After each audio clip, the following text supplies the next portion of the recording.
Taraflava o David Tua le nei, olo e whaafonga mai pēi le Radio Samoa, tasi lima I watolu a mo, Samoa I amanuia le nei aso.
Ua na o le Radio Samoa se furulima iwa toru a mo e tautuaina o e ilaungangana fitu aso le vai aso.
upu le lei. O te tautala atu I mea o whaia I le tupu. O lo ulau whaiva o le peni lea a le tusi upu lima mame. Le tuai. O lo nofo ali I e whaavavau le malea. O le to o lo malo. O le to o le amio tonu lea. Wa e whinangalo I le amio tonu. Ma e ino I le amio leanga. Ia vi ia oelo mātua tua I le nei tae hao ua mātua mole mawina le sirisiri ese ma le mātango fie o au lava whaamonianga mo I mātou o le nei ua mātua maua fo I le ola le nei tae hao fau o ai ealo mātua ola o oe lava Yesu ua na oe o mātua pese fia ma alangaina o vi inga le nei tae hao lo mātua tua. O mātou wifo fo I o luma, mātou tau lo siri ese, mātou whape atu e pa ia lava oe le atua mamana. E ifo uma e ate oe o mea na e whaia. E le ai lava ma se e tusa ma oe. O le atua oe ma lia I manao I mele lei uma lava. O lo alofa ma lo wha maoni, ma lo wanga le leilo mātou atua. E le ma whai lava na li liu. E tu mau o na nafio tae ao, e o lava nga taanga o mea o malava. O le atua oe, so I fua ma le vavau, e o lava le wha vavau. Le atua oe la e le vi ingo le malu o le atua oe, pulpulu le mātango fie. Tama, whaafte tele lava I lau mea lofa, o le o la whau mātua maua, le rei tae ao. Ia, whaafte lo lofo le whau atu te manuia, whi ngā maro longa sa tō whawhai o tangata, I wai whaapopore ni aso whau, lo lātu se fua mara mātua ni yola, o le neo mātua o li aile ni aso tofi, o se furu ia aso a perila, le whau launga re nei tu sanga. Ia, o le malanga re nei aso, tama, o mātua tu inatu o ao wha mone, si e tau tai le whau launga a whai nei, ia awali tia whaiva le a whengai ma le tino le nei aso whau, o e a mai, ia mātu wala au lo mātu tua o lo ua tumu le lalolangi I wewe singa mataua lo mātu tua o whanua I ola o tangata o le sailinga o le malosi ma le pule ai mātu te wala au se I whaatofi mali e fi le mua oe lo mātu tua ina ia saunga le mua ma nofo fi le mua o tangata I so se tafora nei ke lope o lau le fina ngalo mātu iai le nei lalolangi le tu mau ma tua le atu no pele I sa mo le mātu te talo ta mafa mo mole awone e tu la fo ina sa mo manuia ona te tai manuia na yo matu ainga na yo matu tanga te umai sa mo ya male lala male pampa awai so se tafa ole nei kelope e manatua le matu te talo nei a matu whanau ta mafa mo mole atu natu la to ya o ongara ni aso ole paolo o ao se I leo ina ma malu ti aina ya matu whanau au sa iri poto e ala ya o onga whamonia ta maa whamone mole, whaivola whiangai maa lim tamai tai whaia ongalo ngā whamalea o oina na e mātua whanau. Ma le tuol nei tai au ni so aingo la tunu wala whai mai whanoanga, malanga le whaatua oia, maliu po leo ti womotu siai ma whatanga ma whana ma ainga, woma e masani, lo file mōmolo ngā wha mai se wha ma whana whana inai la. Tau, manuia le, tapo inga le mātua matua tu asen sino le tunu, ma o pelo lato se fua laure le tino si sili I le nganga yale lo whaatasi mai. Ia vi ia oelo mātua tua I me umala mātua whai ona whai. Le nei aso fau, e mai whamonia mai ta maa whamone mole, tau tua rewere sa mora nei aso a tō mātua wole mātua wala au, I nei mea malawa. Ia e ala lava te suafo Yesu Kiriso, lo mātua li I, mara mātua whaola. Amen.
Avela ola ia nga ole vi inga ole tua langina la fai pese de kanisia fa por betonga Kirishano Samoa la fi anga vai lima. Tau tua mora rode Samos for lima. Eva tolo amo tanto no le tulai ono.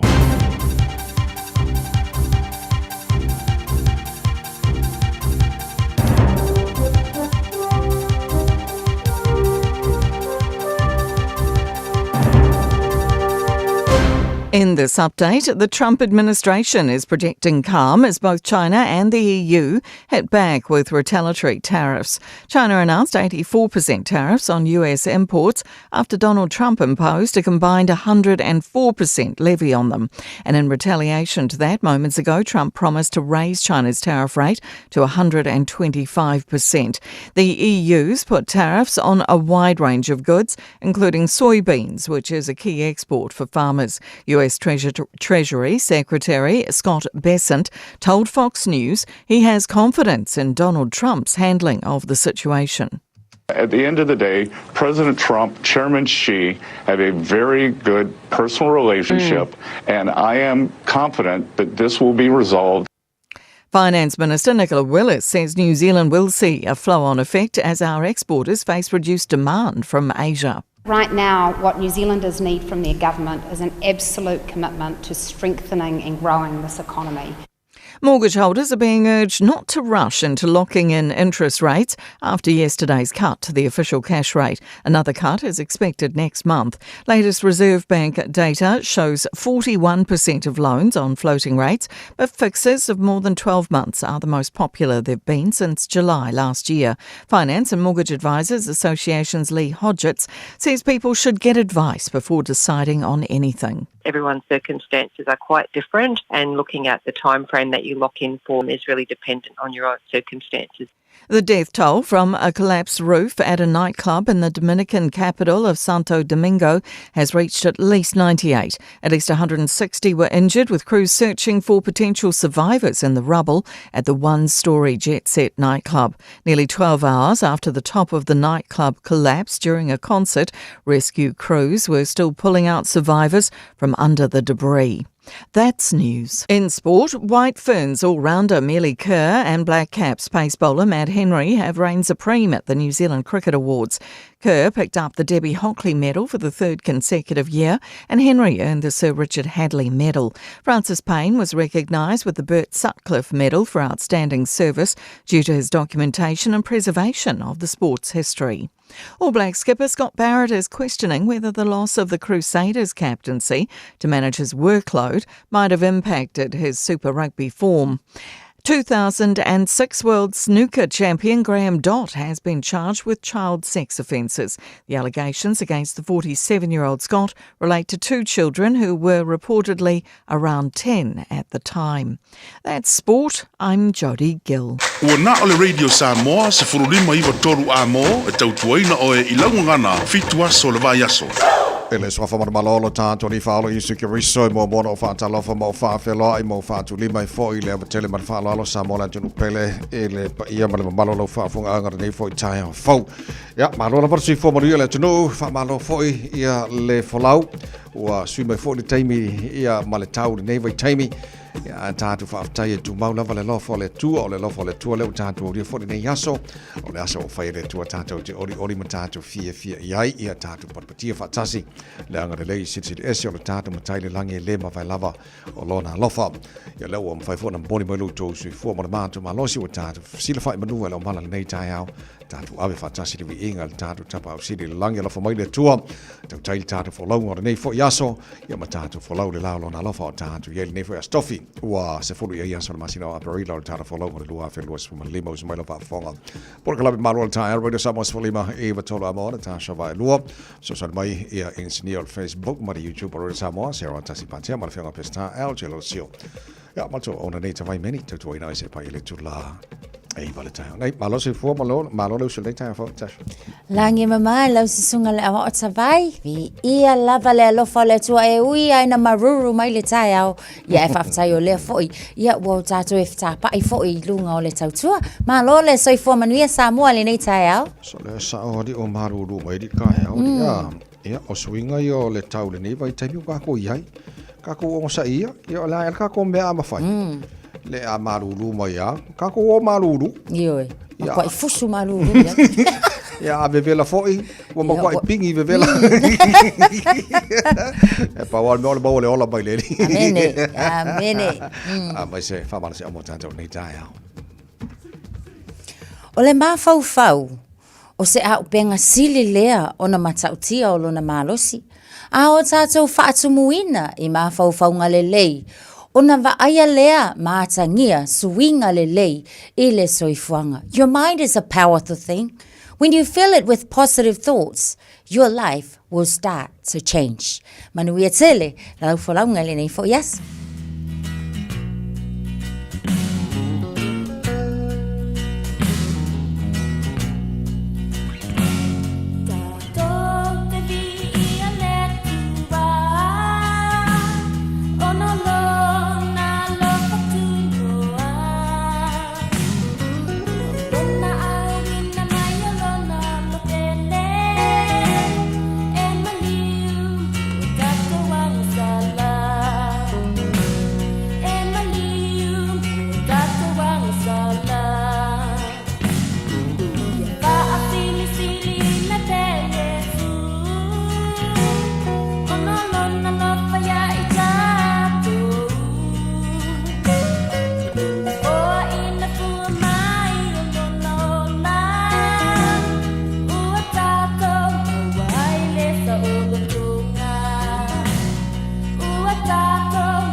Baby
Sangola sisters mo le pese mātou te vi ia le tua ina was fumaltasina wa te ane le tulai hono honai minuta musika so I fei floi se fafi fo le tunu nei tai malulu fa marasi au fo I dalo su tu te manga ruenga o le nei fo I tai au fo te kwata fitu le tai nei awala vane ngalo ia te oi fa vono mai so temi mo le tara pakalame areto o le ola mai a pasta la fa le kopa mtatu malu tai fa le nganga na mo le nei fa stofi o tatu yai today in history dara va vai pone mena tupu le so se furu aprila ile telo to sanga ba le tai na fitu ile tani fa po tal fo ile ngara pa tani pa tal fitu tado pakala me amata ole ne foi tai au ai si tado pa vai po mai lunga wala ne foi tai au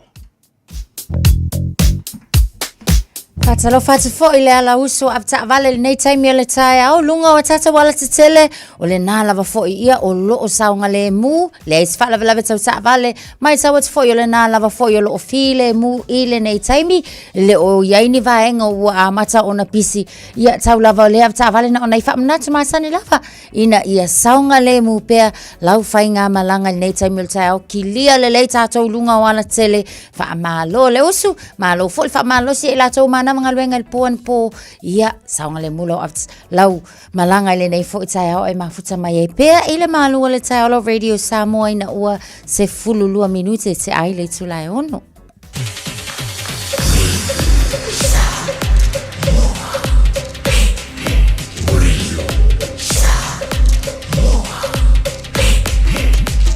Tasilingoi votu amo. Ua mawhai ona au ina atu le tala o le tau Iaso Taitasi ona o le lango mai a le Pacific Finance Limited. Telefoni o Varselau fitu whawha lua fitu. Pai ngā matal tala tau nei tai au fau tamaki makaurau au kilani no whanga pasa launga radio Samoa se furu lualo I le maharu lu I le nei vaenga o le tai au fau. Winga whama wina tau le so o la fasona na awa walang le leili tau le telo vaenga au kilani lua se fulu maritasi ala maulunga yo ile mafana whana whama wina mo tantou le so se fulu malua lona ma walalo tai au pe au dio le fasona na awa walang le lei fo le tau lai titi al teime pa wainai wanga di sa vaenga au kilani tutusa le mafana whana nei matai au lua se fulu maritasi I lona maulunga o la vainga yon tuan tuan le fasona fo na awa walang le leili tau le asto na I lua se fulu luan maulunga le mafana whana mo le asto na e o la vainga yon tuan tu le aso sala alangi le leili aso mafua aso lua aso lulu o le vaiaso o lumana I atu wha momonga o mea la vai tau. Ia o tūna mai, I le nei fwoi taimi o le tai au. Ua loa le tautua le Pacific Finance I no ngā tupe mo so se wha moe moe. Maliu, whai puiponga, aso whanau, sa whai whai ngā malolonga, ba so se wha lawe lawe. Apa lai nei lo le pacificfinance.co.nz. Pea bala au le oval sa lau fitu whawha, lua fitu. E talo sanga sauna no ngā tupe I le bao le 5 se lau tala, ma le lua se furu hawhi tala. E lua minute whai lau talo sanga online, www.pacificfinance.co.nz. Ai tasi rei tu lai whatali e se tali. E iai, ai inga whabitoa. Bala au lo le Pacific Finance Limited. Ile oval sa lau fitu whawha, lua fitu. Oval sa lau fitu whawha, lua fitu. Super follow te adele tu la e ono tu tomo le Samoa Spolima I watolu a mo puni ala va malbese sina le a bele te talaina fa fianga le Samoa le nei tai au le tunu anga tu te manga wenga le tai au ema ingi marun winga se dengia ma dia fa le aso pese le mo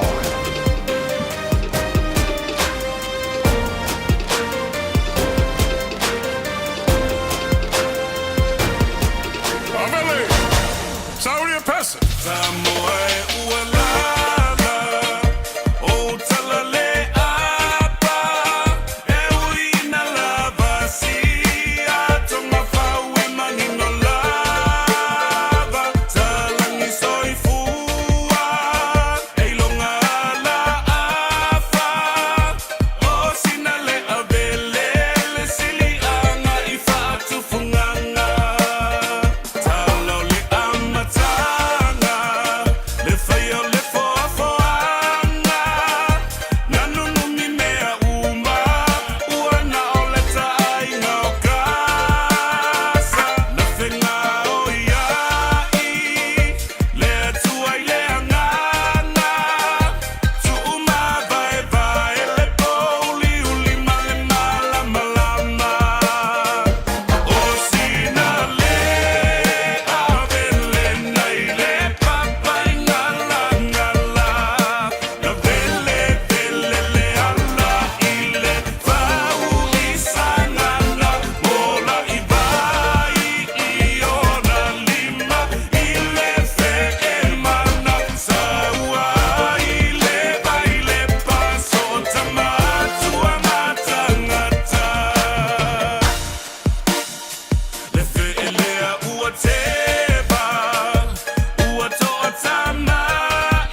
Say let's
Sole ka fe mangai foi pesing ol ka ya mana ya toto mo re sa mos fali me tolo mo los fu tasile o tale tu lai ono ya se I mo fo ona fa talo fa fe loi ya le tar bukala me pa anga o le fe loi mai nei tai ha fo ma lo la ver sui fu mo wi o ka e lo tu fa ma si o mai nei tai ha ya lo tu fa good morning mai fa mo ni mai nei tai ma lo lava ya Family at Fontar Buklam nei tai out malo fa ten fa dis mai merponge o ka sala popo merponge ka fe fa tai amosa malo la se fo maria mama malo backlich good morning baba malo se fo maria nei tai out fo a peru pasta uzo lo va con ngai fo malo la fa tai fa dis mai mandongi la fa tai yele lo fo le tu nei tai out ta tu ma fu tai eti tasilimo socio fa fo wida tanielu ma lo la papa toto ya so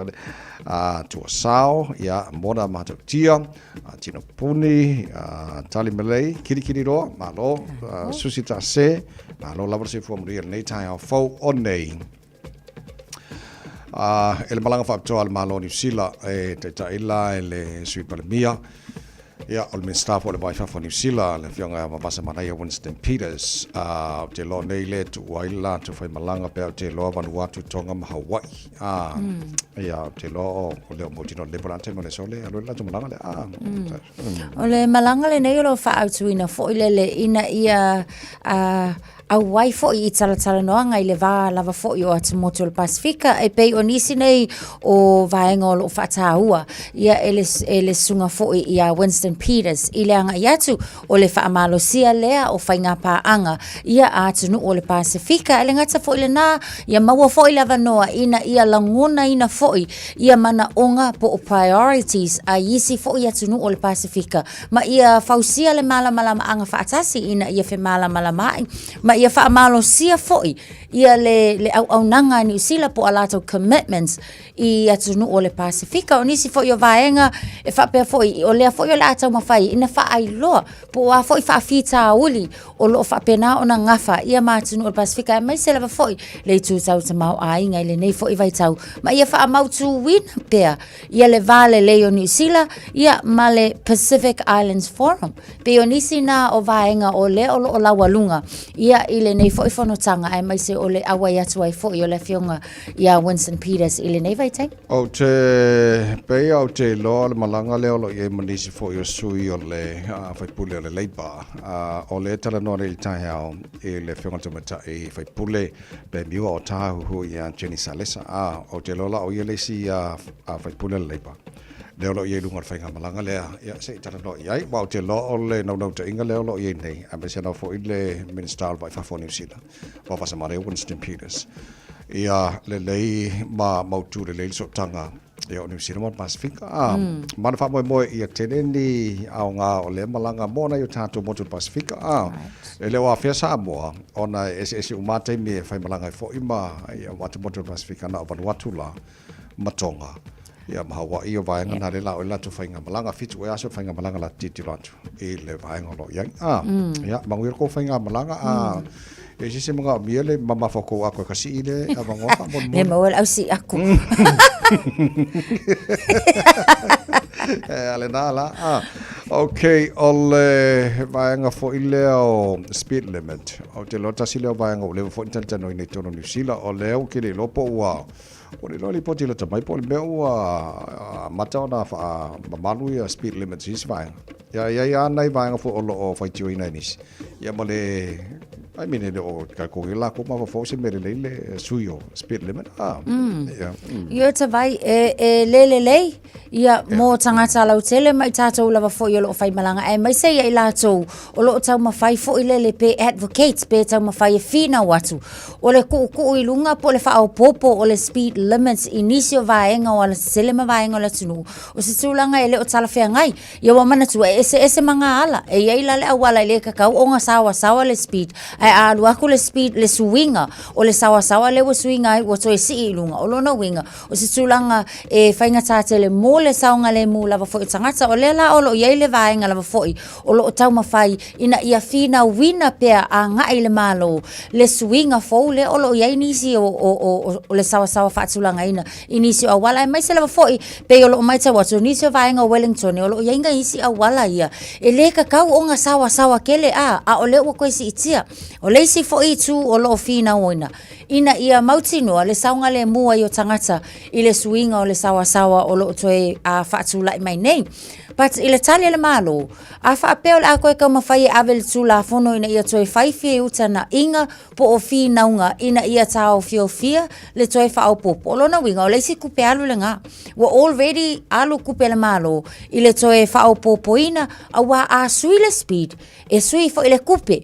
A koe whaala i kiki le speed e whaala i kiki fo i le kupe. Yeah. E tele ala ngā tupe le malo le ua whaalu ina i le fisuia inga. Peitai, e le o tu uina i fo i lava le nau i la tau ia o tau mawhai ina ia tau fia le saunga le mu ma ia mautinoa o suinga ngei ma la tau policies ngei o ngi policies e au ngā mo tangata lau tele ai le au ngā mo le whaataunu unga o moe mitinga fo ia le malo mantua o la tau ta iala na au mai e o lea lai nau wale malo ia muli ina ia whaataunu ina pata o i tātou ia o lo o fea ngai ma le tau mawhai ina ia whaititia le tele o whaalavelave tau ta avale ona o le sawa pe o le tūlanga na o la fo i o lo o nau i ei lato tala noanga e tupe already wa whaalu titilo atu o le swing o speed limits a wala e limba whaalu o le tolu se laurusu whaafe ai o lo isi swinga mo le lumanai e mawhain titiloanga e le miliona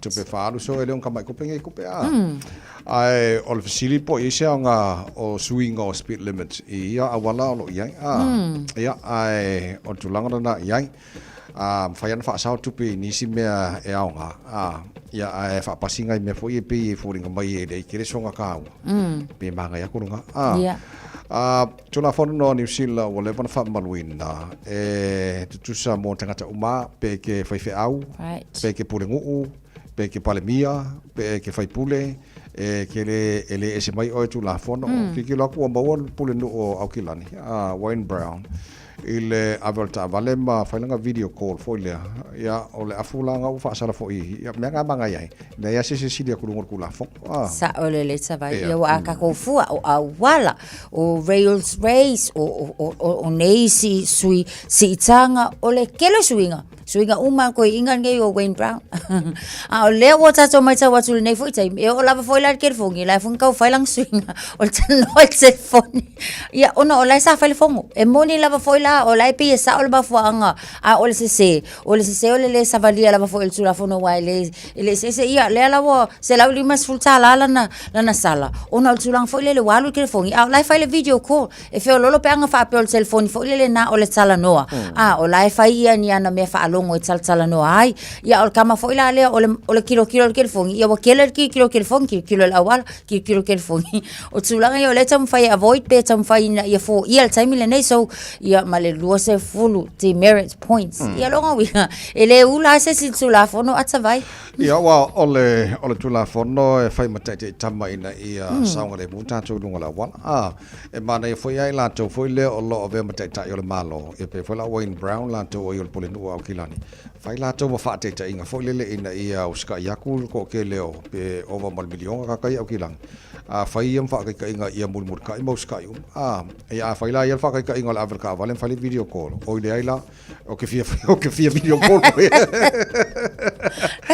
amo melo sala ave kogi me ngai I think at the end of the day all the time what ba anga le saunga le mo tatou ngala wala ol me silina fa mo tatou ave umalo low concentration ma me uma mo saunga le mo ngala wala so stay ave ta vale au fi fa video call ba singa la o polo ngale kia fi ku ela yang fo le ye malu ol polo la au ia ma fa lau ke fo ai ola vel ke fo ngima ya wa ala vel alta vale ia denga ola ve ya fi fo ma ska vale la fi o ngala wala ya wala ia tiranga malo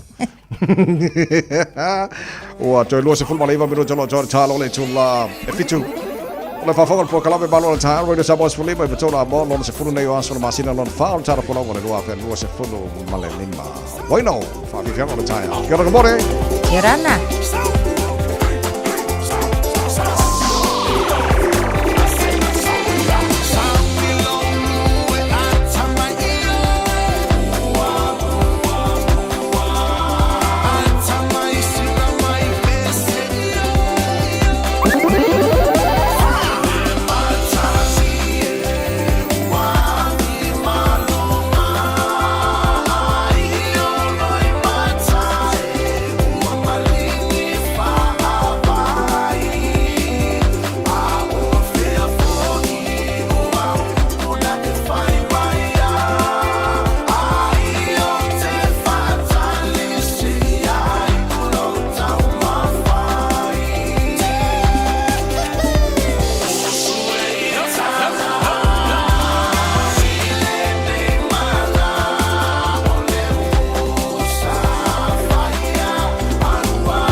Huge news about Little Chicken. Popeye's all-breast chicken nuggets are finally here. Nuggets the way they used to be. 100% chicken breast, 12-hour marinated, and covered in their signature shattered crunch. Try Popeye's world-famous nuggets today. Love that chicken from Popeyes.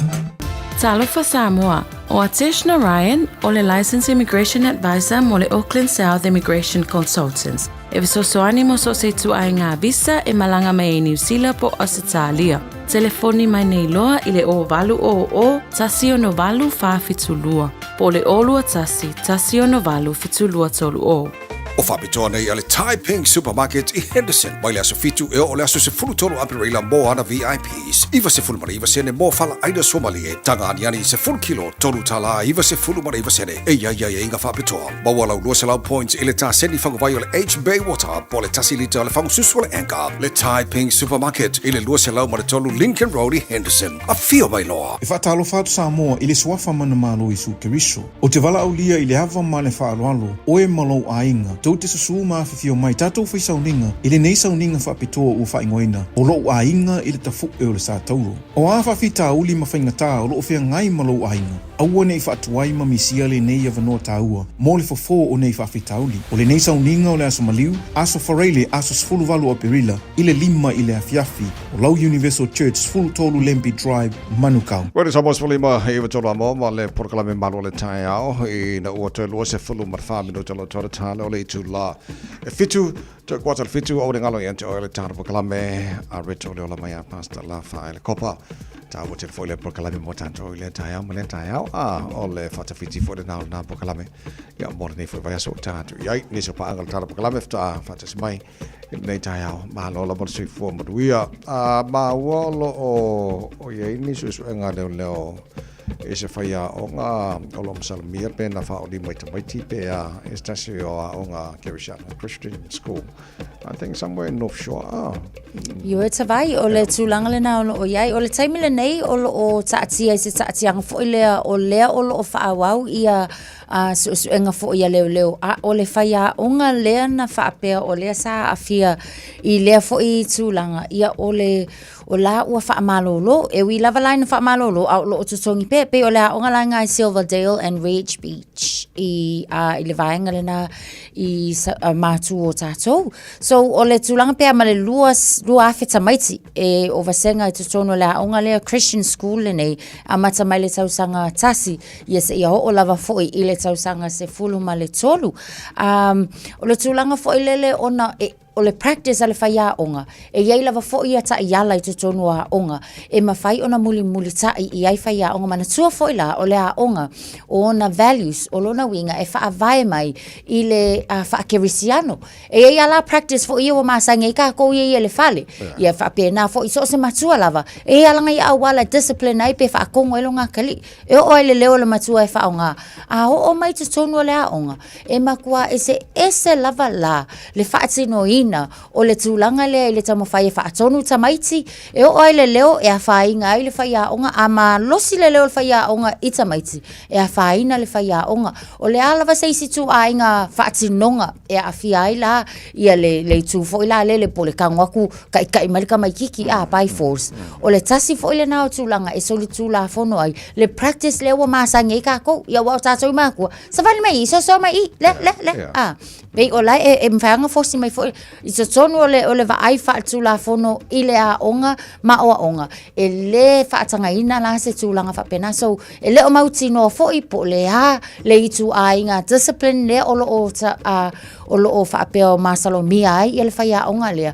A o tūlanga whapena o le te lele na o le ese esenga. Ia o tātou whaatinonga i tua i a inga. Ma le o atu tutonu o lo toa ia ma o a onga o lo iai. O le whamtalanga o lo iai leo early stages o investigation leo whanga solo ai i le wawai atu whamtalanga lea o le la tau manu lau ti appoint a quality, committed, enthusiastic, and talented Christian teachers.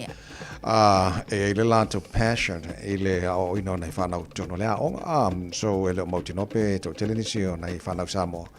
E tono la onga na ia tu langa na ia so la fa malo lo ala tongi ala fa ia ia fa wa ia so nga leo wa tu langa fa pe se ia vanga na lava wa mau ale fa i unga fo ile a fa pe e guilty longa winga wa ka fia lo ma fa anga taina lon tongi a fa pe o la lava fa wa se ia o lava fo a mai le guilty o longa winga le o la lava la fa wa tala fia mol fulma mo e New Zealand ma pe el ka on ka ka ngoi fo o fale le bainga le housing a New Zealand fo lele sa yele manatu fa nga ia ka mo fo ie ka ngo fi ngai longi le la ona nafi le o fa si se mai minsta o fale le malo io le la fa nga la le wool po le fulma mo e New Zealand le nga good quality ko le ba fanga le wa mai la lo ka sila ko mesa lo manga ia wa synthetic wool fo le lena anga ia mai se la fo I fale al kai ngora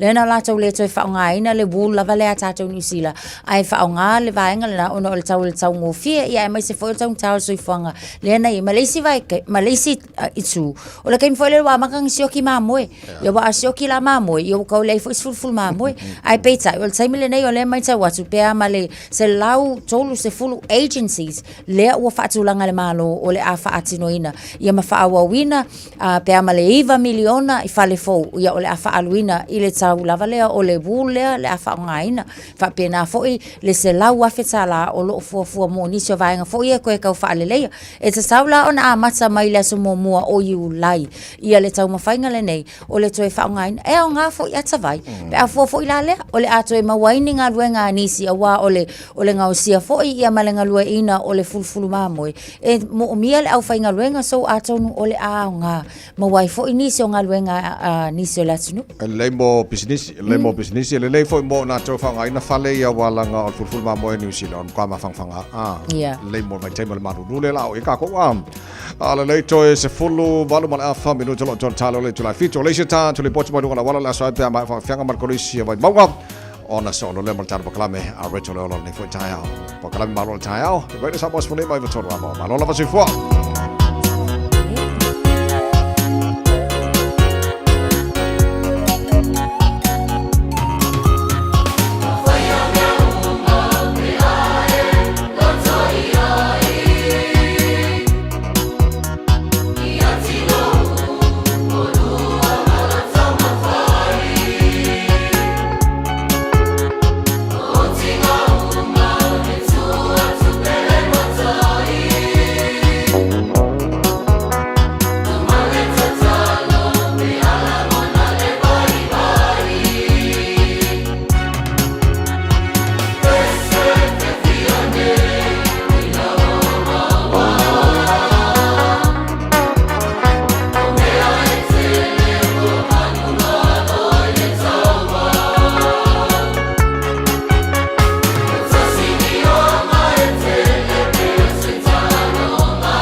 Soifua, o se fufonga Samoa, Radio Samoa, tasilima I vatolu amo, se kia Radio Samoa.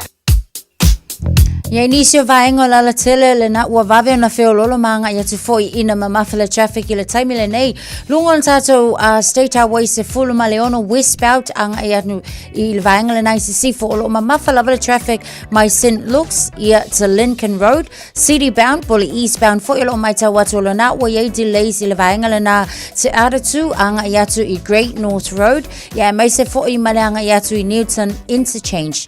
Coastville Riverhead Highway le taimi le nei o lea fo i mai tau watu o le na ua amata fo i na feo lolo ane le pisi ia mai se lava fo i le lata atu a ngai atu i le taulanga ai mai se maleanga i ane i le southbound i le vaenga le na o le State Highway Sumaleono Unira Road o mai tau watu o le na city bound ua faisi mamafa i le taimi le nei ai mai se fo i le anga i ane i lunga o le State Highway 1 southbound o le anga i atu le na anga i le Harbour Bridge o le na fo i ia ua pisi le taimi le nei Constellation Drive Interchange faisi mamafa o tatou i vaenga uma o le na fo i ala tele eastbound i langa i atu i Rosedale ia ua fai fo isi pisi le taimi le nei whapena fo i le maita watu i le vaenga le na Albany anga i atu fo i Constellation Drive ia o le na lava fo i ua amata o na pisi tatou le taimi le nei o nisi lava fo i o vaenga o ala tele i o le na o loo solonga le lei pia tatou se ia vangana i vaenga na i o le na ua amata o na vavena pisi le taimi le o le tae au manu e tele lava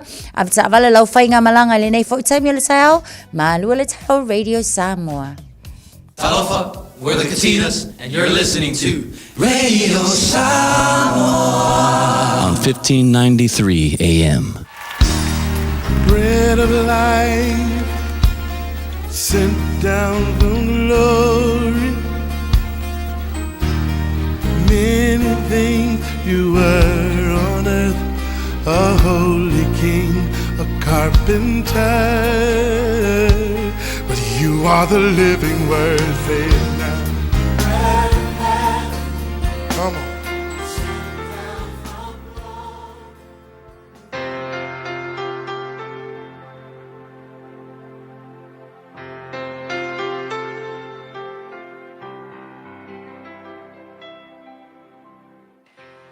O te whawhiloa e fwoi e te oe mawhai o na so tai mail tātou por kalame o le areto le ola le nei aso ma lo lava le soifua manuia. O le tusia ia kopo o lona tau mua mwawha upelua sifuru ono e whapea ai se tasi o ia te outou e manatu i fo o ia o le tangata mio atua ai le ta ofi i ana upu ua lea o ngā lana mio atua. Ile lo minga whapertani e tangu whapea ai se tasi e mapoloku. If you claim to be religious but don't control your tongue, you are fooling yourself and your religion is worthless. Whaimai.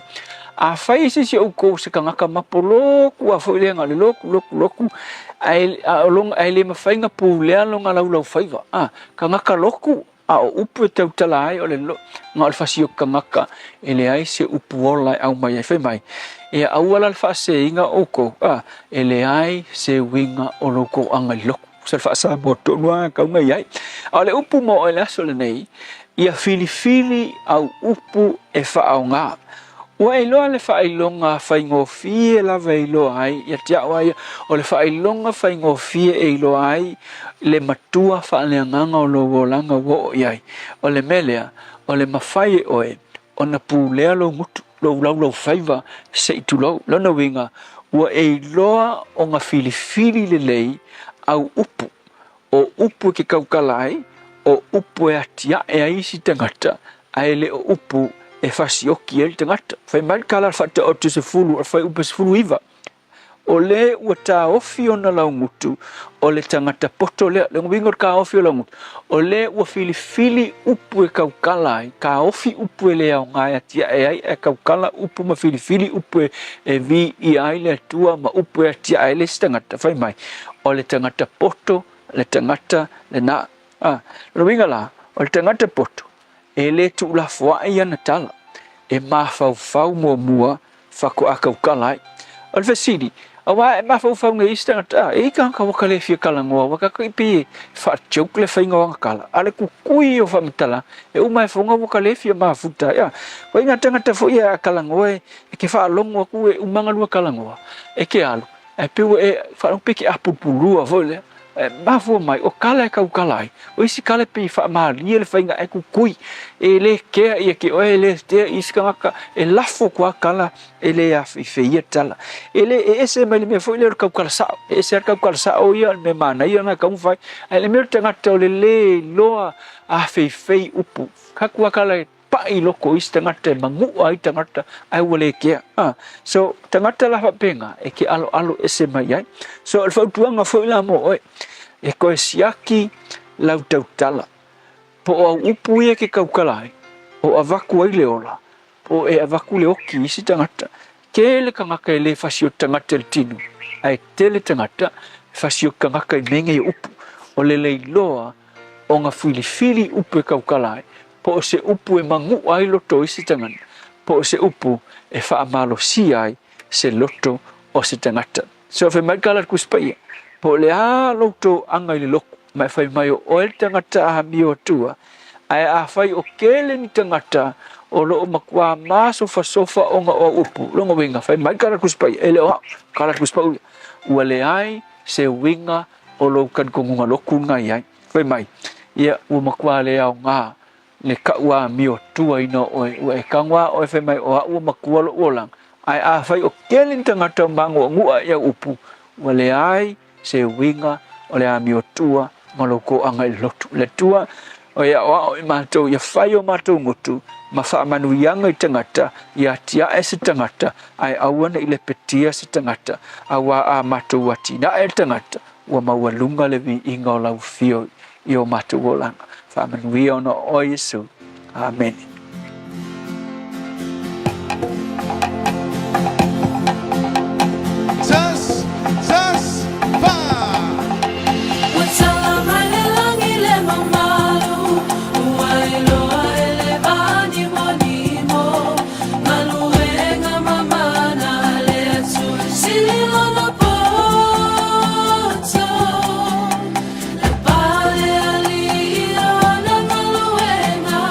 See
Talo mole langi le pese mole everlasting praise fa mai el jar bakala me reto le ola mai pasta la fa le kopora nei tai au ina o to e fa minuto lo to ta le to live fit to la se follow up rela po mina tupu.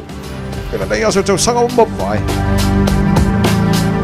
So sanga te si vai valu le so na fa to alo iai ia le fa manatuina o le Good Friday po o le aso le wa fa ngoina o le a e tato o le aso fa raile mo le i tonu o le aso malo lo le e ta o tato le aso maliu po le aso le seta i tonu le tunu o le nei o aielani ina wa fa pena ona mali le uma i tu o le atunu e fa ata waina le fo yaso i le tau sanga e lua afe se fulu malefitu o se tasile nei o ata ti fanga matango fie esele manaya the guardians of the galaxy o le aso na ulua i faalawi lo aina ai i te tonu o Tokyo i Japan le nei fo iata mana ia maleta uta ua lua afe lua sfun maletasi ia o le aso na whapena na whaatonu ina i le malo o tele o saina le isi fo i o vaenga whaatau po le Alibaba e pei ona sila fia inisi o le atunu i whaatawa inga i lunga o benga ta whailangi ina i o latu songiina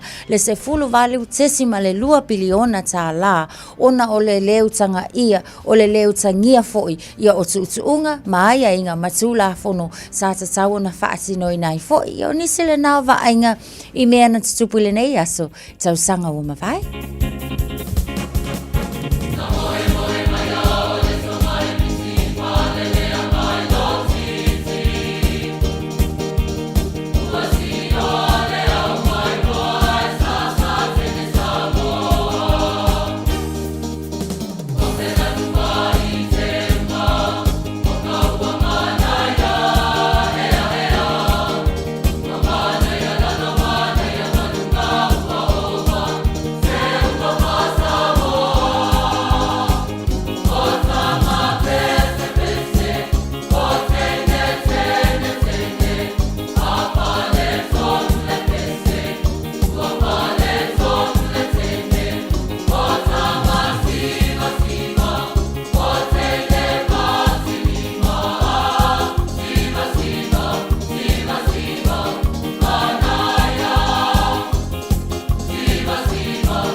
Radio Samoa, tasilima iwa tonu amo. O whapitoa nei ale Taiping Supermarket i Henderson. Mai le aso fitu e o le aso se fulu tolu aperila mo ana VIPs. Iwa se fulu mana iwa sene mo fala aina somali e. Tanga aniani se fulu kilo tolu tala iwa se fulu mana iwa sene. E ia inga whapitoa. Mawala ulua se lau points i le ta seni whangawai o le H Bay Water po le tasi lita le whangu susu o le anchor. Le Taiping Supermarket i le lua se lau mana tolu Lincoln Road i Henderson. A fio mai loa. O le R-Dash Travel, o le company numera tasi le taungo fio pasese mo fe malanga inga i Samoa whapea le malanga bai i Samoa i New Zealand ei. A whea de loa i le ofisa o le R-Dash Travel, tasi valu lima Great South Road i Marurua. Pe vili mai i le telefoni tolu iwa lua o wha o o. Tolu iwa lua o wha o o mo le R-Dash Travel. O mamawhatūni ai tā lafu i lo mawhauwhau. A whaia i aiso whale motu. Wala au mai loa api o le Finance Direct Limited e maua ai le fisosoani e kili ai au ai tālafu. Ma toi wha afo i mai lo fia fia. E ma whain fisosoani atu e toi wha atu langa le wha ngai no au tupe. Wala au mai loa api o le Finance Direct Limited i le o lua lua o walu fafa 533.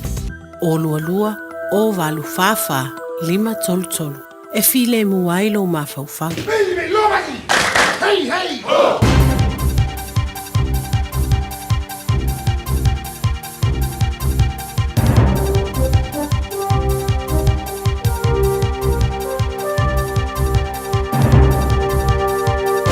In this update, Donald Trump's ramped up tariffs on China while temporarily lowering the tariffs on many other countries. Tariffs on China will be increased from 104% to 125%. Trump says he's also authorised a 90-day pause for a number of other countries that will see their tariffs immediately lowered to the base rate of 10%. He hasn't indicated any pause on the 10% base rate imposed on all trading partners, including New Zealand. The US president says China has shown a lack of respect to world markets, and it can't continue to rip off the US and other countries. White House Press Secretary Caroline Leavitt says China will keep the higher tariff because of its retaliation. When you punch at the United States of America, President Trump is going to punch back harder. US markets have immediately rallied following the announcement. Meanwhile, Finance Minister Nicola Willis says Asian markets, which account for more than 2/3 of our exports, are being hit hard. When those markets suffer a blow like that, it's likely that demand for our exports may reduce. Embattled Green MP Benjamin Doyle's provided more context for their use of a slang term on social media posts. They've been bombarded with online vitriol and death threats after their use of the language was revealed to the public. They say the term's simply part of their identity and online presence among their circle of friends. It's kind of a nickname or persona for me, much like, I don't know, a character like Fred Dagg, who is kind of a obscure pop culture reference. The name is kind of tongue-in-cheek. The State-Owned Enterprises Minister says the upcoming merger of NIWA and Met Service won't just be a lift and shift. Minister Simeon Brown says the combined agency will be expected to be more efficient, merging operations and streamlining back-office functions. Any resulting cost savings will then have to be reinvested back into its work. That's news. In sport, to news from the Los Angeles 2028 Olympic pool. The IOC governing body has added the 50-metre breaststroke, backstroke and butterfly to the next Games program. White Ferns all-rounder Millie Kerr and Black Caps pace bowler Matt Henry have earned the Debbie Hockley and Sir Richard Hadley medals respectively at the New Zealand Cricket Awards for supreme performances across the year. All Blacks skipper Scott Barrett is questioning whether the loss of the Crusaders' captaincy to manage his workload might have impacted his Super Rugby form. World Golf #1 Scotty Scheffler has the sniffles due to the Augusta Flora, but feels his game is in better health as he prepares to defend his Masters crown overnight.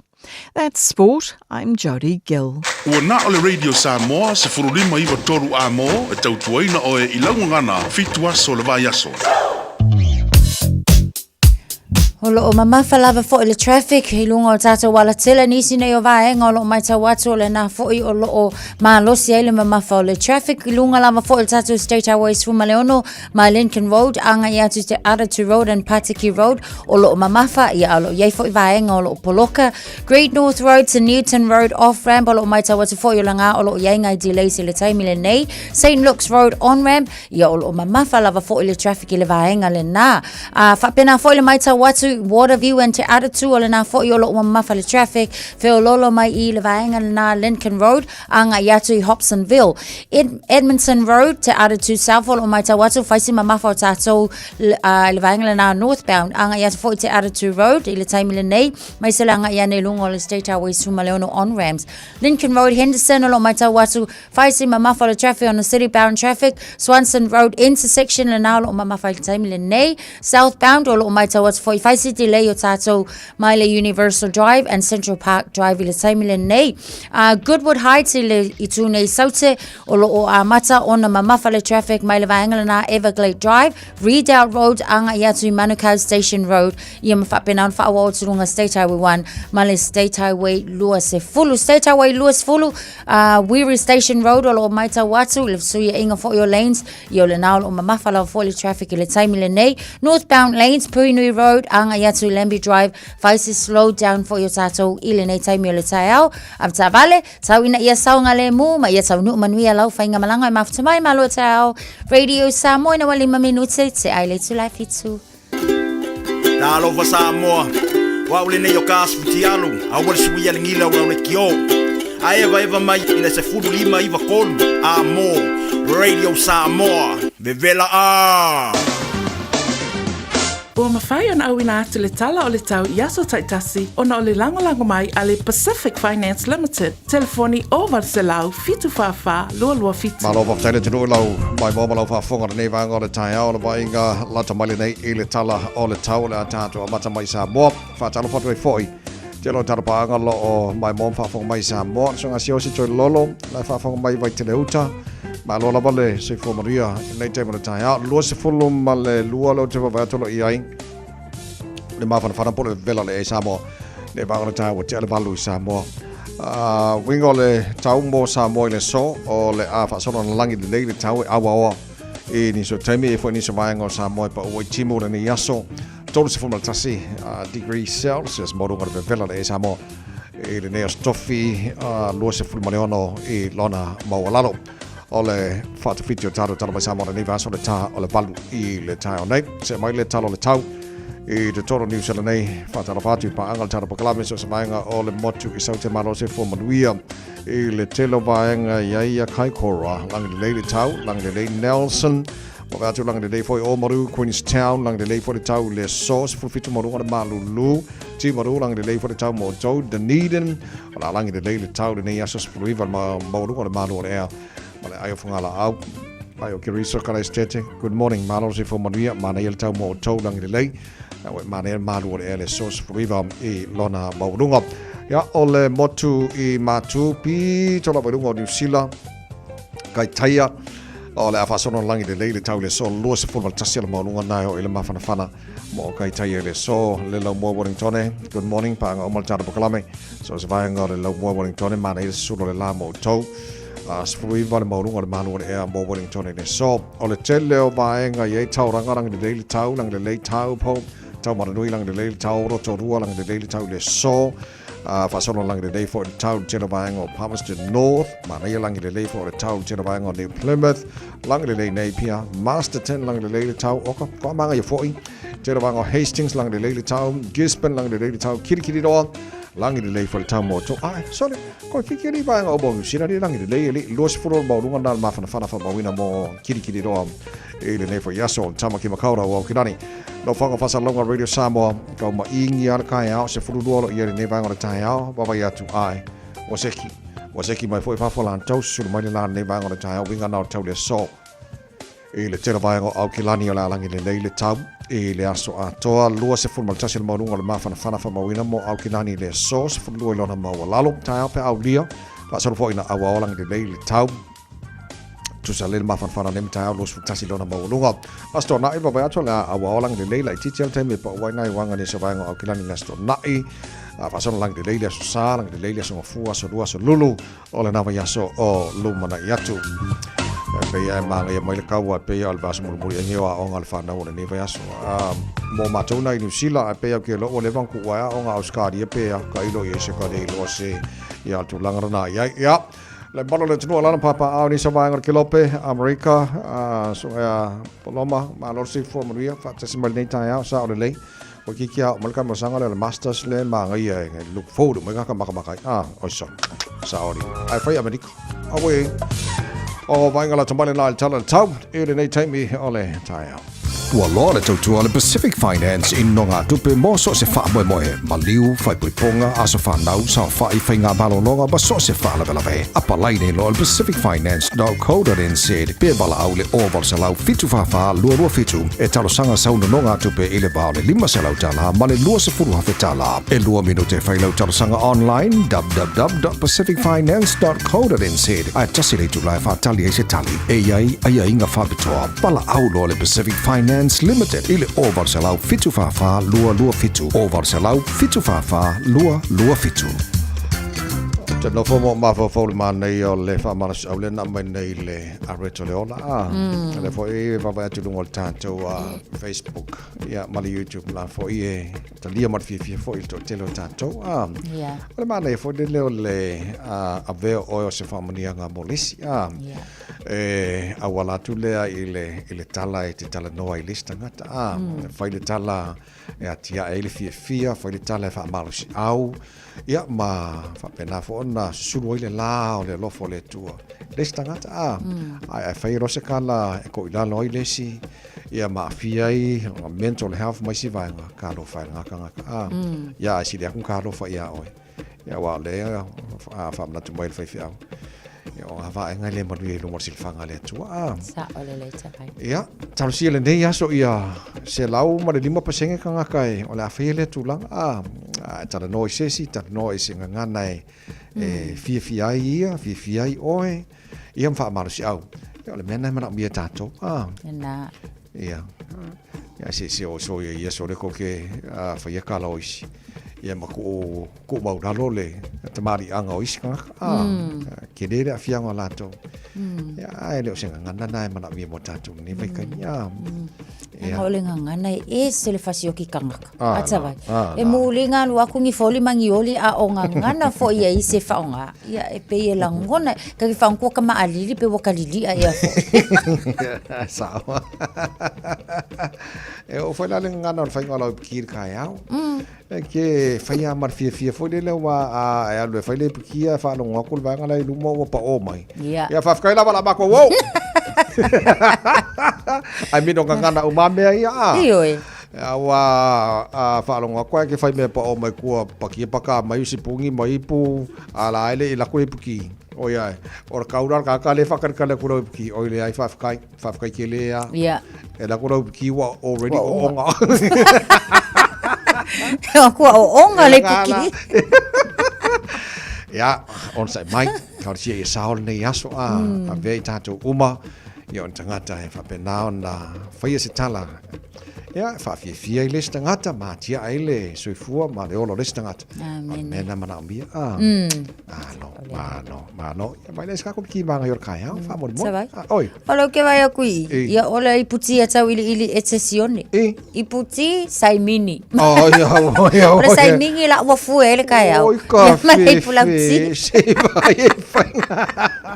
ia le ia ma to foi langa e foi initial la to fia support kai au ia fa pela sai mingi support le tau li ai ka borba ia kula e masin kamako usa pena o tamato ai support kongol sai mingi le sa o sole fa popol manga ia e sa o e vai o fai aku e ra wo sainga e fa nang fale ainga o ke fai aku la o ke la kulisia so alla se pol sai mingi ka malo o fa ko masinga mai nga la se pol sai mingi so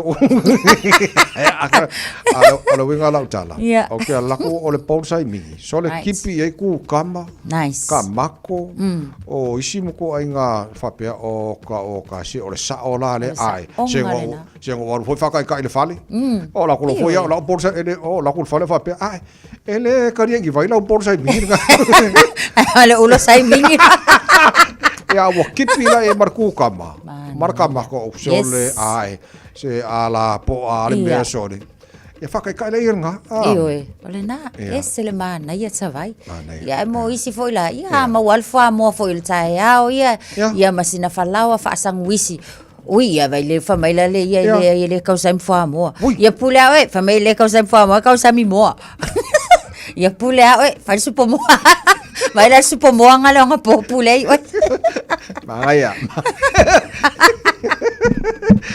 E que le causan fua mo que causan pa kwa mo lele. Ngai mangaya. Ole meta wa ole fai ole petit tai hao. Mole ole me le tele to ole ole mo ia na fa ngaso le fo le fu fa ngore ne yaso ma se fo ngaluenga fa ngai male tenu. Kamore le yanga ne yaso to to ale mo vai la ngana ma ngai ya fo le ko ale ngana fa malosi au ia la tu le mole lol mangava offside lo maliano ngana de so aya melana le to le mo ya fa tino juju ne yaso o fa ko piki mai au ia ka alo le fa ungar vai yaso sorry ka lo ngama ngai ya le fa il malai o etena ngai pa wale fa longa ole wa makwali oli aku ia ban malosi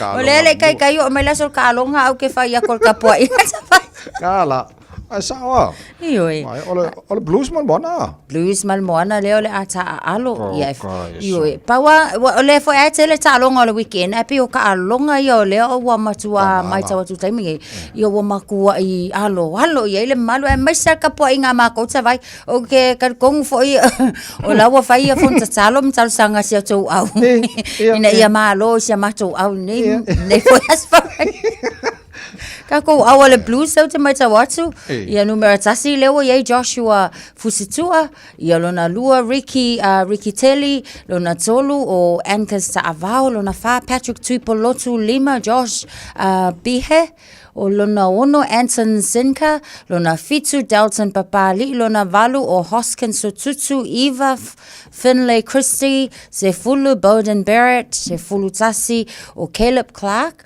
se fulu lua AJ Lamb, se fulu tolu Rico Ioannis, fulu wha Mark Te Lea, and se fulu lima Corey Evans. Se fulu ono, ia whaau mai o eta vaisi au. O le mako au. Se fulu ono Kurt Edmund, Mason Tupaya, nummer su fitu, PJ Sheck, nummer su mada valu, Cam Christis Ruiva, Adrian Jogt, lo se fulu, tau Fafunaki, Harry Blama, Stephen Perfetta. O kilo aku le au le blues. On kwa awa ngakai au. A+. O le mako awa ngakai au. O kilo la kofinga na awal moana. Kasi ar kofinga la kilo peia se kamare ku i. O ngumar se fulu. Ngumar se fulu le moana le ka alo ka longa yang o maku ngei Crusaders. Maka longa yang o maku ngei. So le o le makua A+ le ngumar se fulu ado kilo. O sui ko ngumar se fulu la kilo. Ne mai tau se fulu mai ia Jackson Garden Batchop. Ia lelei o le a whekawi kama ia Eden Park o le awa uli o le aso tona mana ia o le kikira kama ngai kau o ka mai wha lalka alonga le ia tonu o le amatua ma ia mfatu mulia fo ile nei fo ta alonga ma ta ina ia ai moni la fo ile mai ta wato tele fo ana ia lo sa mo lo ta aloma le blues ia fa pena fo ia ile sia tato awale mana Pacifica taula vale ia manguia ma ia makwa ma ngai ka alonga kama au ke lo ngai ma ngai akili mako au ta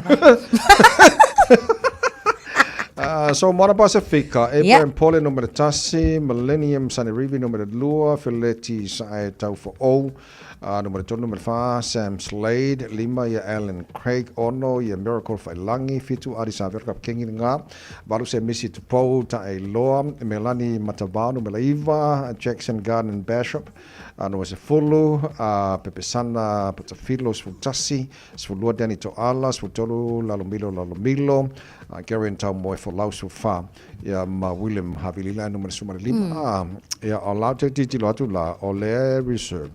Ia ngomar se fulu lengo fa ko so te lo la e se fo ile game plan le ti lo fa ya nga ya fa longo tana ma e ma nga fo io e ma nga nga Mr. Leonga ma ko au fo ile e ma miske dio ma nga ya salam sene o reserve le moana Sfurono Sam Lolo, James Lace for Fitu, Chris Apowas for Valu, Tom Savage for Riva, Sione Havili Talitui, Lucy Fulu, Isaiah Halo, Luatasi, Patrick Pellegrini, Olong Medes, Lelilale Masanka Arong Fulu, Alo Amakama Bench, Mafine Inicia, Aya Quasia, Laupa Sengele, Aule Alemona, so okay, Roala Ukala, Ole Aule, Wakaula Uma, le Bavaia, Fanga Langata o Auma. Waku fa so pala ayuma aule ro mona le aruingi. Le lei fa ya onga le lei kapiteni o le wingal fam talanga. Kanun kapitengi adi save ile aule so kwa ke le al fa marusi amo tamata alo. Yes. Ya waka ke fa ko ka longa e fo I a matana fa mo o sidi ayo resi au. Ka ke ba ko ya adi save ma ko alu malka ko malo ele fa vai fa maro silanga ya melanga mo ko mai al second half kele la ko ponche mo ya le ye se fai ya le to be continue to vai ye se fai ya fa mo ya le fu ke vai fo ko finga mai ol ko au ele fa mai ma I fo ya ko finga mai se ko au li ta vai ya ko ke sila fia fo ye le kali vai ya nang le fa mai ko finga na de pe ko ki au di va ko ki au di va fa so lo mai au ka runga bakar ka borsanga plus se fa le ya se ya le ta lo ngana mo fa ngara ba so to to mo re sa mo so ni mai ba to mo no se furu tare to la fit ma lo la per se fo mo good morning abele mo ole pa ta ni la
lava, I'm Annie Puletiwatua, and you're with Radio Samoa 1593 AM. Just think a minute. It could change everything.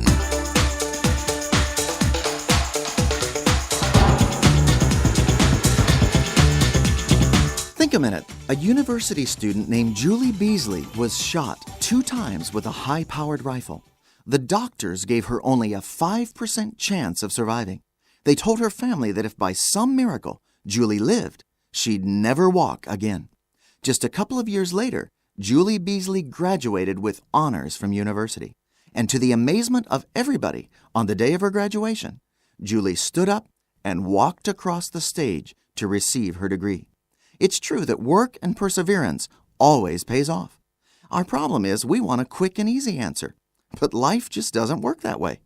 A wise man said, "Patience and perseverance may be bitter, but its final fruit is sweet." Larry Bird is considered one of the greatest basketball players in history. He says if you keep doing your best every day, good things are going to happen to you. We often think of great artists and musicians as being brilliant geniuses who just naturally and easily perform without effort or practice. But the truth is, most of them simply kept working hard every day until they finally produced their masterpieces. Michelangelo's painting Last Judgment is one of the 12 greatest paintings in all of history. It took him 8 years to paint and more than 2,000 drawings to finally get it right. Leonardo da Vinci took 10 years to do his famous painting The Last Supper. In fact, many days he worked non-stop and even forgot to eat.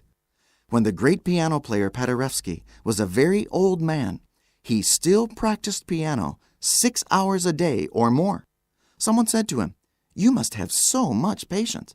Paderewski answered, "I don't have any more patience than other people. It's just that I use mine." For almost 50 years, Paul Harvey was the most listened to radio speaker in America. He said that every program he wrote was edited and rewritten word for word 50 times. Someone said winners are simply people who are willing to work more than losers. Why not ask Jesus Christ to start changing your way of living and working? He'll help you to be more patient and disciplined, so every day you'll persevere and work to make His plan for your success work for you. Just think a minute. If you'd like a free CD of our top 40 programs, write to us on the internet at www.thinkaminute.com and catch us tomorrow at this same time when we stop and think a minute.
fitu amo.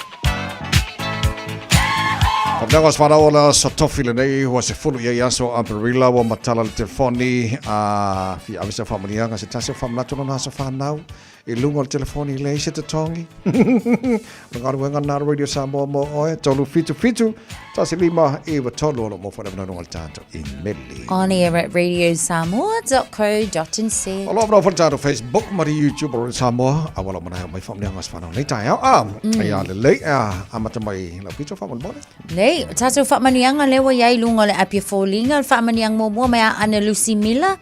O le whamanianga o le ansa whanau o lo granddaughter ia Rasiela mea tuai Benjamin Tawa Anai.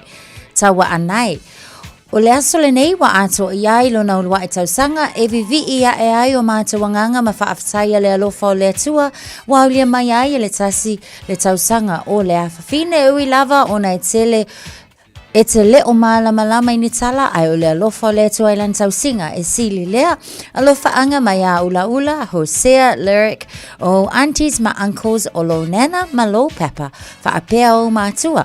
Ia manu ia tele lo aso whanau. O le iso whamanianga e mai foi ia sia osi la whaele. Whamanianga o le aso whanau o le awhawhine ia Georose Susi Soy la whaele. Whaaftai lea lii wa e au lia mailo se fulu walu tausanga I le aso. Ia tele nisi aso tātou te mawhtai. Manu ia lo whianga iai wa e Kato University alofa anga mo oe mailo tama o tuia lii sia osi la whaele. Lunga tato emaili o leo lo iai le whamanianga mai a whau fo I sanga sue. Whamanianga o le asa whanau o le uso I atu whaina fo I sanga o sata puala ma sa fotu. Whaaftai le atua o na ua mawhai o le uso o na haulia mai ma le manuia lo tolu se fululua tausanga I le aso. Whaaftai ai I le atua I lana tausinga e tele uafo I nā tausanga e tele uafo ai mo o le uso. Sa talo I le atua to I whao popo nisi aso tātou te mawhatai le nei o langa le tu mau. O le whaalongo a mau si ta ia dad mamam e manu iai la asanga o le o langa. Once again uso big happy birthday. Alo whaanga mai tātou mātua dad malo tau au kilani. Mam ti polo whaapea si toa ina o poasa. E mai se uso ma lato taito alua whaapea o nephews Stephen, my missionary, o nieces Susan, Siala, Veronica, and your billet Silani, mo oile. So we love you, Faina. Alofa tele atu. Lo yaili se tato fatu, I think all whamanianga lava le tasi, o I eto tasi le tangata mai a whau fo I sanga sue, vi inga male whaaftai fo I le atua ona umawhai le tina ia to o whau, fono maitu o sata puala o na aulia mai male manuia lo na fitu se fulu tasi tausanga I le aso lo na soifua I le aso whaaftaia I le atua ina tausanga o ia fua I mo oile tina sa salo pe le atua to e whao popo ni siaso tātou te mawhtai ne nei o langa le tu mau ia lofa le atua fua I pele malosi mo oile tina a wau tiu te whai to tonu le ainga nu ufa pele e kale sia. Once again, happy birthday, Mama. To o whau fono mai tu alofa anga ana e avatu ia malo tau I au kilani ti polo male whanau whaapea si toia ina o poasa mo oe. We love you. Ia ka konga a. Ia. Se I toi sia ki tasi a. O ka konga. Ia wena. Ka konga lelei ia lelei fiu semolo tufunga. Ia malapese whaiva tapua ia e manuia wha manuia tuai ia le pulenga malawhainga luenga. Ala Radio Samoa malatana pakalame manuel tae au. Ma manuel le tino wha manato tau aso sui formas whanau nei aso. Whafkai dea kua awel mi inga neri. Ia whaaftai Yesu mo tau sanga I te. Whafkai fwoi mori pāki. Ni oe, singa sungu lama foi. Ni oe, a makar kapua inga weekend.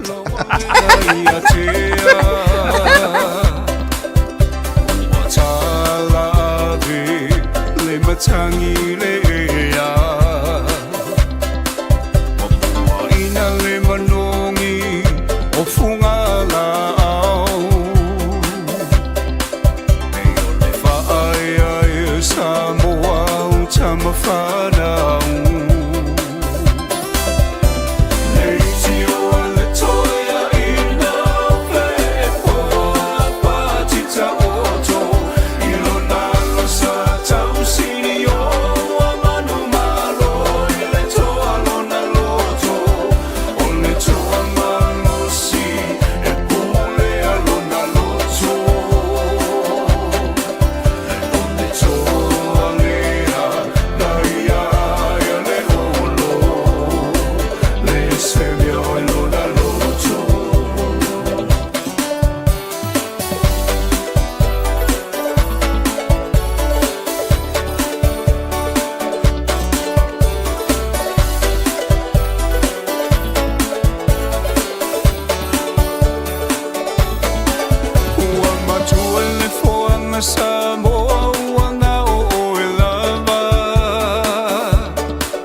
Eva Malipese, malo le whafonga Samoa, malo fo ile vai le musika. Radio Samoa #1 New Zealand akoa. Simpson.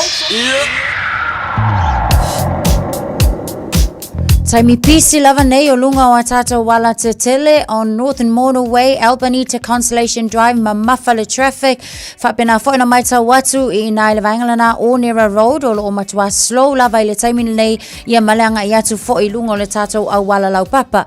Whapena fo I le anga I atu le na o lo iapoloka I le anga I atu I Esmond Road I le taimi le nei.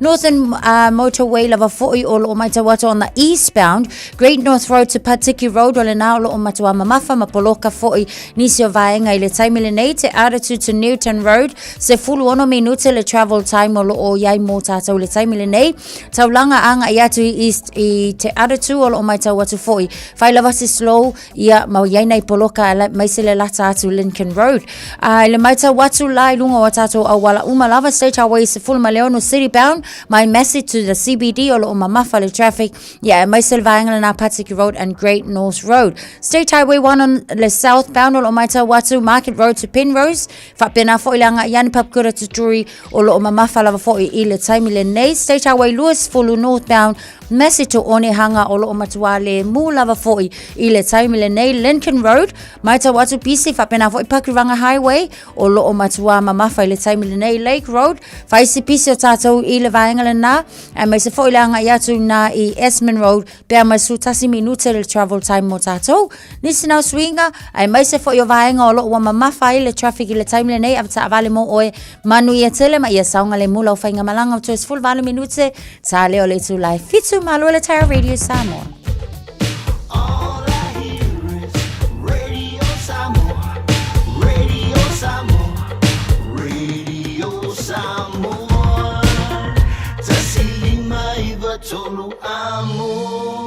Radio Samoa, kasilima I wakuru amo. Mo tupe wha moli Samoa mana tua lo le Pacific Easy. O lo wha wau pea le tātou wha mitoa e nao le limatala te tongi pea e wha ngai le Pacific Easy app. E wha tino ai au tupe wha moli mai lau telefoni wha mehai. O lo hawanoa fo le tātou direct transfer. Ti posi mai ai au tupe le tātou account. Ma wha moli eina fasili lunga o telefoni. Ma wha tino la foino lau tupe ai inga wha mitoa. Mo le tongi no pilio le vai. Mo li te ngā tupe so se whale tupe Samoa. Pe te tongi nino no ngā tupe le nupi wha. Samoa House Corporation po le Samoa Land. Ma so se au nanga Samoa. O lo mawhai na whaatino uma e le tātou au nanga le Easy Pay. Maratua e late le fitu se fulua tātou la la wa whaasopoli ai New Zealand. Whapea o tātou ofise tolu I o Tara o Tāhuhu Mamangele. Pe whaonga le Pacific Easy app po le direct transfer. E whaasawa ilo teimi. Ai sili atu na whaasawa I nau tupe wa taunga tāle penisini. Mo nise whamtalanga pala au le ovar se lau o tasi ono. Po numera masani au kilani. O le lua fitu ono fitu iwa fitu wha. Ma le lua fitu ono fitu iwa varu wha. Pacific Easy. O lau pa anga mo tupe wha mo moli Samoa. Matau te whaia ni fo aroi le aso lava te fio mai ai I le Shine Dental. Ai e inga whaapitoa. Matau te salia le Afterpay, Zip, Q Cards, whaapea wins quotes I le Shine Dental. E whaia fua whaatalanoanga ma le ACC I le Shine Dental. Le aise tongi mo whanau I le bao le se furulua I le se furuwalu tusanga I le Shine Dental. Talanoa mai le tongi ino le whainga o nipo I whaonga ai le Zip, Smile Now, Pay Later. Le aise tului I le Shine Dental. A fio mai le 5 Great South Road Manukau pe bala au le lua fitu ono whawha. Lua fitu ono whawha mo le Shine Dental. O le au naka le Deluxe Compliance and Mechanical Services Limited e tau tua mo le wa aia le neolo sa. Warren of Fitness, Insurance, wins quotes, ta vale olo on hold, ma ta vale ole o toeta lia luga o le awala. Ta si la vale fale insinia mo o mai so sosani e le tuatusi se lau lua sumaleiva Station Road o Tāhuhu. Telefoni lua lima iwa. Lua lima iwa. Le Deluxe Compliance and Mechanical Services Limited.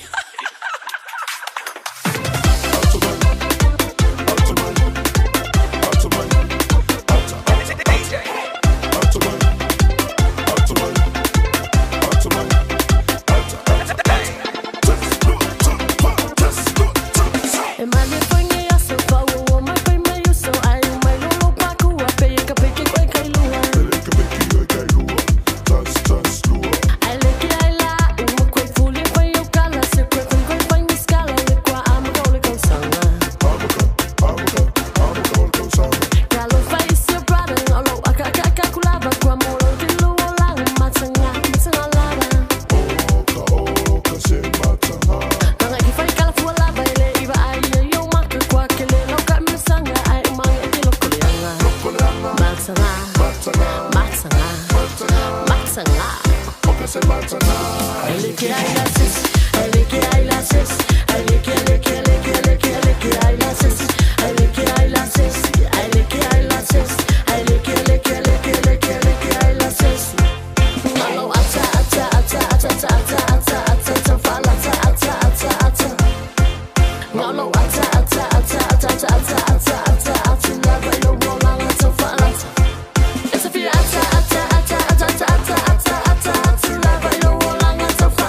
So whakambeke whakikanga tai aole tau tō mora sa moa se whalima e watolu a mō e na wato se whaluma lua minuto lo tōra tā lea ole I tu la e valua tātou tāma sa mō pēr tala valu le tāo nei sa tala nor pokalama nei le tai au o se taimio la uli le a hiel malanga whaptoa le whionga le Minster o le vai whafua New Zealand wawasa manai Winston Peters se tasi whai pule le leipa le a hiel whainga malanga na a Jenny Salesa o ia o le whai pule le leipa Ia, mo le tu malo pēmiu mo tā huhu o ia for the spokesperson for ethnic communities and customs le leipa Jenny Salesa, whawhitai tele lava, malo le lei, and welcome to the program.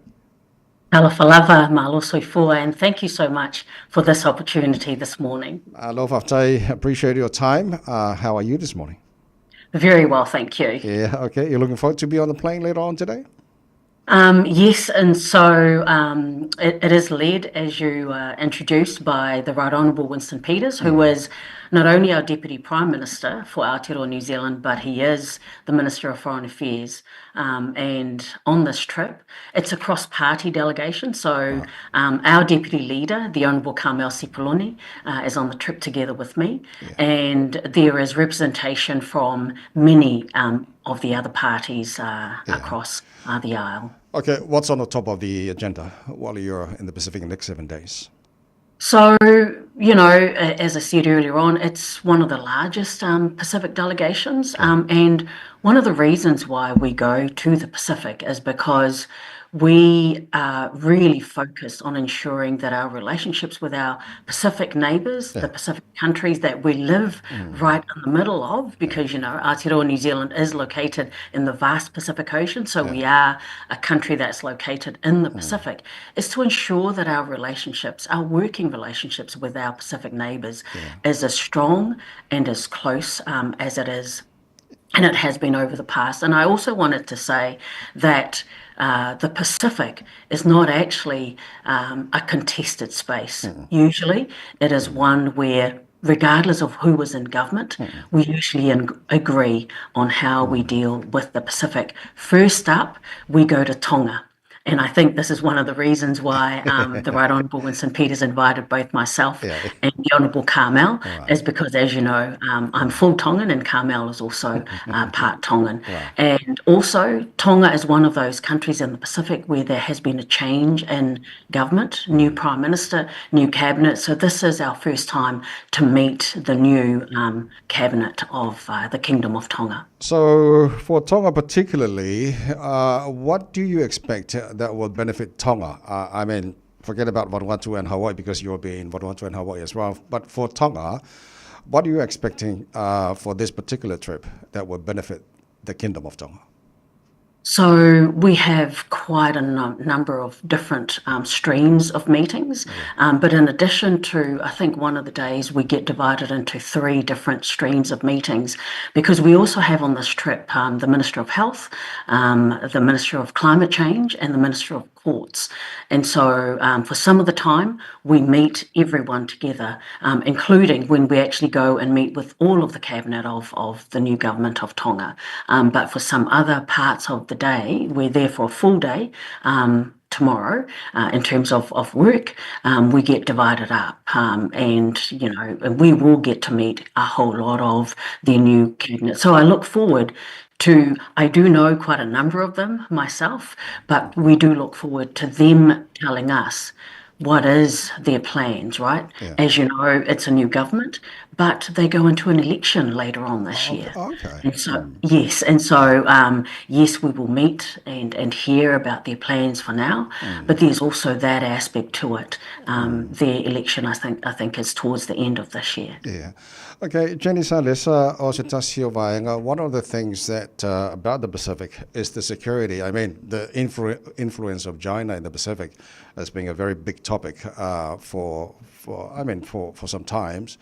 What do you really think about the security of the Pacific, including Tonga and Vanuatu and all the other Pacific islands? It is, of course, one of the things that we will talk about, but I think if we were to look at what's happening around the world right now, one of the things that is of most concern, especially as we wake up this morning and we hear, is the tariff or the upcoming trade war. So initially, the tariffs that were put on China was 104%. We wake up this morning, just over an hour ago, we know that the United States has put it up to 125% tariff. Now, the reason I bring that up is, as you know, China is the largest trading partner for this country, for Aotearoa New Zealand. It is worth just over $18 billion a year. Our next largest trading partner is the United States. And, I think it's worth just over $9 billion a year. So, the security is one issue, but the issue we're facing right now, everyone in the world, is this tariff and this trade war. And if I'm to refer to how our former Minister of Trade, the Honourable Damien O'Connor, how he described it, he said, it's like when 2 elephants have a fight. The rest of us around the world get trampled on. And unfortunately, that is, we haven't seen the actual effects of these tariffs and this trade war yet, but it will have an impact on New Zealand and I think on the Pacific, because as I say, it is the largest trading partner of New Zealand and the second largest trading partner. Okay, Jenny Salesa, if I may ask you, please, why is Hawaii included in this particular trip from Vavasa Mane, Winston Peters, yourself, and Kamase Ploni and others? Why is Hawaii a part of this particular trip? I think it is, you might describe it as the most Pacific part of the United States, right? Because Hawaii is one of the states of the US. And as I just described, the US is New Zealand's second largest trading partner. And it makes sense that we go and visit the most Pacific of the United States, right? So we are looking forward to actually going to Hawaii. Okay, thank you so much, Jenny Salesa. Have a safe trip later on today. Let's talk about Polyfest. Were you there last week? Yes, and we were there on the day when it rained non-stop from the morning until night time, and we took umbrellas. We actually, we went with our leader, the Right Honourable Chris Hipkins. He came in his gumboots. Our Deputy Leader, Honourable Carmel Sepuloni, also came in her gumboots. I went in my slippers because, ready for the rain, and we took our umbrellas. But, it was really important to be there. We're celebrating Polyfest's 50 years. And I've got to say, Polyfest started out in my electorate. It started out in Sir Edmund Hillary Collegiate, which is right in the heartland of Otara. And, quite a few of our founders of Polyfest were still alive. But I also would like to, at this time, remember my husband's auntie, Melia Nalingu, who we miss dearly. She unfortunately passed away just over a week or so. She had a big heart attack just over a week after Polyfest last year.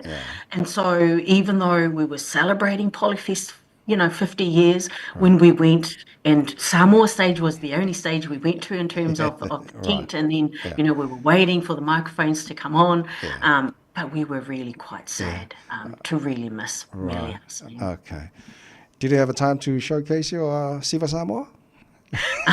There was not enough time because we were there for the loku, and we were there, in terms of singing the hymn right after the loku.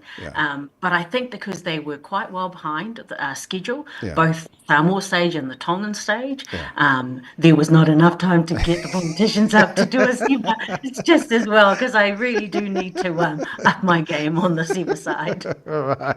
Okay. Before I let you go, Jenny Salesa, are you in support of the electorate boundaries changes that is proposed already? Absolutely. So my electorate used to be called Manukau East. Yeah, that's right. Then 6 years ago, with the boundary changes, the creation of Te Kāneni right next to me, it got changed to being named Pēmua o Tahuhu. And now my electorate is pushed out. I gained 21% of Botany electorate and 1% of Te Kāneni, and it's proposed to be named O Tahuhu.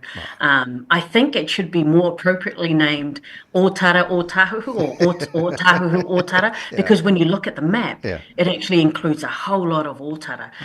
But at the moment, it's up for consultation. Up until the 27th of April, people can put in their opinions, not only about the names, but about the boundaries and all that. But in the main, we are really quite accepting of it's a non-political change, right? It's done by the Electoral Commission. And so we as politicians can just say, thank you or thank you for the next changes. But I do want to just quickly go back to Polyfest. One of the things that the Labour government did is it invested $12 million for festivals. But a lot of that money went to Polyfest. And so it is my hope that in the future, hopefully in the next budget in May, that there is actually an announcement from this current government that they will continue to invest in something that's so important to all. Okay. Jenny Salesa, Malo Alpito, Whawhetai Telelawa, thank you so much for your time. Mariura Malanga, have a safe trip later on today. Once again from Whawhetai Telelawa. Whawhetai lava. Jenny Salesa, Male Tarananga nei tai au tu mo ru Samoa for lima I tolu a mo in o toi minuto lo tora tala le tu la. E malu tara tala ba Samoa ba tala balu le ta nei. We got lo kalo fai. Fapupu ka ko fa marsking. E mo lo fa marstino tala ba Samoa le tai au. E ngal war waku. Iya.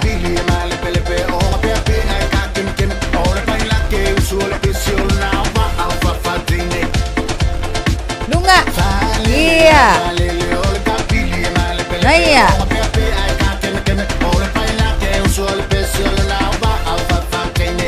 Luma. Iyo, autafa. Haya. Tasi, lua, tolu, malfa.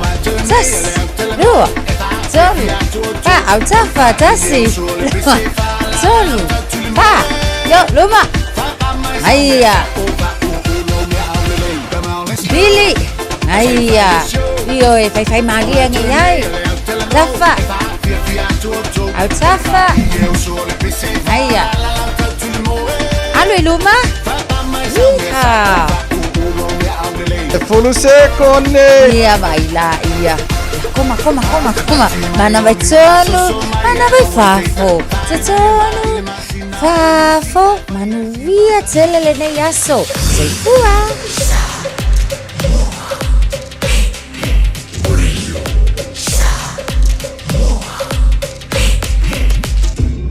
Moi votu. Amo. Usi mai alau whaafafonga. Telefon mai Samoa ia su taitasi. Wa au mai amo oe ona o le langolango mai a le tālofa voucher.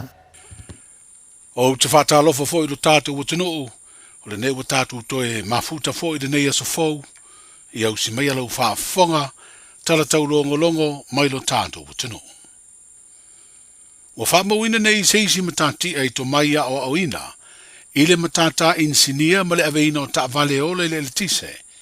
Ina ua whaau u le taurus futasi o tangata ua maua tu spasi. E anga wa ayo na latu ua o atu ia to mai tau matata ese. O i lato ua maua tu spasi o whaia onga o le matata tau insinia.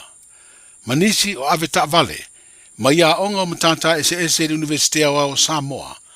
Le a onga o matata ese le lau mua o puna oa i whale ula. Ma le aonga matata ese le Don Bosco i ala fua.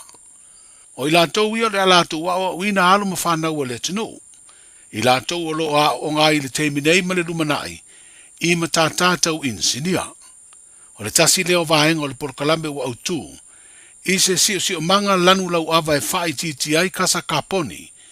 Mai feo inga le lau ele marasami. E pua ina atuai ma wha lea ngaina le osone. Wo nga tasi lea por kalame ma le whaatati ai o le taiala. E lima taina ai lea tau mawhainga. E peona sa whaailoa i se sauninga i lea solua le vai o sonei. E le minstau ngā ruenga te tele le malo. O tātou toe poto le nei aso e te tala lo ia ai.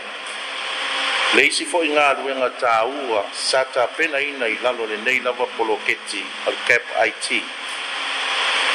O taiala mawhufua ngā ruan mamao mo lona ngalue ina. O le whaititia le o kasa kaponi, o loo pua ina mai whila ua inga i lunga lau le ele, ma le sami, se ia pa ia le tausanga i lua afe tolu sfut. O neita iala, ua awhia i fufuanga mo le whale leo, o pūlenga e pei o swinga o tūla whonom whainga whawai. Whape fo i ma vaenga tau se leni mawhai ai, ona wha ma avenga i tātou malo. O loo au fia i fōi ma le ati na ina, o anga waa mato mai, o tangata Samoa whaapea ma mea whai ngā ruenga. O se mitamitanga i tātou malo, o neita i ala, sa tai mua ai, tātou tangata Samoa i le tapena ina. Awale manuia o su tātou no i le numana. Ua sosoni fo i nei ta iala i a Samoa. E wha malia i nai ni isi o manula i ti. O loi tu tonu o malienga wha vai fafo. E au fiai le ati nae e ngafa tau li maina. O lo pe fo i o na muri ta ia ni nei ta iala fo kuanga duan mamau. Ali tātou malo o tā ua le lumana i manuia o Samoa. Lua afe luasu matas. I le lua afe ma luasu rono. O le ngata fo i lea. O ta iala fo i mo whelaua inga matina i tele. I le lua afe luasu matoro. I le lua afe luasu matval. O le isi fsoson telo nei poloketi. O le a whatupeina o mea whainga luenga ma le whalelea o whale a onga. O lau mua po a onga nei e tolu. E au fiai sa ngātu Ioane Poseko, lau mua o puna oa, whapeai ma le Universite a o Samoa. Na whatina ina fo i a o onga. Awale atina ino to mai manga waa. o whaiaonga mai nei lau mua uma. Whape fo I mai insinia mai tātou malo ma company o le vaenga tuma oti Samoa nei. O se tūta ua ia te au. O lo I eita mai tai o lo o wao ina I lau mua nei e tolu I mata upu tau insinia ta vali. Ma lo au fi ai tātou whanau wa onga. Ua whaamanui ina I le sosoani a le polo kits. Lona winga. O le a whaau pea. O le manuia Samoa mo tupulanga whai mai. E le lomana I o no sosoani whai pea. Ale nei lava polo kits o le cap IT. Le tō whaolo fiti a fuawa ai o le minstao ngāruenga te tele ma whelawa inga.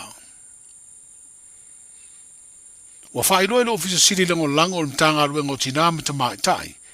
A tina e o fio anga maanga fiso tai o lo o whaurulu. I ngāruenga o le polo keti tasi le miliona tā la le malo. O leo wa whailo atu e leo. Wa yei nisi ua masalomia. I le ngai o inga na uru fale wha malosi ai le ofisa. O le polo keti ma ave ese le masini computer laptop malona drive. O tangata o lo masalomia o ni tamaiti se to lua. Ai leo ni tangata whai ngāruenga o lea mata ngāruenga o lo ieirewa ai o le wha ngai o ia. O le polo keti miliona. Whaalia le ofisa sili le tō wha ia unasa viane. O le masini laptop u ave esea. O se mea whai ngāruenga se tangata ofisa sini o le polo keti. O ia o le principal officer. O whaamtalanga o le polo keti miliona o lo iai le laptop u ngau ia. Na whaalia unasa o lo maua uma I isi whaamau maunga le ofisa. O le teimi nei o lo whaatali pēr mtanga ruenga o tina mtama tai a tina e o fiuanga banga viso tai.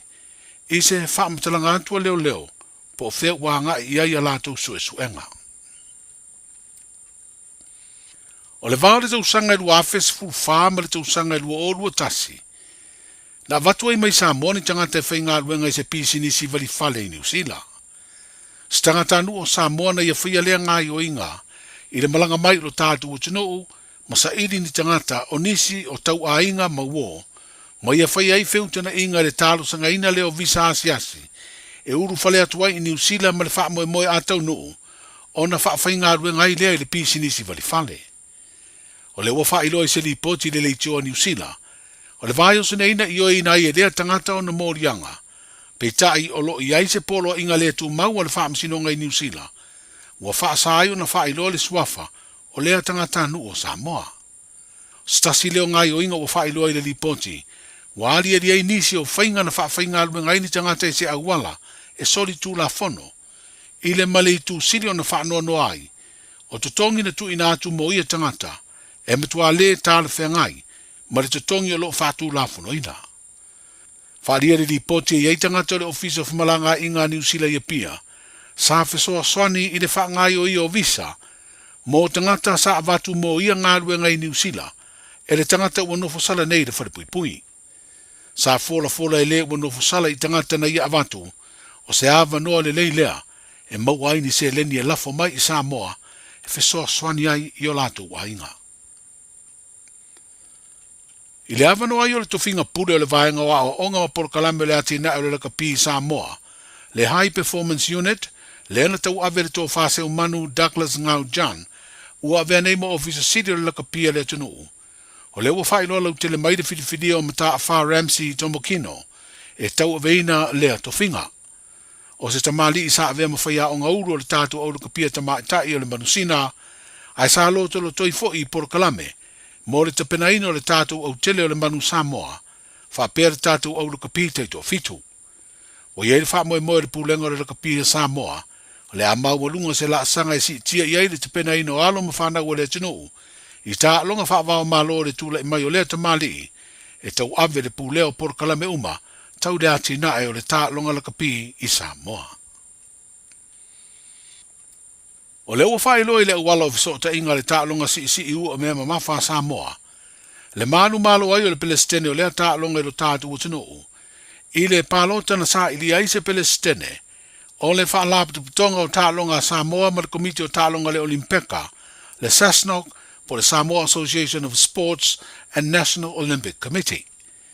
O le veai o le fionga tu au pepe mpelestene o le whalaptonga au tua tālonga le tunu se isi leo la sanga mawalunga o ia ausia. I le ati na e o tālonga i lo tātu tunu. A wa ui o se tasi o poutu tō le tālonga si ua me mafa. Se tālonga o si tia mawalunga i le tūlanga o le tātu tunu. I tālonga whaavao malo. Ai mese lava i tālonga le olimpeka. O sui tūlanga le ata mali i le sunga i a paunga tala le paunga sa avea ma Pelestene o le Cessnock. E whāta usanga le umira no fo inga mo le tofi Pelestene o lea whalaptonga tau tālonga a Samoa. Tala nao le na yaso, saifua. Talofa, we're the Katinas. Talofa, this is Pat Lam. Talofa lava o a la Pimerana, mau pelo li tio. I le Radio Samoa, tasi lima iwa tolu amo.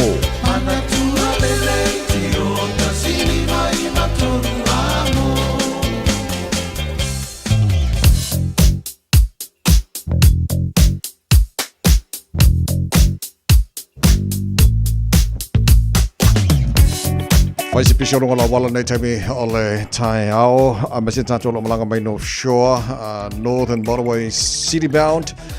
O lo te wawa i atu pasi mai e Dairy Flat. Whasolo mai Albany, Rosedale, Wairau Valley, Takapuna. Pasi mai Esmond Road, Whiololo. Se ia pa ia la walunga la wala la papa. Ia o tulanga nā mo tātou lo malanga mai North Shore. Ngal taulanga iau ki lani. Whiololo PC o le State Highway 18 o malanga mai Green Height. Whasolo mai link mai se fulwaluanga se fulwano. Westgate Whaisiporoka nei te mo tai au se ia pa ia Royal Road, Lincoln Road. Whiololo va o te aratu ma Rose Bank nei te mo tai au.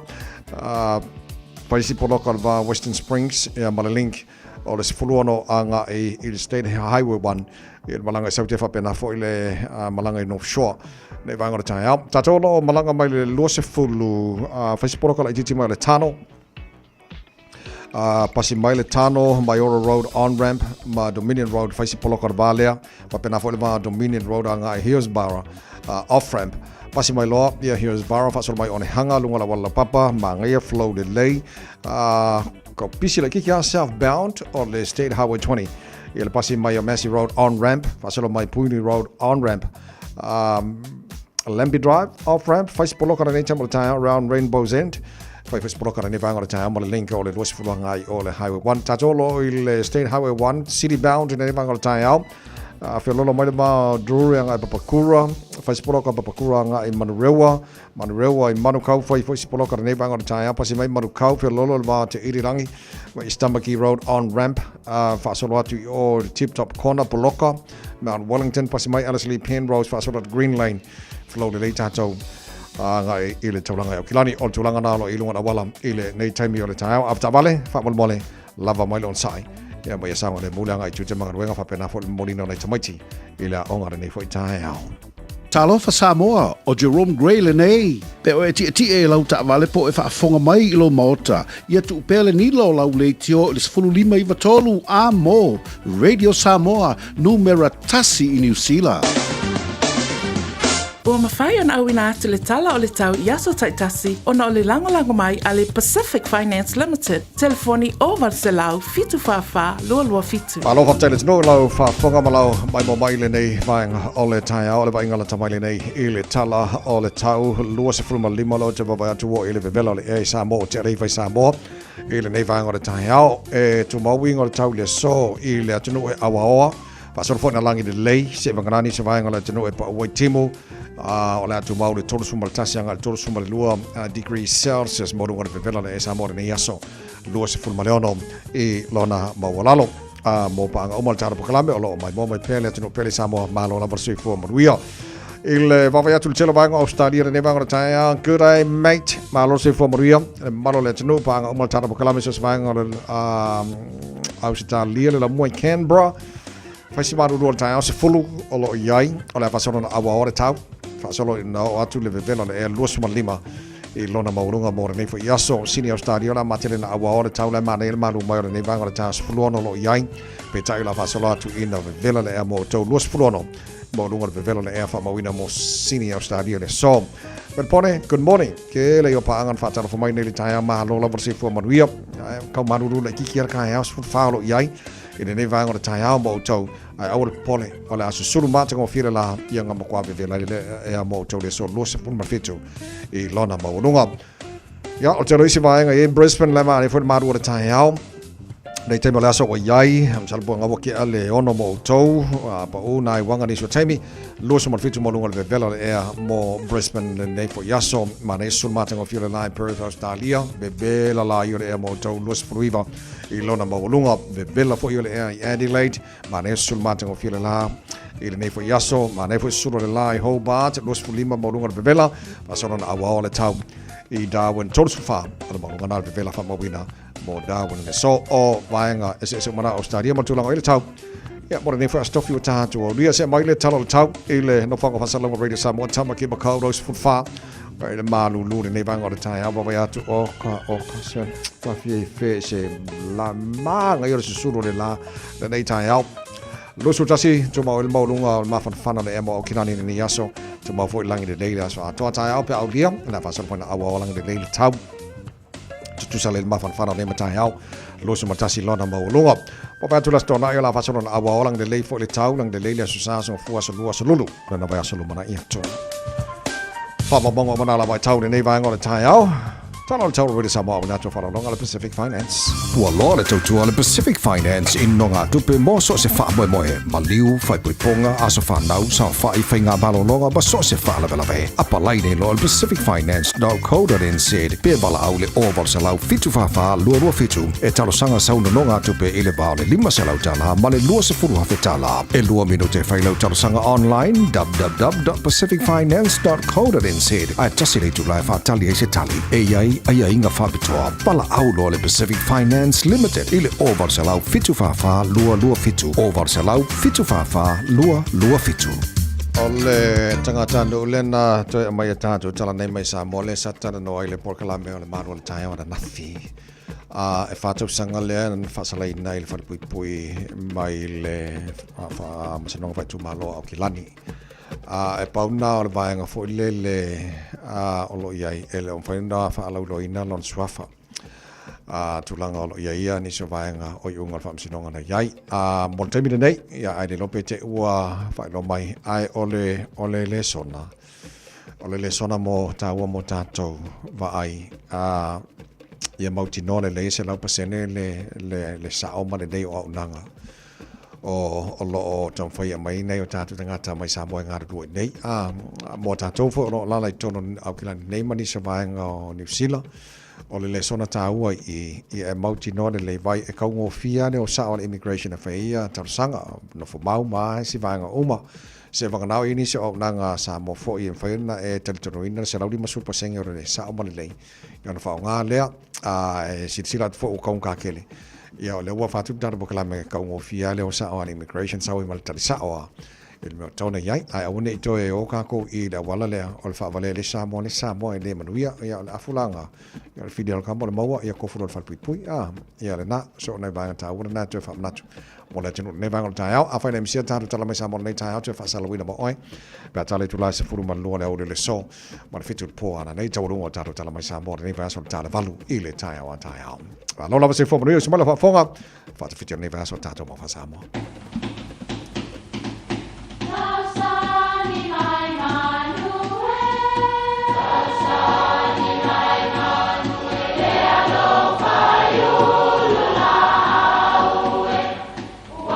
E o whanga manu I ululu o la au, awa e whawhanga I funga o la au. A o le tangata, e whawhanga I upu matala. O le mawhileo o alanga upu mamuanga ngana Samoa maona whaapongai, e a fua I lona sio mianga. O lona lea sao I le whaatufunganga o le iloa whaale aso, mai le tautua se ia o ina pule. O alanga upu mamuanga ngana, ua lanto mamanuina le tō whamanino a Samoa, mana tua foi, e tāo fitau muli le atunu. O le tangi a le pūmate. Whapele tala, e iei se ulungali I e ngoa o manu mea le ngō le tamaloa, a o tia tala le ngō le whawhine. E tō tolu la whanau, o le tama I ngō I a pū, O le teine ingo ia sina moe vale, ia Malaysi teine ingo ia sina moe mafaufau. O le tasi aso whapea le tama ilona talii, pū, e sau nāno nofo atu masio tei o sina moe vale le fale si o manto wo le whantoanga. Ia, wa ata nei ia le tangata le o pū, wa tau nuu le mea wa lewa na foli iai. O le mana o le li le o pū, e mana o e fasioti ia le teine lea. Ai ailo na fatu se i tulou le whaafonga anga le tunu. Na whapena lava leo na whai. Whai antu pū le teine, alu e whaise me ai musu le teine. Ia, fasioti loe pū. Ia o na whaatau nuu leo tūlanga le nā. E fo i mai la leo runga li i. Ua le aisi ala tama teine uauti. Ua toe nei o leo runga li i ma le isi teine. A ua sola le ula nei o pū no fo il sami. Se tasi aso nā lua tuai le isi teine, o le whanau o le urungali le nei, e lua tu fo i e ta ele le sami. O so wha ia i fo i e pū, ia o na whapena fo i lea o na maliu ai. Whanoa noa tele le mantua o le isi ala whanau. O na nonofo lea se tasi aso o na toi whanau lea o le tinale nei, o le alu toto. Whapele tala na tuule alu toto nei luma o le maa o le fale o le ainga le nei e lata i le pāi ngō o le pā o fualanga.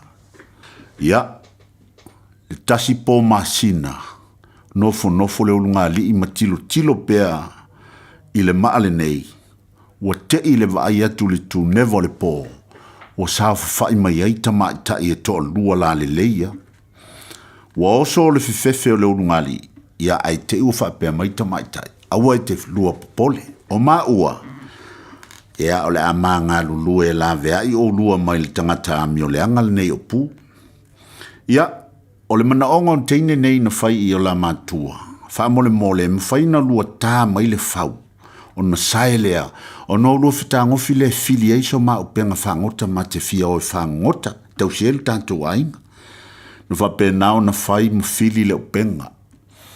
Si i leo le upenga o teine nei, mau leia, tele nau i ana lau le naso. Tau si le ainga mo fia. Mana tua, o lea lava e maha fau teine li tangata le nei o pū. O na toi alu leo le upenga o teine i le isi tae ao. Wa iailo la te tonunga, e le mawhaina leo so whaia la ua e pū. Na tau nuu lava. Wa tae ele teine ma ua te taolo la upenga. Ua lata atu pū e o so whai tamaitai. Ono whi ausi leo tamaitai ina ia muri atu pū ia maua ele mea o lo o te tau aile o penga. Ia na maua taitai ai lava sia li ina noa tia uma o na 5 mau na vai leo penga tamaitai. Na toso lea. A ua tangi le li o pū. Whalonga o tu mātua o tangi al tangata. Na whisili atu leo mātua le la whanau teine. O ai ele nai tangi. Whai mai le tali ale tamaitai. O le tangi ale pū mate. O le upu e whapea ua whaawinga le teine le tama o pū ua mate. O lono winga e tangi fua a ua mate. O le unga leo le tangata whau leanga. Ia. O le nganga o le upu ia tau na malamalama ngofie. Aua e te whau leanga i se mea. Ma ua fui te whai mea leanga. Aua leanga e antantou matamata i so se ata ti whanga mana i a yaso nei. E malo ale sifi whai mea leanga le amatanga. A o ia e mauti noa e oti le iungo le ata.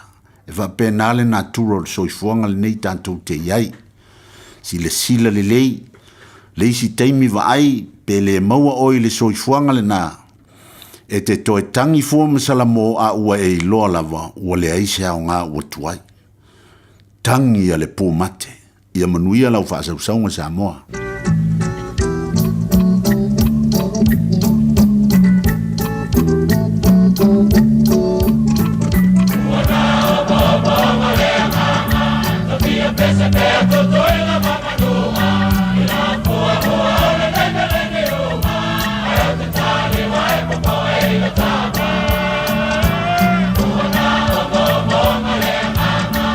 Be a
talofa o a'o o salamasinga falelua tim toilolo o le loia Samoa.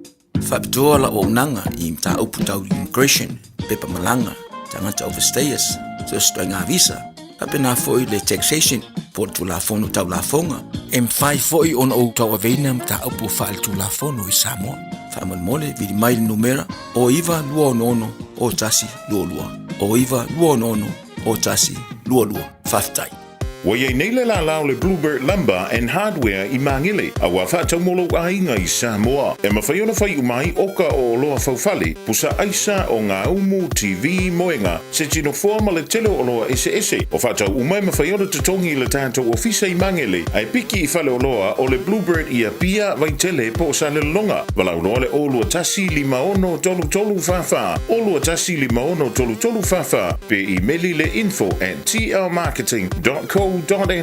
Morning Sifan Dalanga. Hey, don't be that guy or that auntie ignoring a sore throat. This isn't just some drinks and lemon tea in your sweet situation. Untreated sore throats can lead to rheumatic fever. Nobody wants that for their family, eh? Go get your Pepe's sore throats checked at your GP, school nurse, or pharmacy. It's quick, easy, and most importantly, free. So come on, whānau. This summer, take care of your tamariki. Get it checked and get it treated. For more info, hit us up on socials at Stop Sore Throats or visit stopsorethroats.nz. Talofa Samoa, o Atesh Narayan, o le Licensed Immigration Advisor mo le Auckland South Immigration Consultants. E visosoani mo so se tu ai ngā visa e malanga mai New Zealand po Australia. Telefoni mai nei loa I le o valu o tasi o no valu whawhitulua. Po le olua tasi o no valu whitulua tolu o. Sila matana I le whelanuai. Tamo le LCB le o le apa pia.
Whawhiwhianga o le tai ala Radio Samoa Swale mai watolo a mōwa mai teimi o le tara pakalame tua ile ele.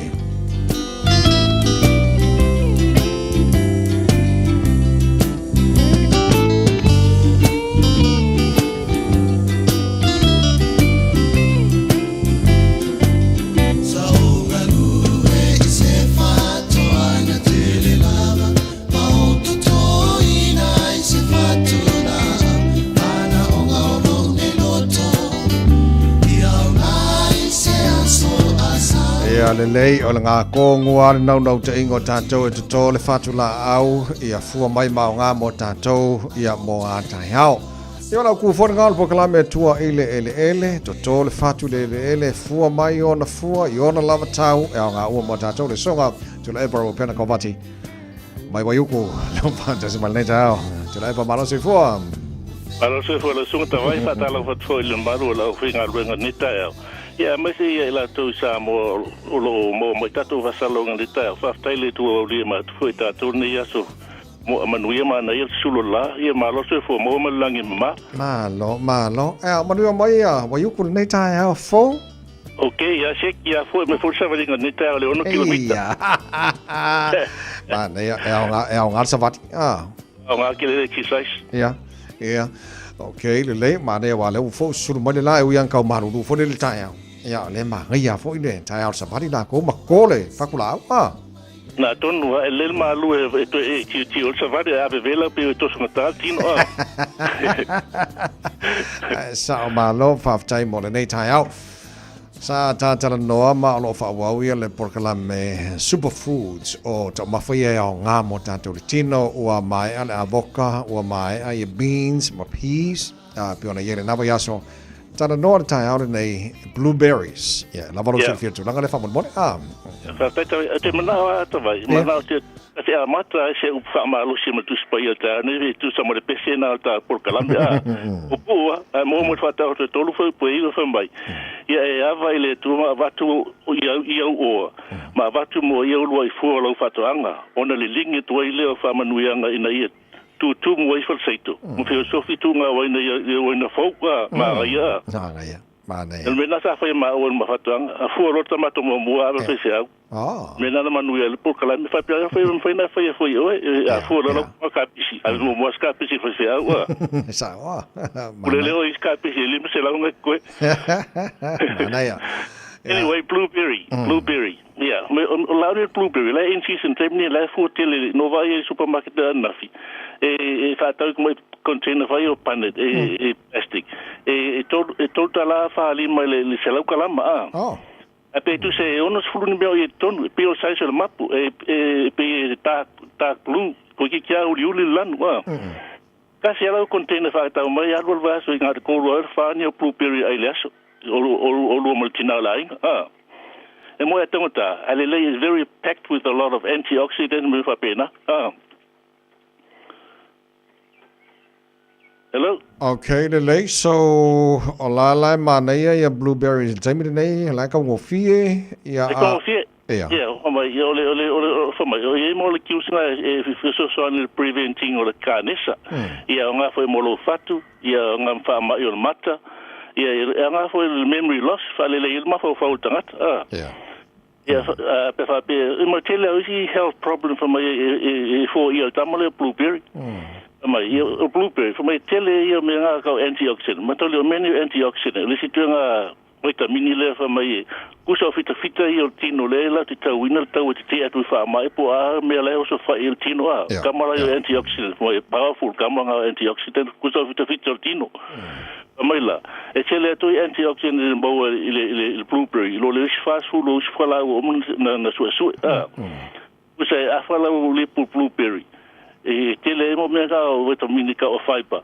ilo lo fala o tasilela ai we are healing power al zamna pen famna to so mai le mo fatu fa mai canessa i ma mata for blindness if it helps with blindness i memory loss le antioxidant ka o so mai epicatechin so mai prevents urinary tract kusa so mai nga ke puia ya la le alu na tautanga me misetulo prevent ia mo siama ele pipi ia la nga o mena tu sina nga o mele mo mal blueberry ia e fama foi nga foi mele mana mamau se tu lo right fa pe maulo lo mana se tu lo ia o tau mafal blueberry e lua tolu blueberry that's all you need for the day. Wow. Yeah, if we see berries, people poison berries, black currants. If you saw, if my mother lost it to la, me mo matamna lo blueberry, yeah. Blackberry, poison berries, black currant. Kama omonga from my kele mo mengi antioxidant yang amoltino. Yeah, o kini tuntelave mo male blueberry, mo fiber, antioxidant, vitamin C, mo mineral iron. Yeah, how much is enough? Yeah, my benefactor la sili fa blueberry laso to folo mo tua ina ia umelva so fa so la ingo blueberry ke fa kelele si ai ki kiris. Wow. Yeah, na. Pa so that's all langa powerful kelele le me mo la titi ma ini. Okay, so I will na freeze le blueberry. Ja, fa pele ti in season temli. I bol for tuanga ia fu fulu mo vale la na ke wa wengi palpala me fa pena. Ina fa mango la ile. Ina tu le fulisa pe fa fu pancake fa blueberry muffins. Yeah.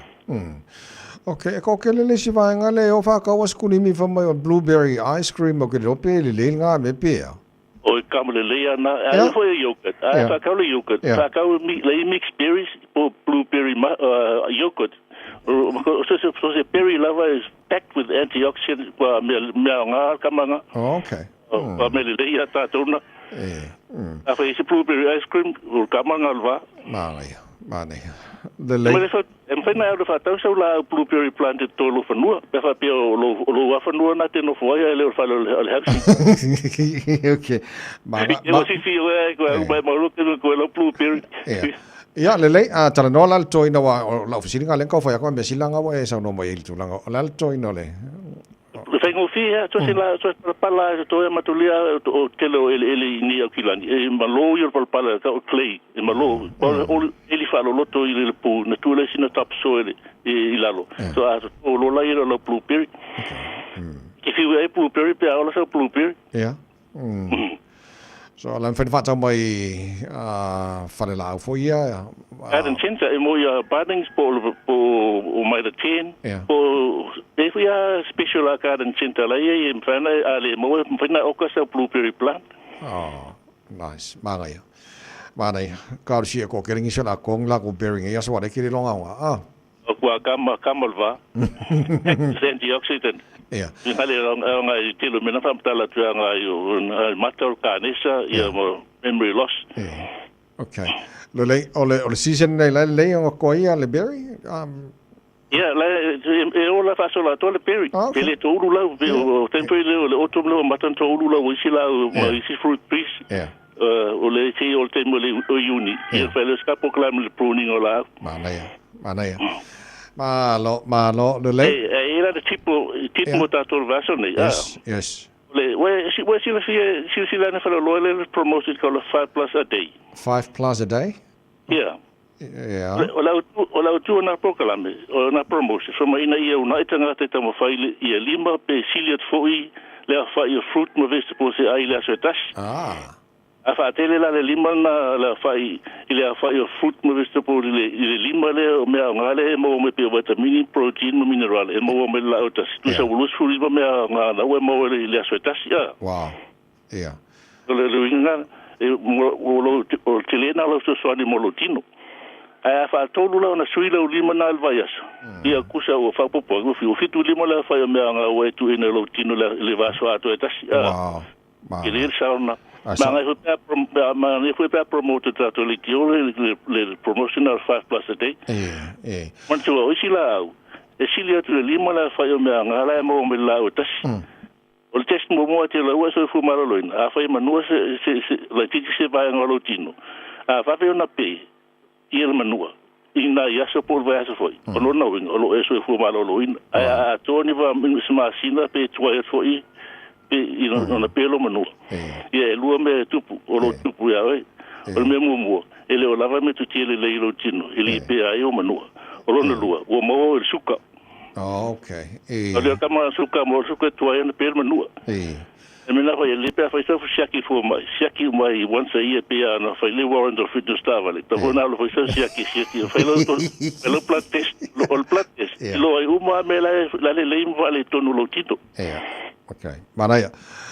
So 5 plus a day, pula oi po out fruits ai apple, molly, strawberry, bawang mel, lima, along with silia tu. Mangaya.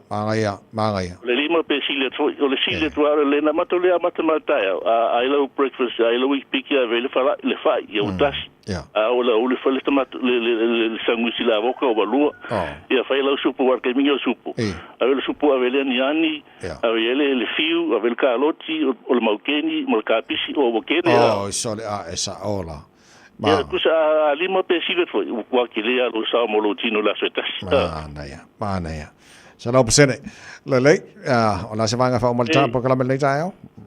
Ole oisi me o fautuanga ai food line season terminate o fito apu melengi corn biscuits the soko blueberry grapes molly mandarin ia malesi fautuanga o kapisi o la ule tol terminate ia o kapisi la potpoto kapisaina coriander broccoli cauliflower brussels sprout o kamalo brussels sprout kapisi ni fa ia fu mo ko fui marolosia kamanga e mo pasiri o le faa ang pasiri o isi le lo faa ang pasiri fengo fi a fai lo scramble e tau e na tu asina vai ta e fu mo tun se o yam tala kip yela nyangi ma se la pasiri fu tip fani ni e kamanga scramble e o sole sem kwa manga ya mo fala o te to fala o temde o mo te fala o sama tomato cucumber eggplant israelu o capsicum o corn o mo te mo vanga na okay ya mo le shoto a fa ina to kama ko le fonga na tasi o te to tomato tu ko to ya suisi me o le to so o to nele ele no fonga tasi a suisi me fa ta mi fa crop rotation Malo, tulepa, malo faftai mon proclamen nei tai au. Ia malo, ia pora tuanga sa valita, ala malta, na no fola le no fola le capita. Tu fa la via lo fi vai le pitula non buanga. Fa pio tu le vai. Na fa lo exercise. Yeah, I can do 100 sit-ups in the morning. Wow. I'm going to sit up. Or me fa pa o to tomorrow. Fa ia ti se lima. Fa manava tonu le isu mul fa se kone. Na to manava mali fa ngutu le ono se kone. Fa lima na fai. Eu mona na eu pa uru to maula. Ma lo le fero ile va sa pa dia mo ne yaso te leva. After you realize that never fa so foi. Te lava le songa te leva pena ko vati maltar baklame tua ile ele nei tai au no to se furu lima minuto lo to taro le tula iva te pa na minuto lo to maro le tai au. Already somos fulima iva to lo mo mal fa mo la kele sa fa ko anga la ko nga kele alo na nga fa fianga golden elise. Good morning.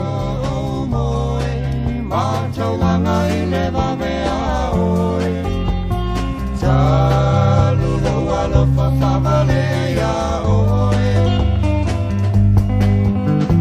Sawan, mafe alu iline ala pepe chawiai.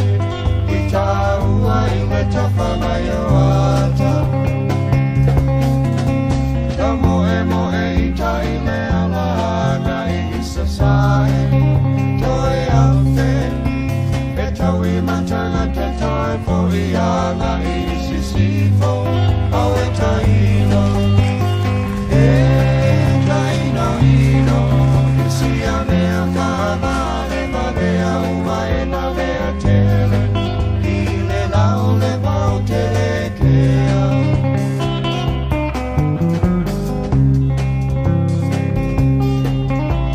ifa abeo na nau le mutia ile sao if I been out now ya oilo wow si aula mi manu ale tau anga fa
Bye.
Hey ho oi wala wa mal peseri samola jino pelo tapo kalamena malo le taiao mol nei stofi malo fafte tele ilo tapo inga malau talo for nei taiao tatu telefon pe tala iva le taiao nei ya on telefon le talo fa salon so ate tia fa le tuste tia mon bokalame fefia mai fa wa to to with the samo on nei aso mol nei taimi on lava fa se toi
Radio Samoa. Taslima ivatol amo.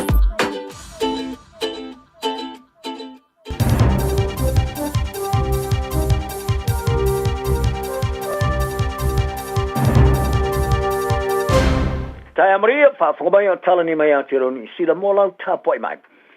E se li poti susuanga fōua mawai o le ino tinamata mai tai misogynies ma le whaelonga lanu o lo alia ni mai whainga whaatalua te mai tai mi tina whai pule i le paramena ni sila mola tu ainga. O le li poti o whaeloa o tapai na le minsta o whaamsnonga se whautuanga i suinga o le tulafono. E whaaleia ati le pui puinga o fiso malo e whirwhiria tangtalo tele patino le te tonu o la tu ainga. O le usua university o tako sa whaatala talanoina. E se forma te se fai pule pati umare rua fe mare ro futolu mata waini fa oli mai nya o penga fa o penga fa mata wina de fa malo si nya mi fa ngali i mar fa wa fa mata ule otia ila tom sta se fai pule tina sa ia fa ali fa le matua ilo loto le leanga o sa wanga sa lafte yai e au fi ai mar fa mata o le ino lon fa i ai le isi sa ia longo le so i fa mata ule fa malo si o ia lua fai pule sa whaalia le sa waino i la uini au penga. Ai o le isi sa li ipotia le wha mata uine se whana wha folinga sa ilon te turunga o se whana moi. Ta wai le ripoti o le wha tulangana o le wha tarua sa si tia. Pe a whai au sia fai pule tina mata mai tai. Ia ni mata whai o i sinia. Pe a whai le e iei le itua le whai ngā malo nei lo itua ngai. E pe ona maa wai i le suenga. E au fia i whai pule tina mata mai tai o leva le pāremene. E tō lua sa la whalia, o nei sa wanga sa whai masao i ala whai unga e li taia ma whai ngā whaporkeki. Ai o isi sa whalia ana whapela tu te loina le matau tio nei sa wanga, ai rei whiwhlia se manu e le ta wivi mo nei to whinga.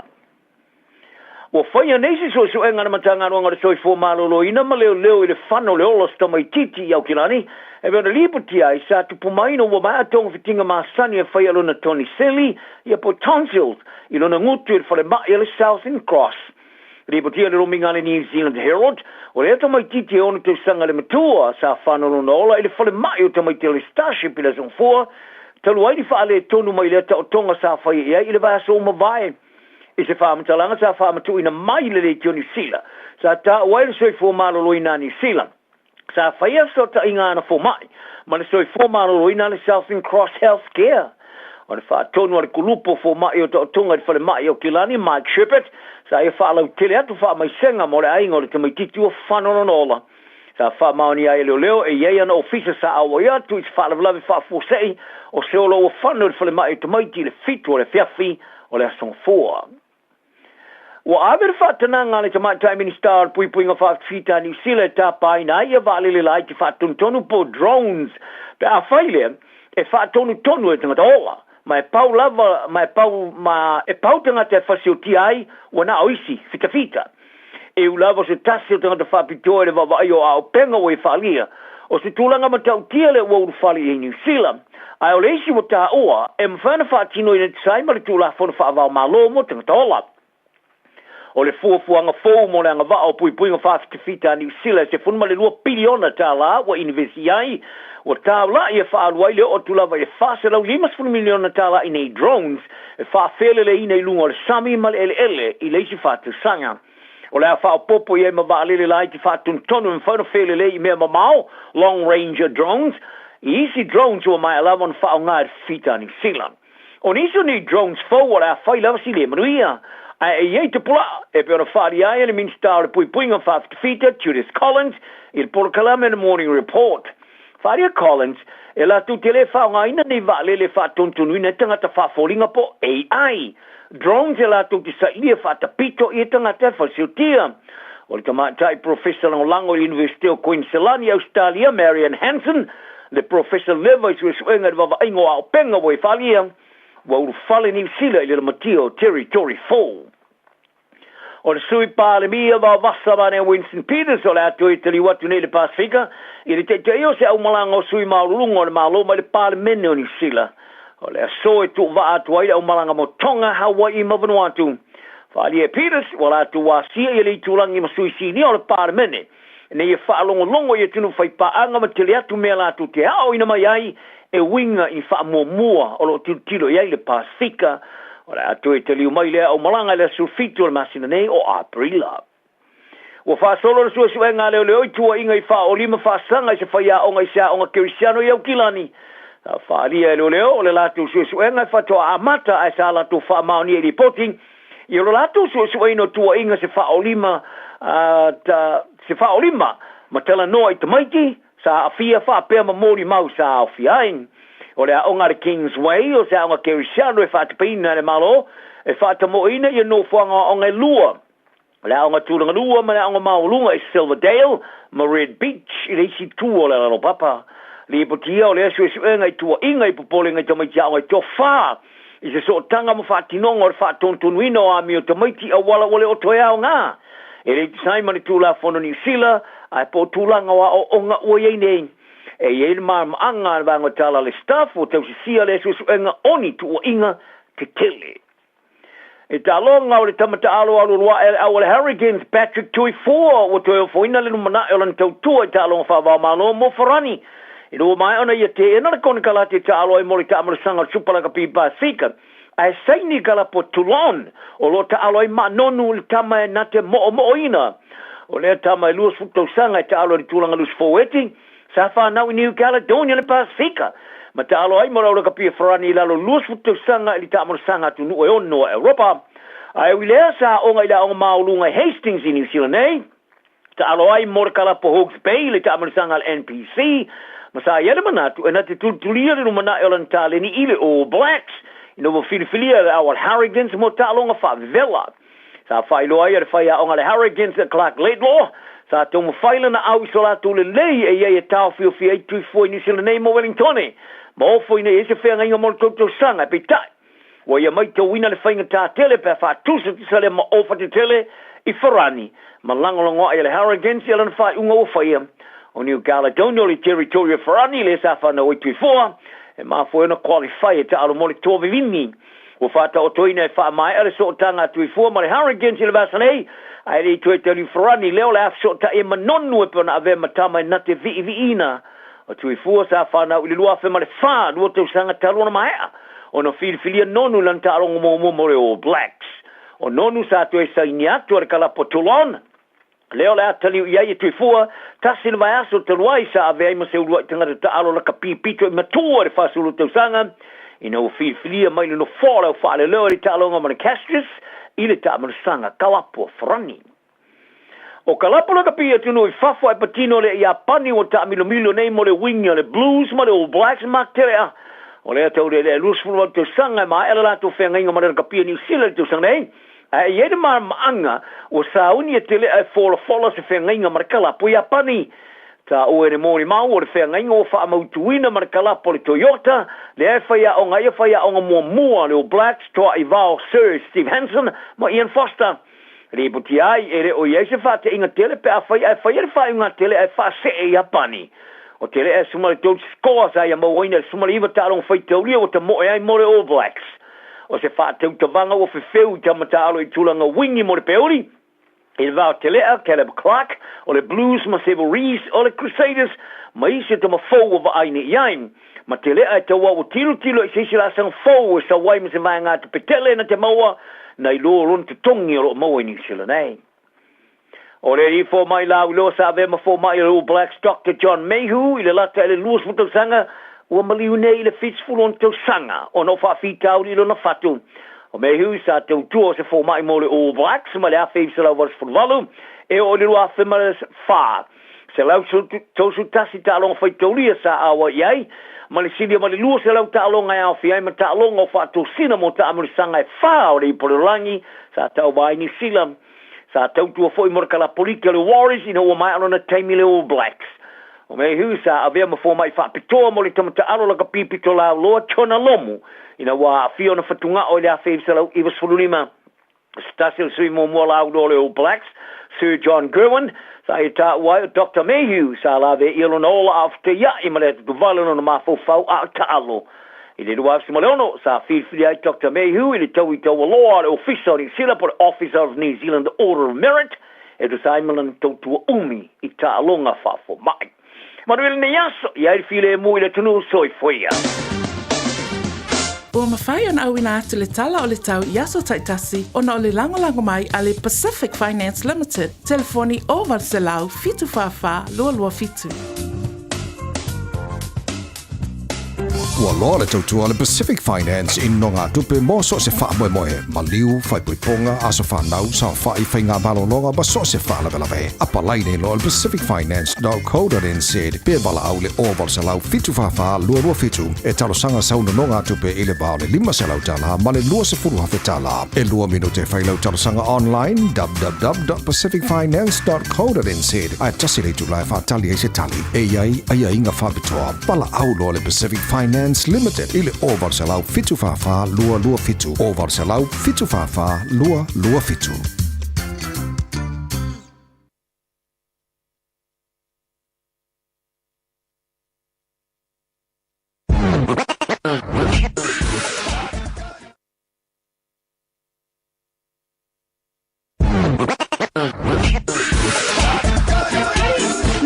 Soy fua, ol se fufonga Samoa, Radio Samoa, tasilima iwatolu amo, se kia Radio Samoa. Hey, au ona ia vea oe pei o isi tangata e manatu maa ili wha iti ngā. Ele na o le inu le vaiti polo na se kia ilea. A le vave tonga fitia le wha iti ngā. E ono o le tūlanga e maua i le fever rheumatica, ma ele ai lava se tasi. E mana o e o se pele le nā tūlanga. Aia. Ave loa na yo walo, e whaile siaki le fo mai whale ainga, o le tausi mai le aonga, po le whale talavai, e vave, whaingo o fie, ma le mea sili ona tāua, e le totongia, e ma whai foia na whaile tui o le baisilin, e ki lia atoa ai. Saula ia Samoa, i le nei vai tau o le tau mawhanawhana, ia tau sia le leina yo tātou alo ma whanau, whaile siaki, ma whai loa le tong fitinga. Mo nisi whamatalanga, sa iliana i lunga le social media, Stop Sore Throats, pe asiasi i lunga le upenga ta whailangi, stopsorethroats.nz. O whapitoa nei ale Tai Ping Supermarket I Henderson. Mai le aso fitu e o le aso se fulu tolu aperila mo ana VIPs. Iwa se fulu mara iwa sene mo fala aida somalie. Tanga aniani se full kilo tolu tala iwa se fulu mara iwa sene. E ia inga whapitoa. Mawala ulua se lau points ile ta seni whangawai o le H Bay Water. Po le tasi lita o le whangususu o le anchor. Le Tai Ping Supermarket. Ile lua se lau mara tolu Lincoln Road I Henderson. A fio mai loa. Oceania Career Academy, Sauni! Kako oi, kaule kaua! He pai ana pai! Oaste lumangai maguia! A whaia sa ili se la asanga fau moe, a waloe te no whai. O le OCA e au tauina ai o e imtata esese. Maua visenga fau fale, vali fale, palasa, male soifua maloloina. O le nei avanoa e anga wa ai tangata no whamau masiti seni New Zealand o loo halala I au kilani.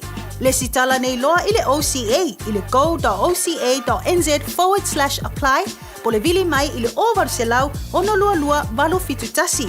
Ovar selau ono lua lua valo fitu tasi. Matau te whaia ni fo aroi le aso lava te fio mai ai I le Shine Dental, ai e inga whaapitoa. Matau te salia le Afterpay, Zip, Q Cards, whaapea Wins Quotes I le Shine Dental. E whaia fua whatalanoanga mai le ACC I le Shine Dental. Le aise tongi mo whanau I le bao le se furulua I le se furuwalu tusanga I le Shine Dental. Talanoa mai le tongi ino le whainga o nifo I whaunga ai le Zip, Smile Now, Pay Later. Le aise tului I le Shine Dental. A fio mai le 555 Great South Road Manukau pe bala au le lua fitu ono fafa. Lua fitu ono fafa mo le Shine Dental. Ua na o le Radio Samoa se furulima iwa toru a mo e tautuaina o e ilaungangana fitu aso le vai aso. Faitauina le upo le poto no le tautua matavela linga Fusi and Sons Funeral Services I Mangele ma Samoa. I taimi o mawhatianga ma whaanoanoanga ona o le maliu. Mana tualingalinga Fusi and Sons malana au nanga. O le a wha maa avenga atu mo oe ma le a inga. Wala au I le telefoni lua fitu lima tolu o fitu.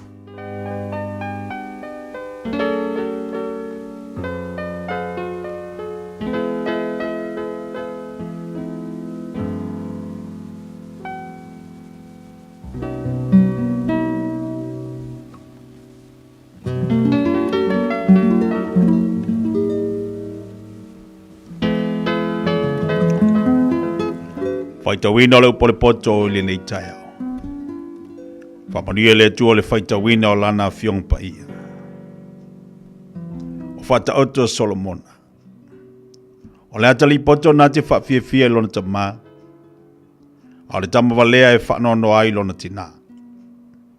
E lea o ngā le whaulainga o loa o le ami o leanga. O le ami o tonu e lavea I lea na I le oti. E le whaalaina Yehova o e ami o tonu. Ale mana o e ami o leanga e te ena lea e ia. E mativa le wanga lue ma le lima vai. A o e lima malosi e mau oa I lantou. O le whaatupu le tausanga vevela. O le atali I poto lea. Ale moe ngase le tausanga e sele ai saito.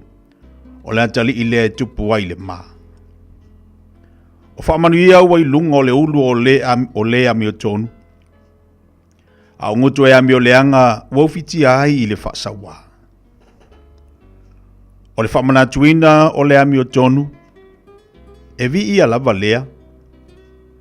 A o ingoa e ami o leanga e pala ia. O le ua potolo na loto. Na te talia polo a inga. A o le ua ngutu vale e lafo tuina ia. O le savali le ami o tonu. O savali ma le saunga le mu o ia. A o le whapio na ala e whaalia o ia. O le ua ngeno na mata. Na te whatupuina le ti ngā. O le ua ngutu vale foi e lafo tuina ia. O le ngutu o le ami o tonu. O le puno o le ola lea. A o ngutu e ami o leanga waufiti ai I le whaasawa. O le ino e whaatupu ai misa. A o le alofa e ufifi ai sori tu la fono malava. Ua ilo le poto I lau ngutu o le mafaufau. A o le sasa e te tau lea I le tua o le ua le aiso na mafaufau. O e popoto la tu te ua le poto. A le ngutu le vale, ua lata i ai le malaia. O le oloa o le mauoa, o lona olo malosi lea. A le mativa o e matitiva, o lo latu malaia lea. O le ngaluenga a le ami o tonu, e ulea i le ola.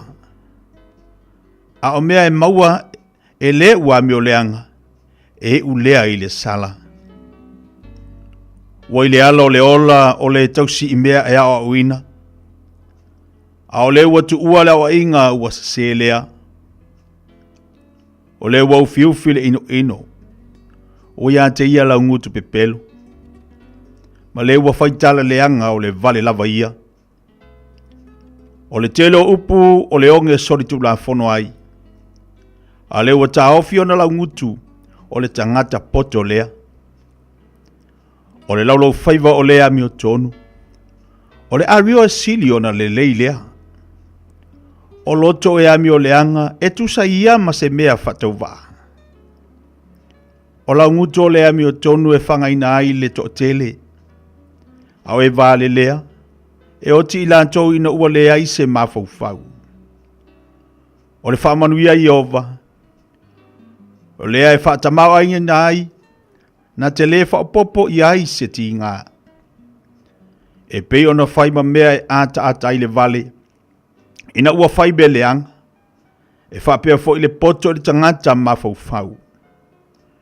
O le mea e matau i ai le ami o leanga. E o lava lea i ante ia. A le mana o e ami o tonu e fo ina mai i lava lea. E pei ona mawai antu o le asi o sio. O whapea fo i le ua ami o leanga o na le ai. A o le ami o tonu ua i ai whaavae e whaavavau. E pei o le vineta i nifo. E pei o le asu fo i mata. E whaapea le paie e whaapea le paie i e ua awina o ia. O le matau ia Iova e whaalewa le vai aso. A o tau sanga e ami o leanga e whaititi ina ia. O le whaamoemoe e ami o tonu o le oli lea. A le whaatua tuanga e ami o leanga e uvale lea. O le alo Iova o le malosi lea i e ua sao lantu wamio. A o le malaia o e whai ami o leanga. O le wami o tonu le whanga e tia lava, o ia e whaavau. A o e ami o leanga e le mau i lan tou i le nuu. O le ngutu o le ami o tonu e fua mai ai le poto. A o le laulau whaiva whapio pio e wawai e se ina lea. O lau ngutu o le ami o tonu, wa iloa ia o mea malie. A o ngutu e ami o leanga e whapio pio ia.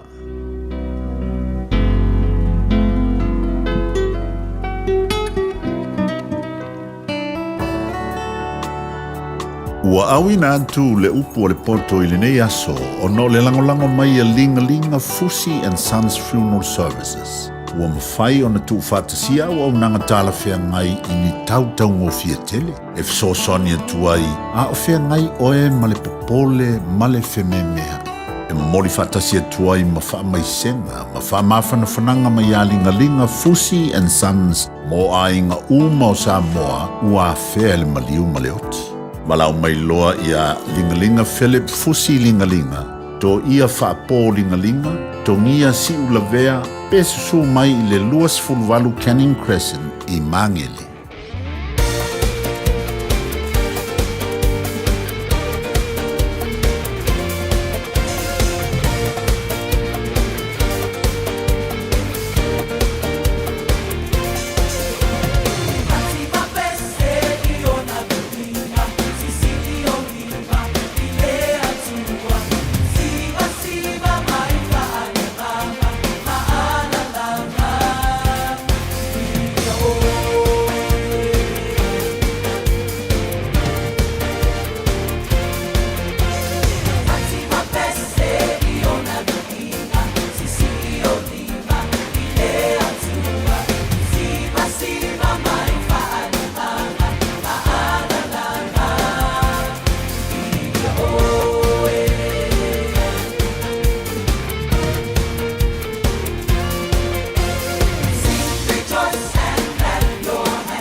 24 hours a day, 7 days a week. Radio Samoa streaming live on www.radiosamoa.co.nz.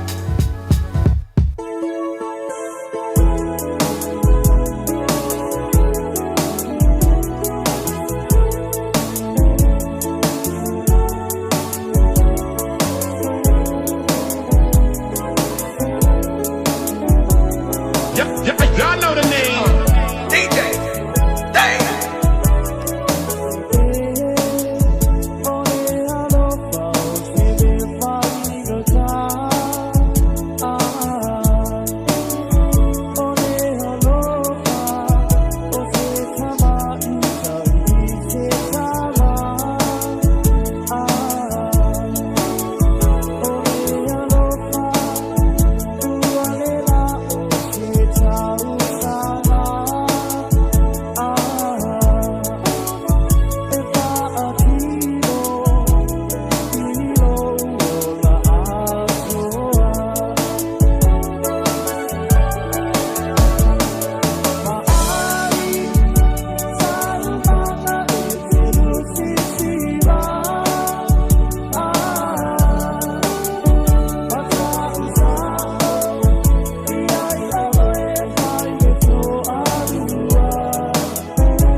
Luas fulvan minuto leo tene le July vale nei taia le pokalame le fifia mai le mafto mai le tanto tino o ile to telefo ila to leo lo mafto mai lungo tato pokalame na wato bo fo tato pokalame le taia o le upo le poto fa tawina al fata auto lo na tau pes fulu ya bia le fata ile to le mo le avano tato te fa ngolonga ile na upu amatai fo ile tato fo longo ma tato savalinga le taia fo malia so matango fie Matalo fatu pokalame le fifia mai le nei taia Mai bolung al tatu wa tunu fa pena fa mafuta mai ma mau mai tau tu al Radio Samoa ya mo to u mala va leo lo mafuta mai le nei tai o la stofi ta po inga nei tatu to mam tina ma tu mo to malawa ma lor si fo manu nei tai o fo pa talo fatu ya te to mala to ta po inga ya le fo tatu se mai le nei tai o mal nei ya so ma to go fie le aso ta pena ina le tu mo ta to pa talo fatu wa la ta po inga fe la va te fata si mai ma tu Patalo fatu malanganga fia. A whenga ruenga le tua sungai whawhenga inga mo tau wharitua le ngata fo ilea o whionga I patele te mai tai sa ea o le vasenga o le au whenga ruenga le tua le nei tai au Whea lawa tō vine nai ua wala wina ai a wale ngaluenga le li whatalo fatu le pokalame fifia mai le nei aso fau Lolo pa le tatu paanga lolo le tatu watunu Wo ma paanga umala pa fifia mai Ma lolo se fo manuia nei tai au Good morning Luas fruiva minuto tene li tu laiva. Pakasolonga tatu pokalame, malu dua tu la leisi tatu pokalame tangata mati tu al tau nei, ona wale mfai ona pa umai nisi o tatu pokalame pe ona yai. Le fa malu dua tu ayo le vaso fou la tu tari umali tatu pokalame tangata mati tua. Ia na tu fa o fo ilea o le mafuta mai, ia matala tala tu langa o lo iai fo le nei pokalame mona ia tatu tu asina. Sina le vaso fou la o la mfai ona tu fa o tatu pokalame na mo tantou. Ia e fa malo tu lava. le vaenga te mana o tatu te whaasoa pe a tele tula sifuru. E le mwhai lawa na whaatsimali tatu programi Amerika i le sunga tula epa. Te ilope to ilua vaiaso, i le tolu vaiaso, o na whai leon to e whaawau tatu programi na ia ma le lea fo i tamali o tatu watunu o lo ngalue mai i le tau tuama unanga le si ufonga le tai au fo i Amerika. Ai tele tula sifuru, na watu le ato e sile vaenga o tatu programi. Tatu tatanoma tatu whaasoa i ai. Le anga lau te wawaia o le tupu ai tutono o tatu watu. E leo Samoa la, a o le tupu nei a tatu. O le tupu nei tatu lo te whale. Te lo fo nei tupu isi atu nu unai te mafuta mai e. Ai, o malol tatu news le te ale tali tula sifuru. Ona batula ia te o si vaenga na. Tatu tatanoma tatu whaasoa i la ngolo i le tō wha. Malautanga lo loto i te mali e misi lo whare polu. Lo le tatu wantunu. Ia fai fo la ngona mamanatu. Nei ma fai ona tatu no fo mal malama. Mano fo ilo i pele tatu atu. Ai mesi tu pulanga la vawa le alo anga i mai. Ni so la tunu le fa pena na ngalu du tono fa finga lu nga nei tai hao. Malo le ngalu du malo tau antai, malo fa malo losi. Tau tu le rede sa mo mana pokala men nei tai hao mana yo le sunu mele la. Malo le on sa ya te ole na ua e ala usu le tai hao. Suing o le tau le wei tanto oka. Sui le tau. O mai le taimi o le malulu. O le atatu o ila koe ngā kauia. O ke manga kua ia sia ua ia alfosio. Ke manga kua ia ngi kako malanga mali. E o le kauringi. Kaulangi fifi ela ukama. O asola. O le e ke vai o ke alu e piki mai pe ama mai mikwenga luenga. Fai le malulu a whak. Ai sau mani ngalo fikingu. O koe ngā kaula le nei e fia i te le malanga mari i mo le maluru. Usala ka ke sau malaka ka ngā mea lai ofu mai. Tu louri whaafonga lai tu. Ai lo umala o kama penga o se miki yafu, penga o se ofu kingo. Ai wha te le mari mai. Koe ngā kaula ngi e fiki e rola mo le maluru ia. Ai sa aure le sori. Wale e ila le kingo le kakal maluru. Ai o tau nei e wha ingoe malanga mari. E o lo le kau maluru fai mai lola uka mo alfo. Ha, wo o vai kei mio kanga mea. Wo o kei mea mo kanga mea. Ia wa fo yale kolu le fa ofu. E le lo tau ma fana fana tino. E fai ngoala malanga mari fai mai o kaungi o kau o kanga mea. Ia o ngosa. Le fo la tatu wo o le tau te fea ia la kanga mea. Kasi, lua, kolu. Mare ofu ma fanga i kua fa ofu. Ai o ko kinge ka ilua. Fa ka uma fanga ka kolo fi vai. O ngo sa ia mo ka ngame le la ka ko ka we mo ka ngame ya. Lele ia mo la tolo ba fto mai dunga la tele. O ye swing on tau mo ta tau. Fai mali. On sa i fo julanga lo ia le tau malulu. Le la tatu walo ti ai. Seven fatalo fa diso pa anga umala vale radio sa mo dunga tatu Facebook nei taiao. Tui vale fatalo fatu, sini aus Italia. Lave iau, umi fatalo fatu. Jeremiah valoanga valor se fonia fatasima inai California. Lene sia a valor se fo laude lei. Nita Saulo fatalo fatu po Kalame, mafto mai ma Wellington. Pana tu nei tai fatalo fatu sia woya Latina tu pola. Brother. Patalo fatu ia te o leita ia mo le tu no falo. Manu ia tele leita ia. Ya ba sile fanga solo ele tunu i tu banga luenga le fo ia so ma lo la fa mano lo si. Lauli. Vi o la vi anga lauli. Pese tu ai le leita ia.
E leo ngatasi pea le futia ma le umele. E mawhai ona tūla I mai whaalawe whaafose I e peo se maliu.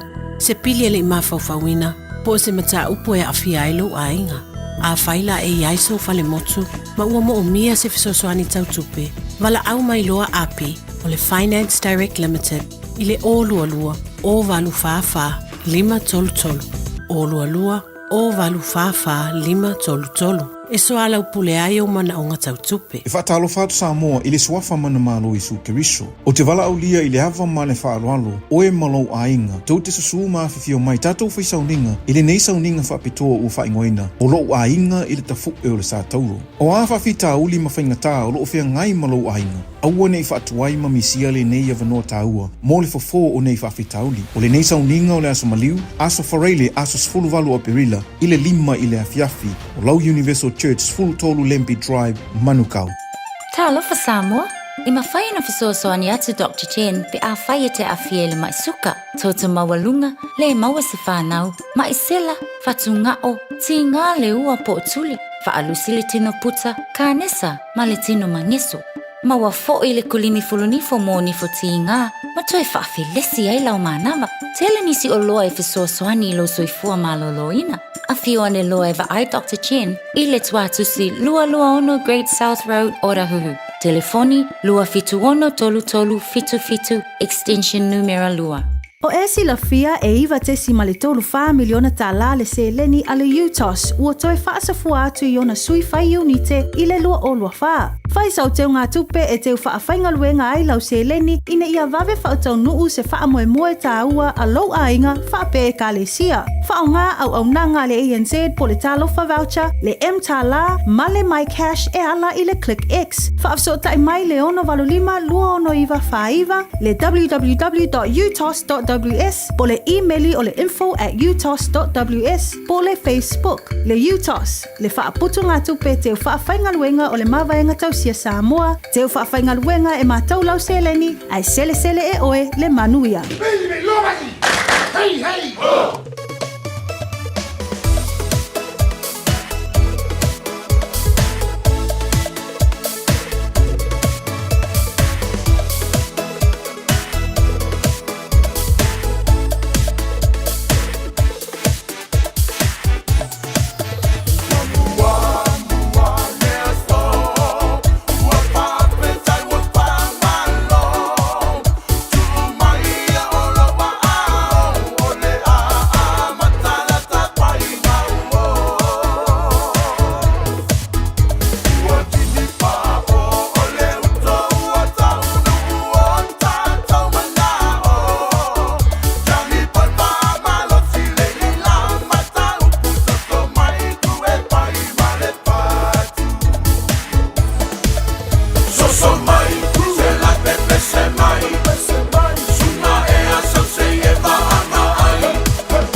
E o ele so Mike Roma fa fianga mo tanto le tai au leo te se football e o minute o de ja leo le tu la se follow leo tali watu tatu fa salango la udanga tau tu le tai world mo tanto nai Ottawa leo fa te so ya Victor Dasi foi o te mali o tatu watu no pole alo tatu watu no lo fa le meta wafi tavale fa ia pa o tavale le ngata foi le sia ki le pepala tavale tatu pa mo pensini o mala ba le tau tu sunga ya Victor nei tayao le fa te no tatu pa kala me kun moni Victor yep ko man le alo so que tiene esta apoyo ma ora bon sai ma rota tua ya pasaro po ila po inga sa mo mala nei tayao li si foi no singa venga tia Kalau singa pisi nunga awal, wala on sa ila vai nunga awal, ia foi singa pari ite mini tiesi. Sa ole le Victor, tulanga pe ona yele taulu ai mai sela lu tau malulu. Kama fa ku nga kala lia.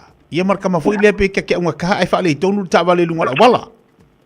Ya ma goro su se merta. O ko ndangi pe ka vale lunga awala tiesi. Ia. Ma ta vale po le vai po ese suau kurang lenga vai po lei po ta va ya ma foi kimbo pare ne ma kimbo kon ma singa ho e martau jango kimbo kawang lei po ta va le kiwa e ku le lo ka fi ana ya lo ta mana ya Victor la sa foto nga foi le mo le tunu mo le temi mo le ta va le fa to e ala le ta yao nana e ala ya e solo le ta vale fa ola ya lulo e te tau fa ala mo pe la se ume tau fa ala la po me ngai okay alo tala i lo fa ala ka va ko ai ka vong fa ala e ama se fiku mi unke ia e da tu ke me ke fa ala la ka va ka fa vi vela ide ya wa ama pe ki an malu e ku sa mo ia ama ka ngalo ka ik pe ka kala ka aka Pie fare siki ngare la ka pa lu la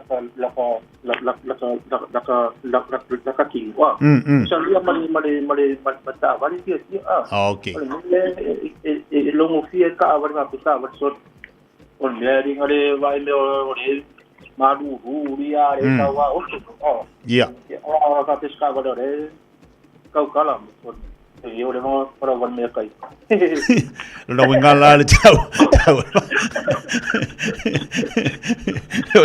ale ngala tala foi dele va pela o kai ka ke falo ngo kwala va penga lo kala si tu lo fa fonga la tunu mau kala ko fenga luanga ke de al paipa ka ke falo ngo kwala la e pie de fale si sek fa pena fo dal tabali va pe ka ke ala kulo fa lo karu e fa long guarda vale e pere fia e lo ta vale le suau e per ka vale ai sawa ya sa o le ia de ai ka o na fa o lo e fa yo le que lo ta vale pa du la okay mana ya no winga la te tau ona fa ola la titi se tau fa ta vale nei suau i to tonga ta vale ia nai ngai anu wala ire ke fa long kwala ile ka vale le ka vale la hey yo ai va via la cava le pepe non la wala rivita ore to chua ka ai ore to chua ka ai lo ka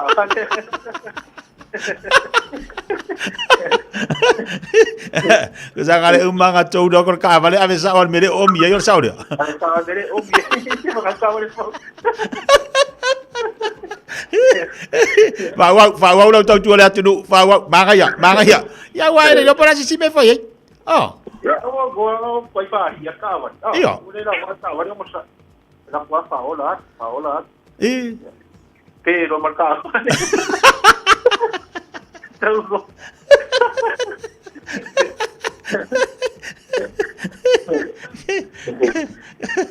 ke ia savaria ia savar ya me pulang le paket ya o ka varia wa to rai nga pa ia ka no mori ka me kira o tenga guna ya wa sa wa pa pali sa ya me se la pe fa pe la po po pases le la va ka vale ave la po ya koi fa ko ka vale ka pa koi kar ka vale ave ngola po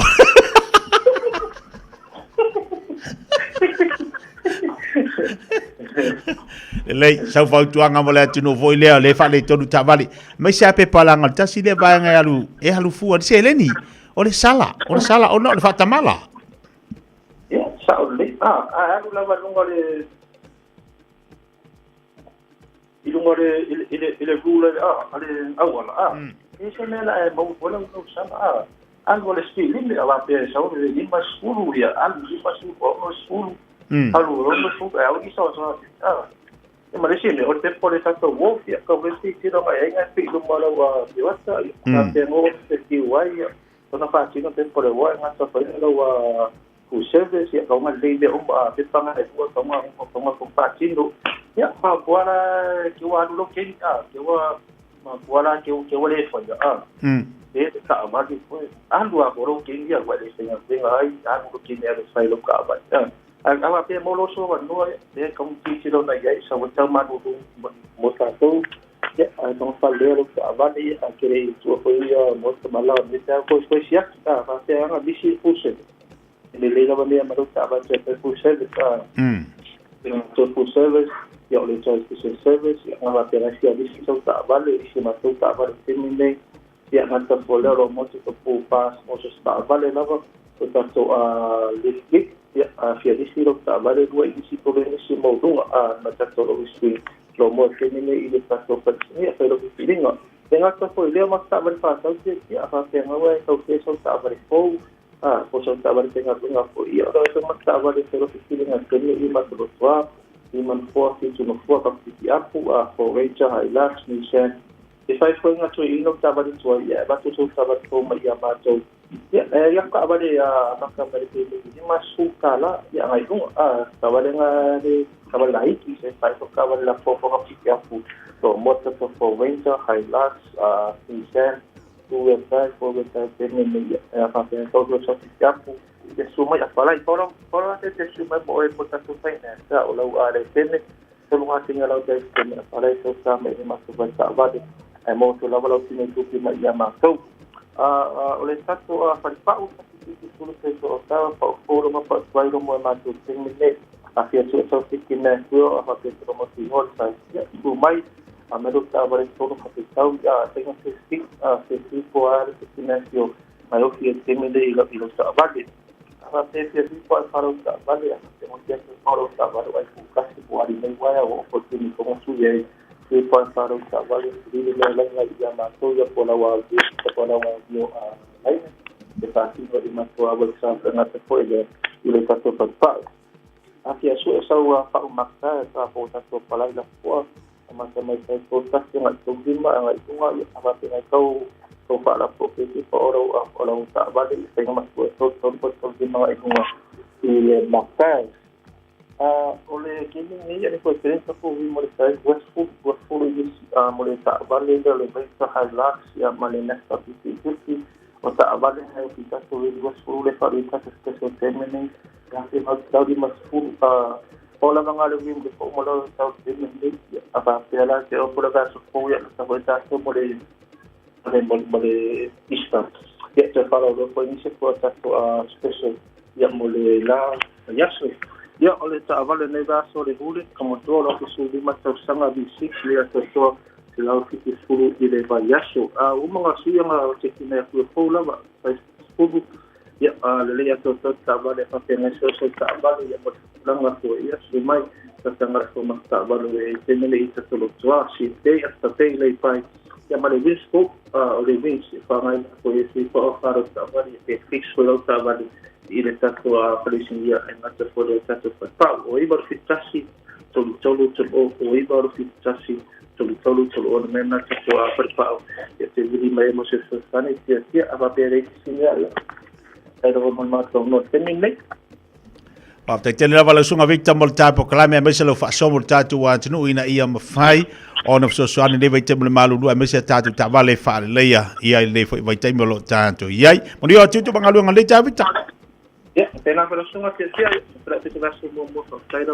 Le lei o sunga ya Victor pele fa fonga mai ai i le tautua ma danga le tatu falta vale po le tatu falsini o le tail word le o fa tina ti ya oi ole oiva lu fitasi tolu o oiva lu fitasi tolu o telefoni po le oiva lu fitu fa tolu lua o so le watu resipito le si su ma telefoni Victor te mo ye le sunga ya Victor manelo va la telefoni le Victor, my man, ole o tasi o iwatasi o tasi lima faono, o tasi o iwatasi o tasi lima faono.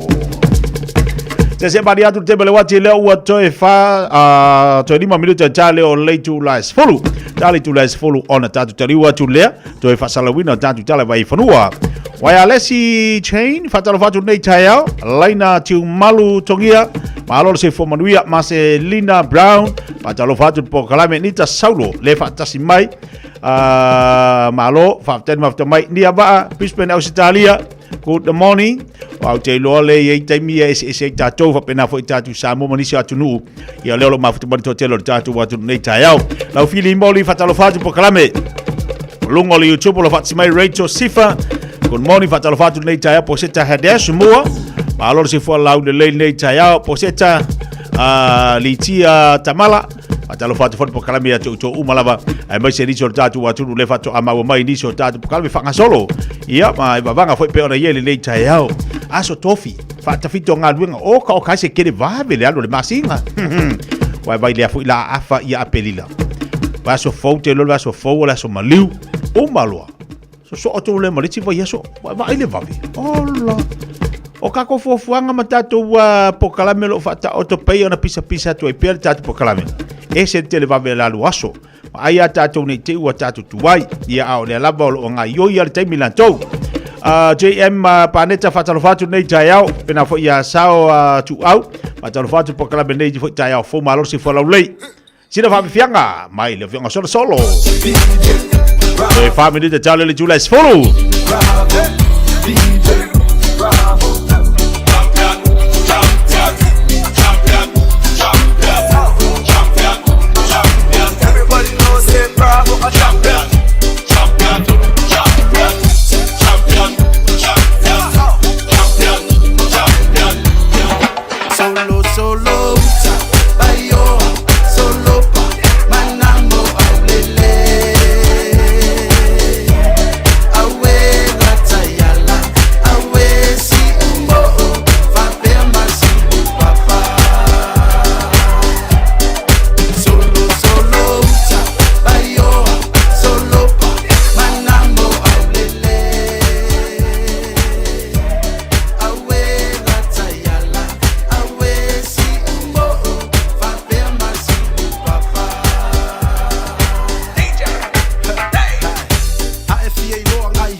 a day, 7 days a week. Radio Samoa streaming live on www.radiosamoa.co.nz.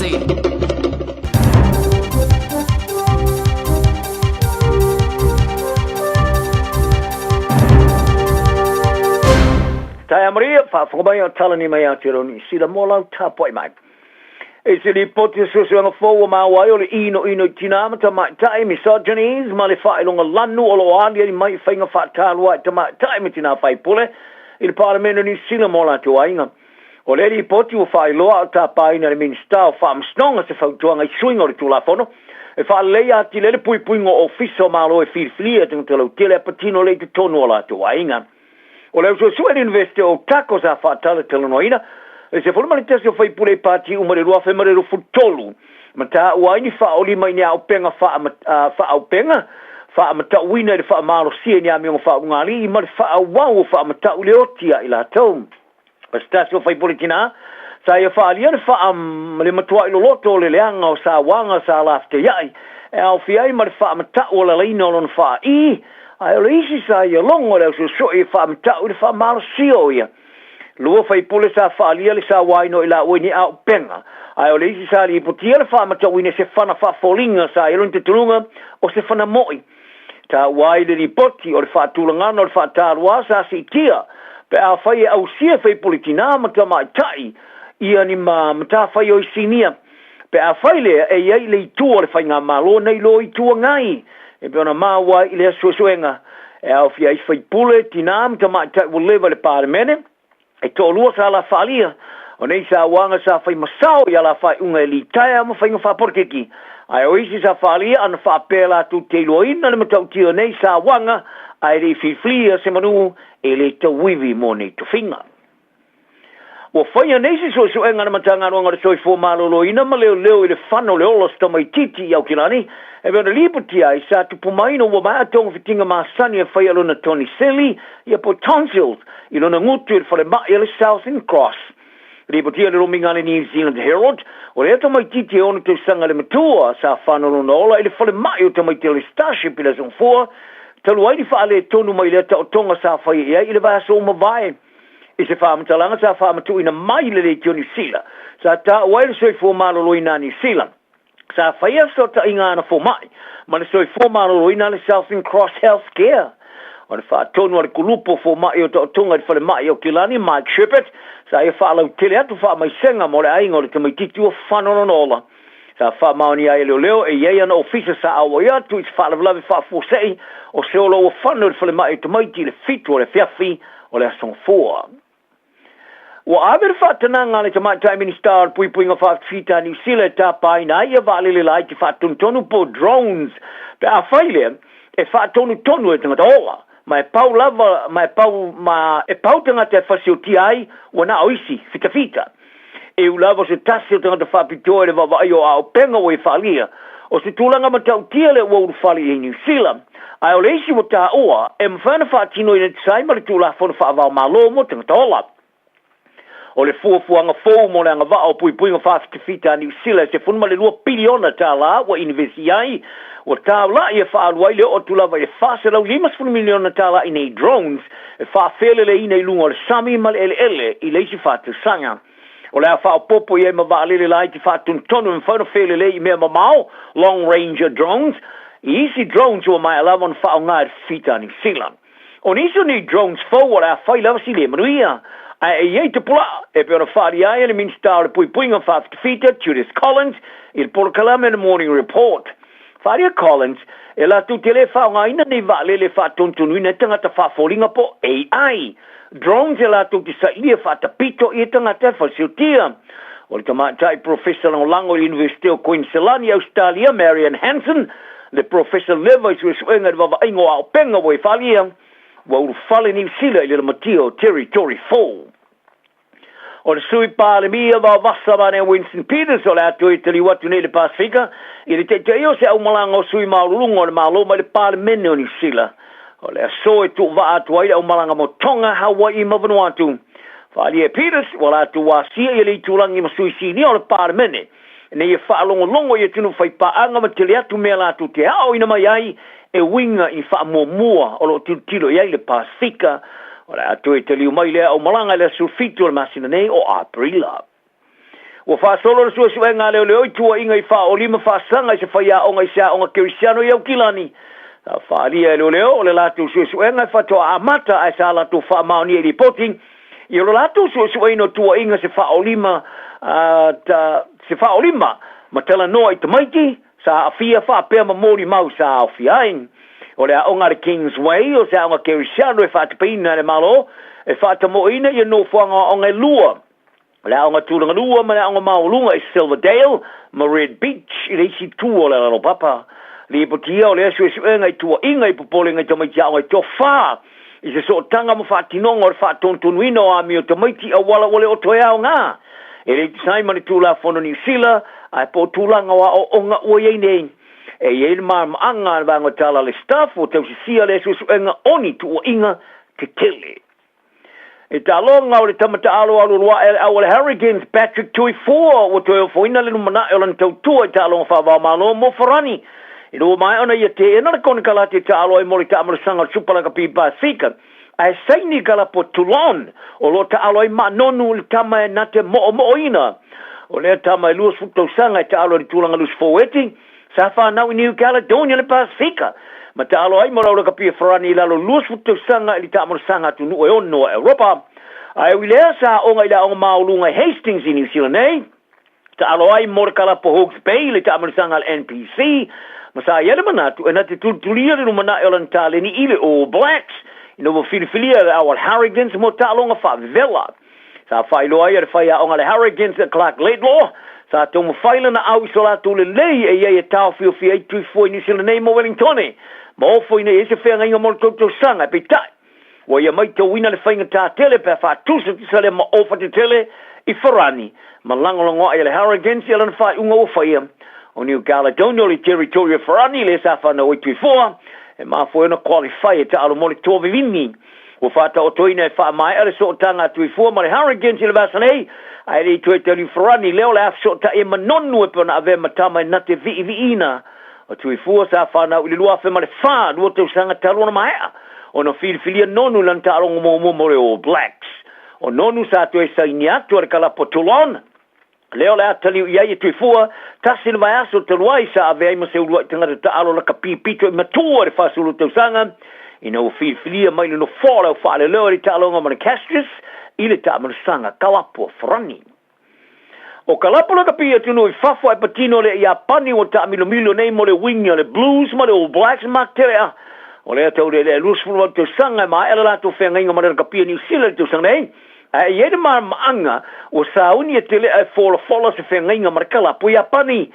Ta o ere mori mau o le whenga inga o wha mautuina ma le kalapo le Toyota. Le e whaia o nga mua le All Blacks toa i vao Sir Steve Hansen ma Ian Foster. Le puti ai ere o iei se wha te inga tele pe a whaia e wha inga tele e wha se e apani. O tele e sumari tau skoa sa ia mauaina le sumari iwa tālong whai taulia o te moe ai mo le All Blacks. O se wha tau tawanga o whiwheu i tamata alo i tūlanga wingi mo le peori. I le vao telea, Caleb Clark, o le Blues ma Sebo Rees, o le Crusaders, ma isi te ma fau o va aine iaim. Ma telea e taua o tilo i seisi la sang fau o sa waima se mai ngā te petele na te maua, na i loo ron te tongi o maua i New Zealand, eh? O le i fo mai lau ilo sa ave ma fo mai All Blacks Dr. John Mayhew, i le lata ele luas mo tau sanga, ua maliu nei i le fitsfulu on tau sanga, o no wha fitau ilo na fatu.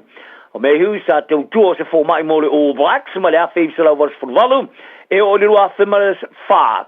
Se lau tau su tasi ta alonga whai taulia sa awa iai, ma le silia ma le lua se lau ta alonga au fiai, ma ta alonga o wha tau sina mo ta amurisanga e wha o le i polerangi, sa tau bai New Zealand, sa tau tua fo i moraka la polika le Warriors, ina ua mai alona taimi le All Blacks.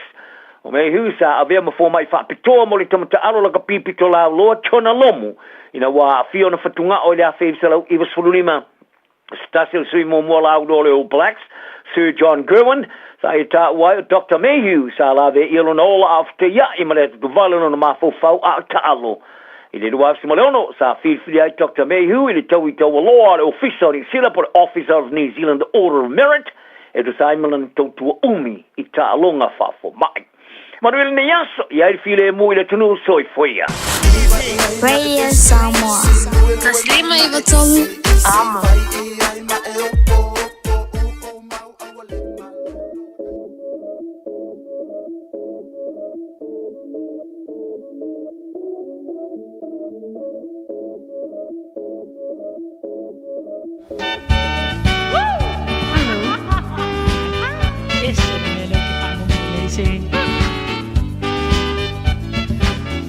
Palapa Samoa, Pasulo, Ilopa, Ponga Anga, Mangalo Milo, Leo, I say, Pangatunu to Bele Malama, Ipole Puini, Wille La Palapa, Ole Matapo, Ole Abema Papala,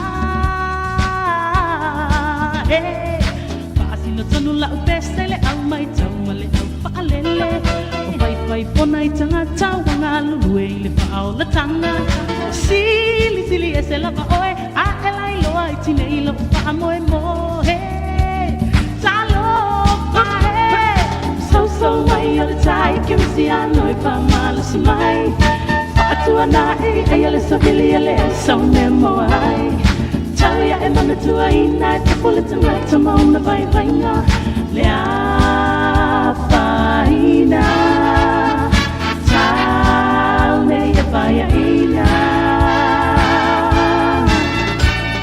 Savalia to ile awa life ay talinga ifa amatalanga Afia angelu ia pa ia mi ole anga se muli ane o wa pato amanga lo mai sai ta fa ingata ai ta la se ita ai tu la isa paila ngai semanga wa e amata mai tu wa e ole pala abana le su mali e ole anga sala na pai ai Salamo ia se So mai ole tai que se ano e fa mal si mai Patu ana I ayale sabili ele ai so memo ai Tau ia e mana tua ina e pula tana tamona vai vaina Lea faina Tau ne e vai ina Oi, papalofi Boleh kuayai, manos uso. Walu asasang ko iya soile imali la valo pinangalo. Aya elai lo ai pa amsino kersiano. Ata peta wile langi etu tangi awe mai ai opa awe. Halo. Tamalo. Sauya lo soy ole lo pamunile ne boy. I love moi awal ma mo temi sili on the side ili usame ai tamai so mai on the tai que se ano e va mal si mai patu anai ayala sabili ale ai so memo ai so ya e mana tu ai na tu pula tanga tama on the vai vainga lea faina Fire ina So my I can see I know if I'm mal is mine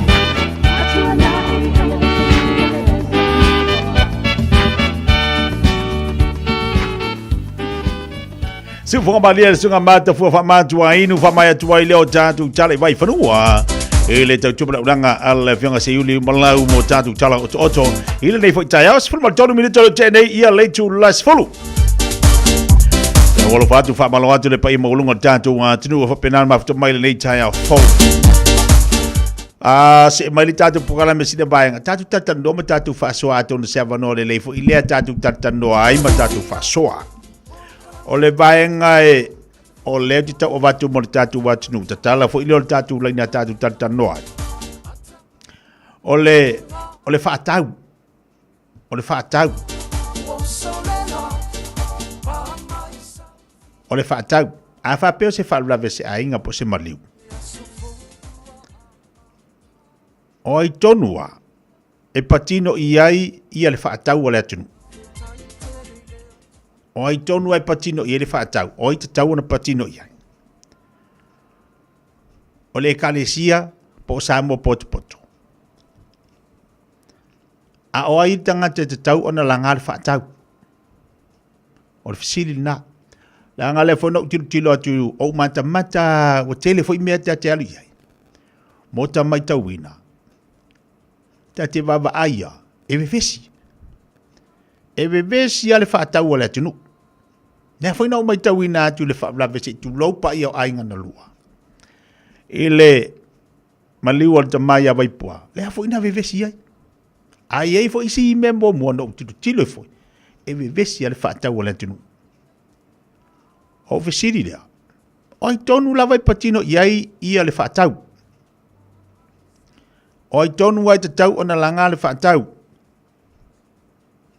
O le kale sia. Po so se sia tu tonu lau valaunia. Ai so se whalawe lave foi. Tatu te mai tawina. I tu tonu o ainga. E iei whanau. E fo ilantou o lea o lo o nei whanau. Ia o lea tilo ma wawa ai ai langa nu o tatu watu. O te lo tala noa lai sa mo. Te tala noa ia tatu nei. O lea batu le fesili. A batu ia le tatu mtatu whaasoa le leitai au. Tatu tata noa ma whaasoa. O tilo. Pe wa avea le whaatau. A lea tunu. Ma mea ua su e mea helis tangata. Mea moni ale upu le whaiatu. Moni ale tala le whaiatu. E ala fo ina vevesi le whaatau. O leo so se o lisi tangata. O leo so se o lisi tangata. Al fesili la. Ina ima whaina a mai fo ise la ngona. O le tatu watunu ina ita mamle. O le toa ina la vaipua. O le toa ina la vaipua. Ese le sa o lan tala noa. Iei fo imea na ualu ai na uwa alongo ia. E whaatolu sa o vaipua tangata pe ale. Pe a se le oso. Au tilo la mo wa ai ai. Wale tasi wale lua. Le tūlanga o le whaatau o le tatu watunu. E mafu mai. O le vevesi ia. E whao mahalo a lesi. E whao launga lesi. E tau mawhai a lesi e whao le launga. A ele oi ai patino iai. O hai tonu ala. Le anga o le whai mai langono o ise o le tatu watunu. O e ka lesia. O le nuulna i nei al tangata. Le patino i ele wha lave. Ai a wha pēr saola. O le ala le mea le au soi fua le si tangata i langa le wha tau. Pe a wha pēr ele o ie patino i ai. Pe a manino le leima malama le tatu watunu i lana nga nuu ma le vano nofo. Ia ma upu fai ai mai se fo i o le vafe aloa i o whalau polu. O me wha pēna le tatu watunu. Ai a taimi te whanau mawe vesi le wha tau. Te ilo foi lai whaafonga mai ni so i lantu e hau mawisi atunu. E tupu e me whaapea. O le aso usira fia. O le aso langona. O i tonua. O i tonua te tauna la ngā le whaatau. A o i te tauna la unga. Leo ta latu tātou leina. Tolu fitu tasi lima. Tolu fitu tasi lima iwa. A mai alo e langona. Mai alo oi fina ngalo. Ile mea naite si la fia. O wane i whaualo langona i langona lisi tangata langa. Ai maana i ale tala noa mai oe i lau whaasoa. Ile mea naite si la fia oi. Leo talatu tato leina tolu fit tasi lima tolu.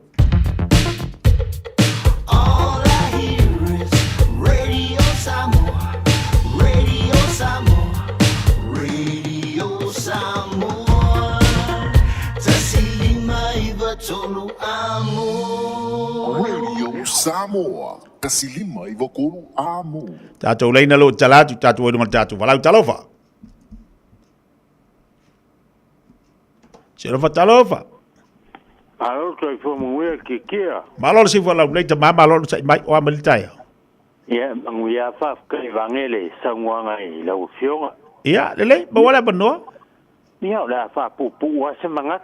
Ang po ko kele malula ku nga fo fie fa alia ko la ku fingalo.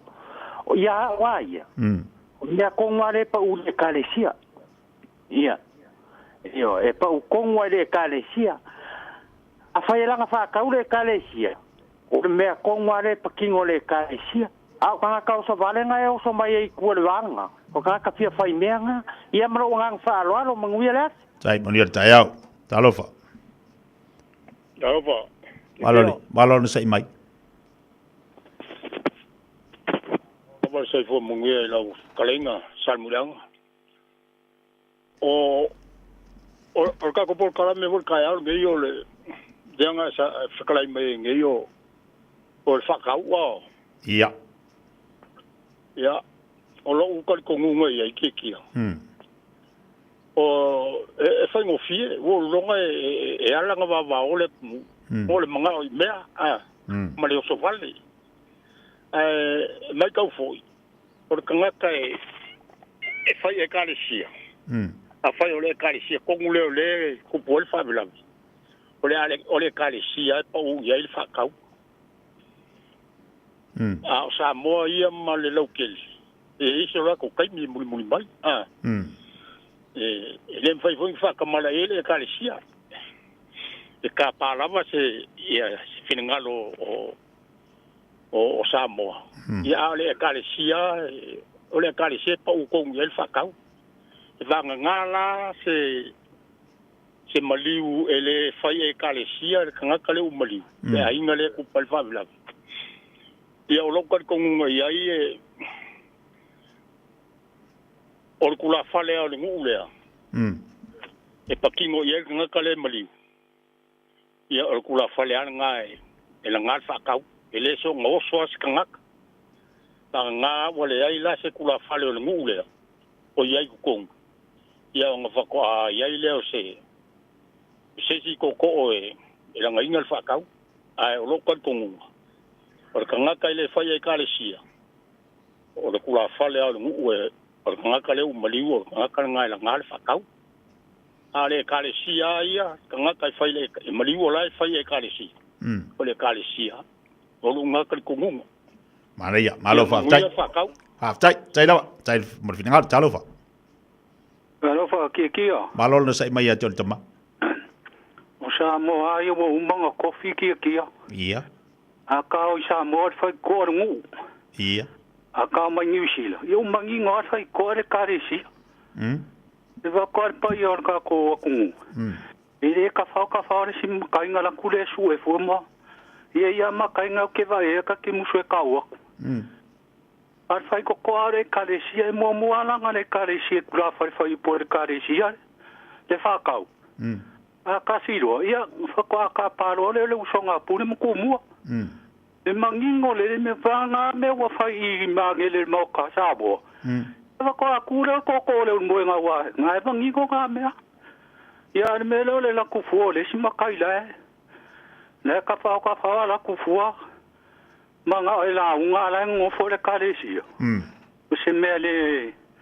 ka ya ka fe ngai nga me ele me o ke an wai ka ke ku ai lunga pa me fa mangi la unga le kalesi angi ngo me au ai nga fa penga se fia poco makaya re ro o man kofi samo ia pero kalanga ala ya ka po I le kio fa tai ta po I le ta ua yo vai manino le ese mai pe afa pe fai di mele tatu watinu por tatu malo mo to samo ele ai manino vai ngana il fa ta wol tatu watinu patino se tala pe afa pe fai I menio fa la velabi mi se menio maliu mai se menio maliu ta te baba ai e ese foi la tamaitau langa tate e mafu fo tate no fo mata mai tau tate fia pu se mea tate fia mo se mea ile fa tau wala tunu a tate va ai la ia oka e matau tia ai ta ua ia ina ia mafai ona mau tupulanga lalo vaoa o leo lo fai ai ina ia mafai fo na la tu tilo malatu va vai le me te tau ona fai leo tala pel tatu leina tatu elu tatu wala talofa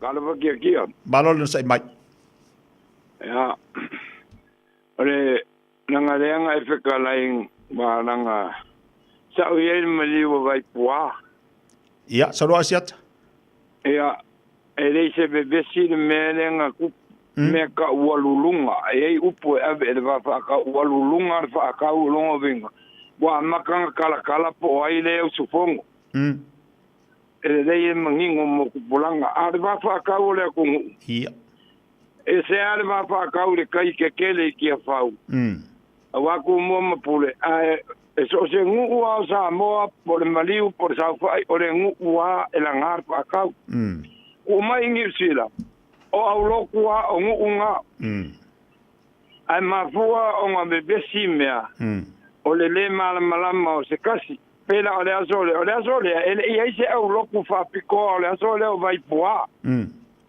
nga o se au loku ele alo kenge o vai poa faula vea tare sia tale au tatu si tau fa langa ele tasi ili fa pe o tasi si fa lavi wala tatu ti au mai ia lo ka kala ele maria la ko fa lo ke fa mal ale mele nga fa kala ye nga vestir fa ka u nga sa u yai ia ele vestir se fa ka sa lulunga fa ka u upu ma ku ala nganu ia mo ku lunga le level fa ka u wo pe su nga ile nga fa po ile u su fongo nanga o fa la ngingo vai po aile o ka nga ka maria ko o ko ka nga ka ku ma ale ko ar ku ya ku ai o kali o lo vinga ngalo po e la nga va ka o ngi sila ia o le au loku ai ku wa fa vela o la ko la nga o nga ele ma faila o nga uma alusa o se ka nga ka faisa nga la unga ele ka pa ku mo mapule manai o le faiva le ngā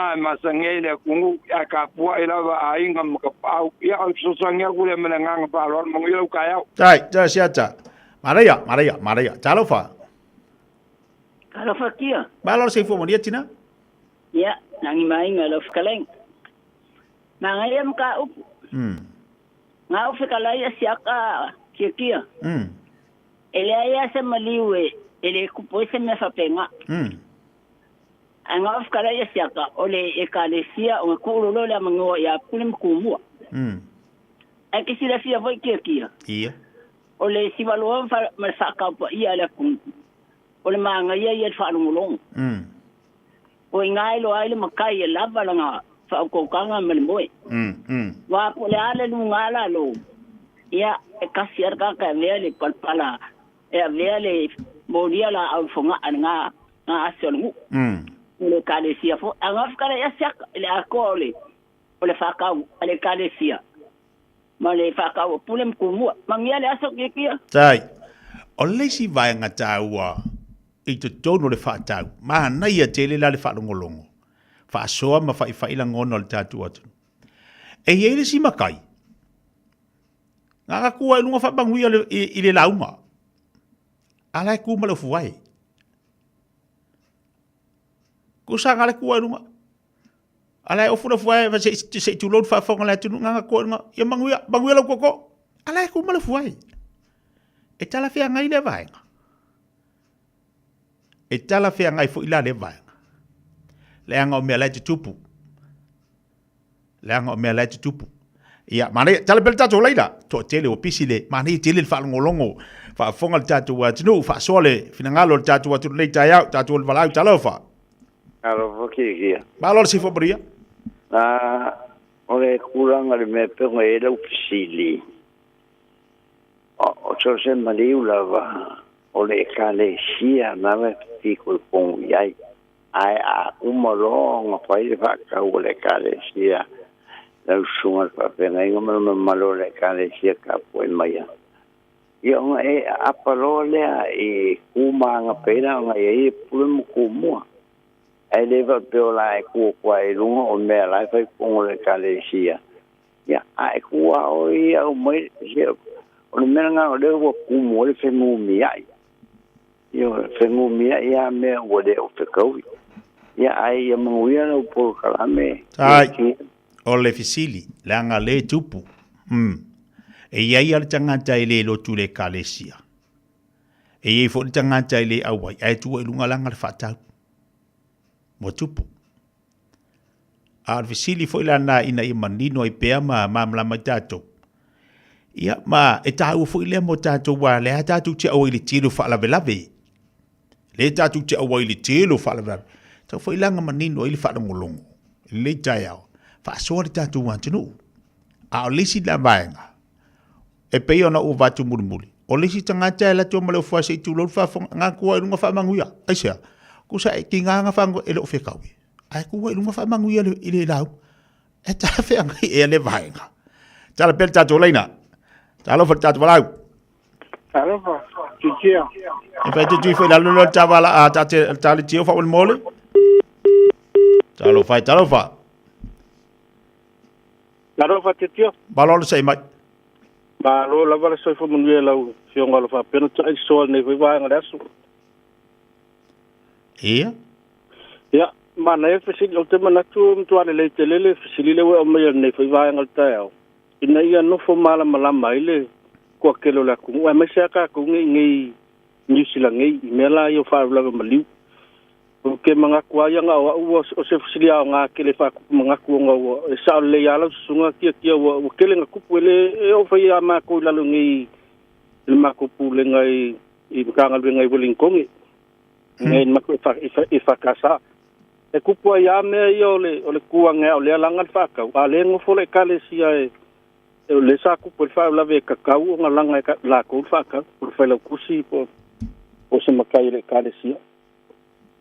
Ya, ai o la wa facility tia tu sai malau mata upule. O le fa fela pe a fai e fai le kale si le maliu a fai la pare ka inga fa se maliu se fa ko inga tu lo le fa ngalwenga. Ai wa mali li a inga na lua fai le kale si a ku so la ko le la fai le maliu le. O ai la ngal fa ka wa nga be vesi fo I ma ko makanga ngalwenga me le wo ka fa ku mai lunga makayo pule ngama wa le wala ko lo o le fai le kale si le fala bla bela so le wai ya ko fo ngale ya pe o la kala ku la sumanga ke le silinga yo ngo fo mala malamba o le kale si le au ke le pakinga fiber o la ko la pe ka unga la ngai ngal fa ka ai e pe sa o la sunga le kama fo le lo ku a sa ulanga fa ka mana ya ya o se fa so na tia le tai palwal ia le ala ufa fonga mali tatu watu nu amatanta utala tala tu le vaenga le fa fe fer la pe afa le kalisia se fa le lapi va fisidi do ko amoi e fa fe fer la pe afa pe le kalisia le ala tu te ngafa mali fatino ino le fa le lapi o ile ka ngala ma fa ka pe afa pe ise kalisia se tu lo le fa ka sa le pulenga le kalisia metisi le mtanga luenga I manisio e kalisia. Ia, wa tatu tatal noa ma tatu whaasoala ngai tahua tele le tatu ngangana ma tatu wanganu. E mawhai on na tatu wa leanga I lumar saifuanga. Ia, o ngā tele le mo tatu. Le tu walo fina ngalo. Mana I tele tatu whaasoa I le tai au talo wha. Malo saifua. Malo saifua. Malo pakia. Ia, sauna mai. Ia, kai no ka uku. Ona ko me la ka fa longa ko le ka kile va ia le fa ka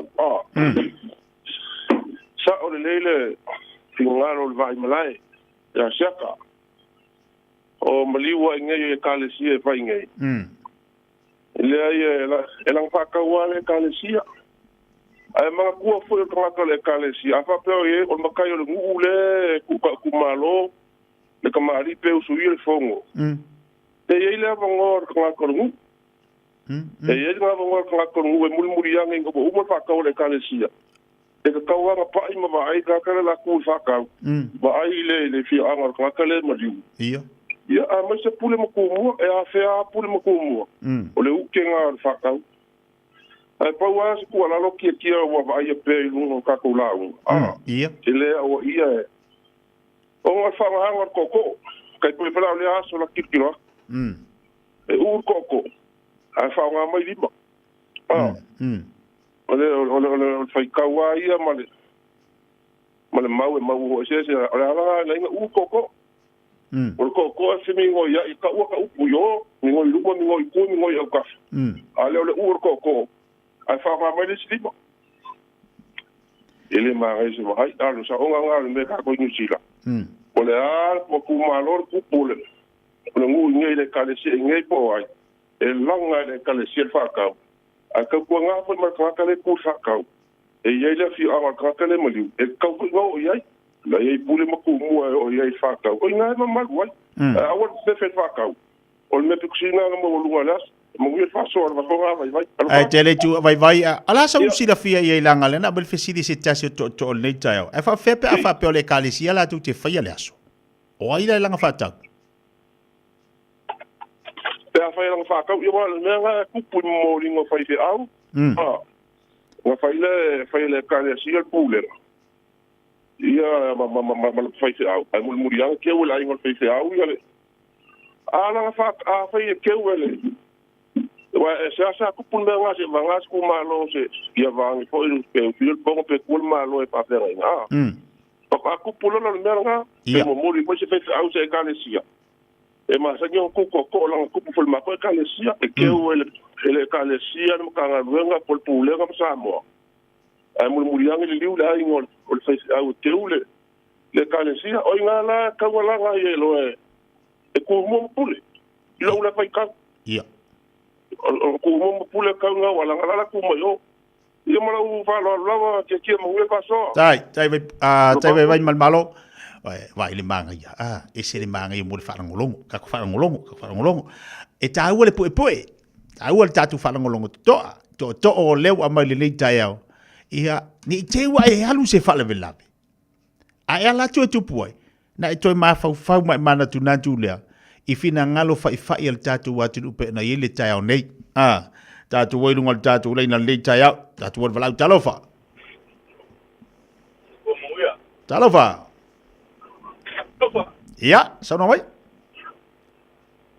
ole wa pa sinu na rola tu wa sai ka sinu ai okay ti kala ngo le ka fa ai maliu si fa te au por pa tena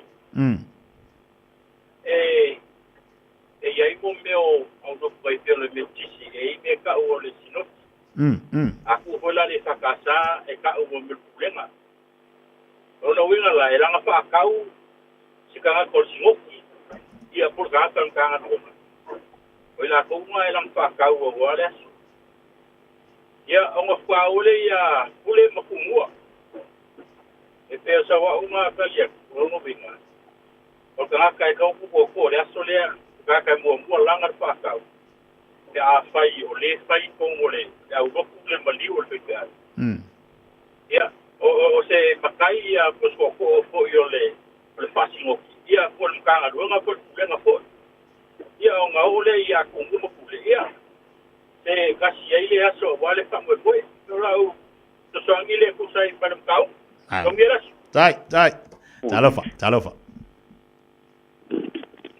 ia malor se fo mo ia mo puxa no é passo mo civil na mai la ina pole to o me vai a foi ele tá esse ele fala de lá a uma pole maliu ela não faz tal problema por faz noti e a pole metana venga pole ama pole ele tá o calesia católico o tangata o faila utusi uma lá o metana venga la tuna e la marina patau awale uman fata auto i pe au mototo o me vai le auto si la vol e kale sia o le matai o ia o ia na te la marina patau ava pe ho le auto tono e kale sia ma liwi tala no ia sa le le fina ngalo wa mai ia e la na fata wal fe la auto le auto si le kale sia le fito tomo mal mai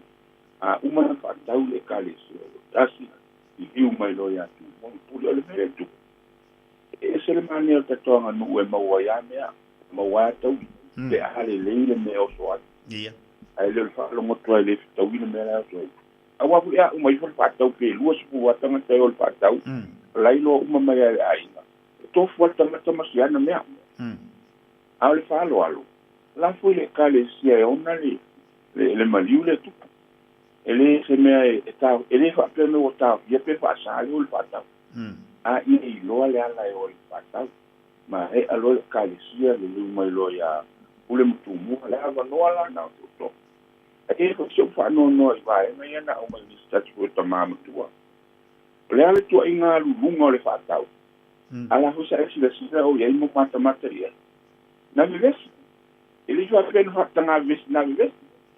Ai ata tu ati lo le ya ngapa ma tupu anga tanga te mari li wele tau sibi ni ai vai. Ale me sa mel po kalama. Po ali fa ya. O lango ina to te lo pina ngalo. O le kali sia o tuai fala de la.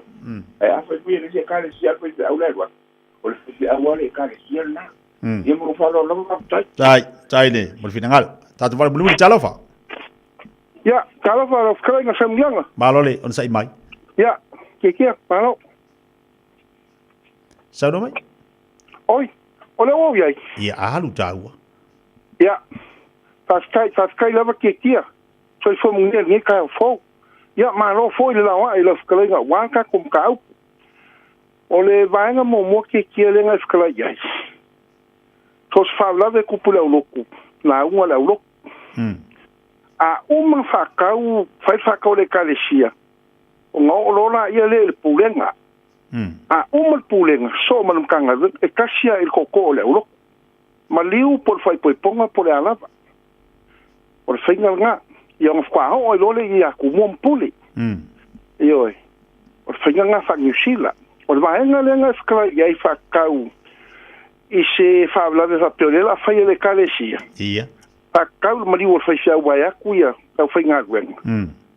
Elanga el pulenga. Ela uma pulenga a me fa pe ela uma kia konkoinga. A uma la fa kau el pulenga mele wa le ro fai vale kalesia fai ngoraso. Ya on fa kau fo el pulenga kulanga masangi kalesia e te fo singoki. A uma le kanga gwen fa kau singoki. Ale fa casa ela uma kia konkoinga. Al kia konkoinga. Ya, o ia lava esse sila fo i a uso mai aku suafa. Ela fo mai fo i skai milalo. E o ia ku mo ampule mu ya. O finga ngalo le fa pe mai ka la un ku le ai. Se ele sa. La ngalo le alo ku mo mar pule le ro ko ia sa wa un ai. Ya fa fela ka ka nga luem. Al vai nga le wo o melen ska le pongi. Ia man ko foi il fa fikingo mea a fai o lenga mai moinga kia o le si fe ku pulo le nga misa nga pisa nga sa nga pisa ele ma fai nga mai se me kang o la lo mea nga sila ia walo ko kele lenga la ku fai mai ai ai le so ko inga e ele kai ni si el fa ka ai si lu mo va fer ro ma fai ngo opu ai le ver nga ele le ago foi ku lo wa fa fonga nga la ku yo le hago le saula unha aí. Ia. O manga yo se fakau. O le umi. Ai fai fo el kaimi. A wa po le alo manga. E fuanga yo. Yo e la unha le aulo. E unha fa moi. Ia, ma le meu kula mai fa skai ke mo ka ku e nga. Fa skai. Mo yo fai bo ngia solo fa. Tai mo fa moria. Mo fa fonga la ku. Ia va. Tai. Le ono le tatu taimi e se le mana ia leita e au. O tatu whaasoa ma tatu whai. O isi ia vaenga o le tatu pokalame. E whaasoa mai ai tua asina sina. E maisa le tō whale nai ante utou. Ta maa, ia maisa fwoi nai tina. O le au whai upu, le au whai tō wha. E tala mai. Ina ia mawhai o na maua se ao ngā. Ma tatu nuti me manongi whaatasi i la ngona ma whina ngalo. Au wale manuia o tatu tangata e maisa tatu whanau. Ai mai se foi tato uma ma matou tato uma yo pa pena foi a matou ele ai se tautai e poto pea ele se se tautai a toa e ia me fa le ton a le ta ua la ngono le tai au le nei le au mai le tato atino wa so i fifilo ye le manongi o le ula le nei tai au o le ua fai matao so le o le anga ele ai se vai aso matupu fa lavi ele ai se vai aso matupu se fa lavi tolo tato ai ai atatu tilo fo tangata le tu to o mele ainga esele matautia o le tangata wo yele to fa wa abe yele fa tu tuanga ainga na lua na te fa tau tai le aso a lo winga fsiri o le tapo in o le au vala aulia ai misi o le fa tau le ala utatu fa longo manino utatu illa u fo tilo ma la u mai tau ese le mani o la te whaalongolongo mo le whaantau le whaatino ino le whaantau wala ua lunga le whaatau i le whetu wha i o manatu malangona le whaasoa atu whaasoa mai o ila atu o lea lo whaia le whaatau ese fo ila ta tilo mo le whaatau ai ve vesi to tonu o se whalaptonga po se whaulawe lai whai. Ioi, o ina tātou te tilo iai, ia tātou te mai tau, a le winga lau whesili, o ai tonu ai patino iai, le langa ino le whatau. Ma alo whaktai, se teimito e avatu stala bulibula le tātou pokalame, se mai niso tātou whalinga, ai whawhetai sa mole atunu pele. Fina ngalo whaalia, tā pena ai le tātou sa, i le aso ma le aso.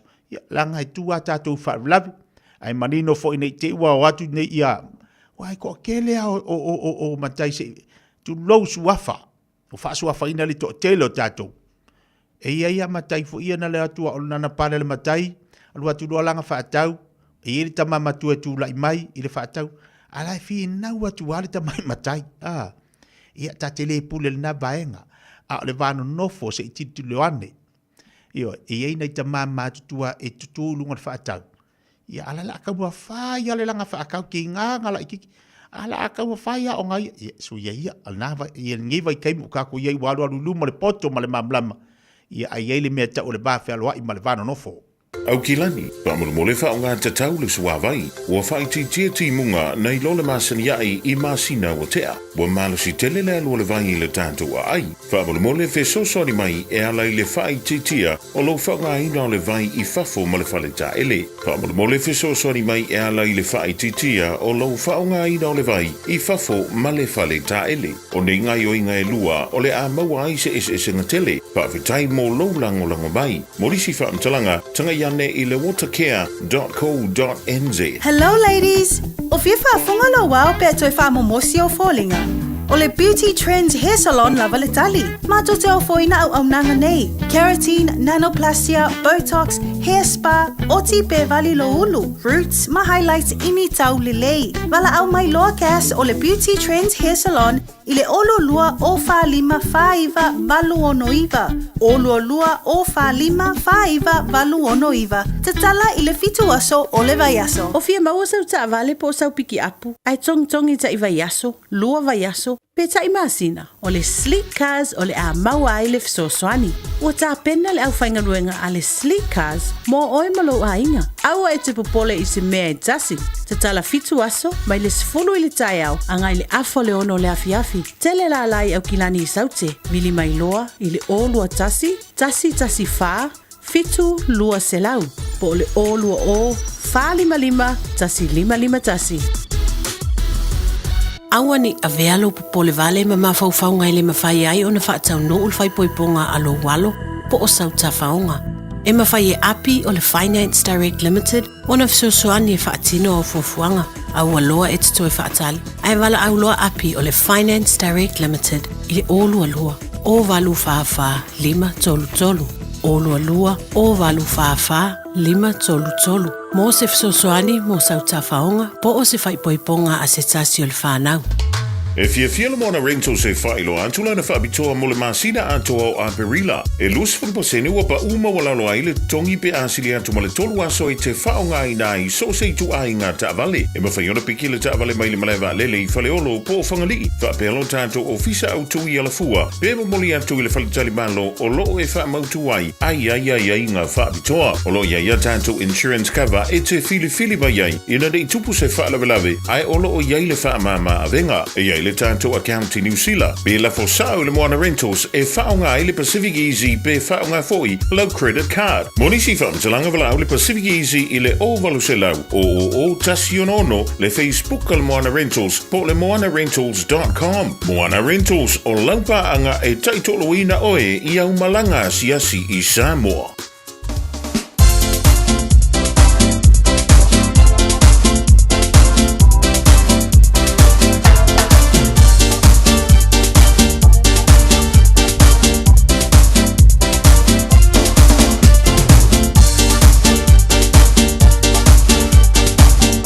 Toi tali mai tātou pakalame lei tai au leo toi seful maltasi minuta talo le tula seful maltasi. Tali watu tātou pakalame na ila unanga maltau tua ale Parkinson al Pasco. E o tahuhu, le wafata si mai fatu ya le sina mo tātou le nei tai au whaidol na to unanga awale nei fo iwayaso. Telo tātou mafamaratu, lau i tono le tātou tau tua ina i o tahuhu. Watala fatu le sina, malo si fomoni ya te ol fatu al nei tai au fo? Ia, malo fo soi fua. E mo lava na whaatalo whaatu le pa ia ma le mamalo le whaafonga anga sa moe le nei tūla. Ma lo soifua maua, ma lo soifua lau i lei. Whaatalo whaatu foi lau sunga tia. Le sina e whaisite le vavele alo vai aso le mero o iai sori e makau kia sawa o vai aso. Ia, o le mea ngawa kakau popole nge ke wa vave mai are vai aso ma vave koe mo o langa o ka ngaka. Ngako. Vave koe.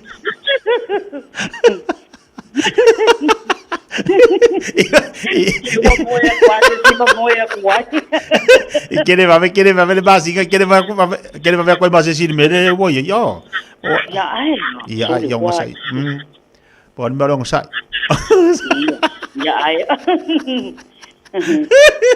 Ya mari ngai mari foi se kere vave koe si fa nga ko la la.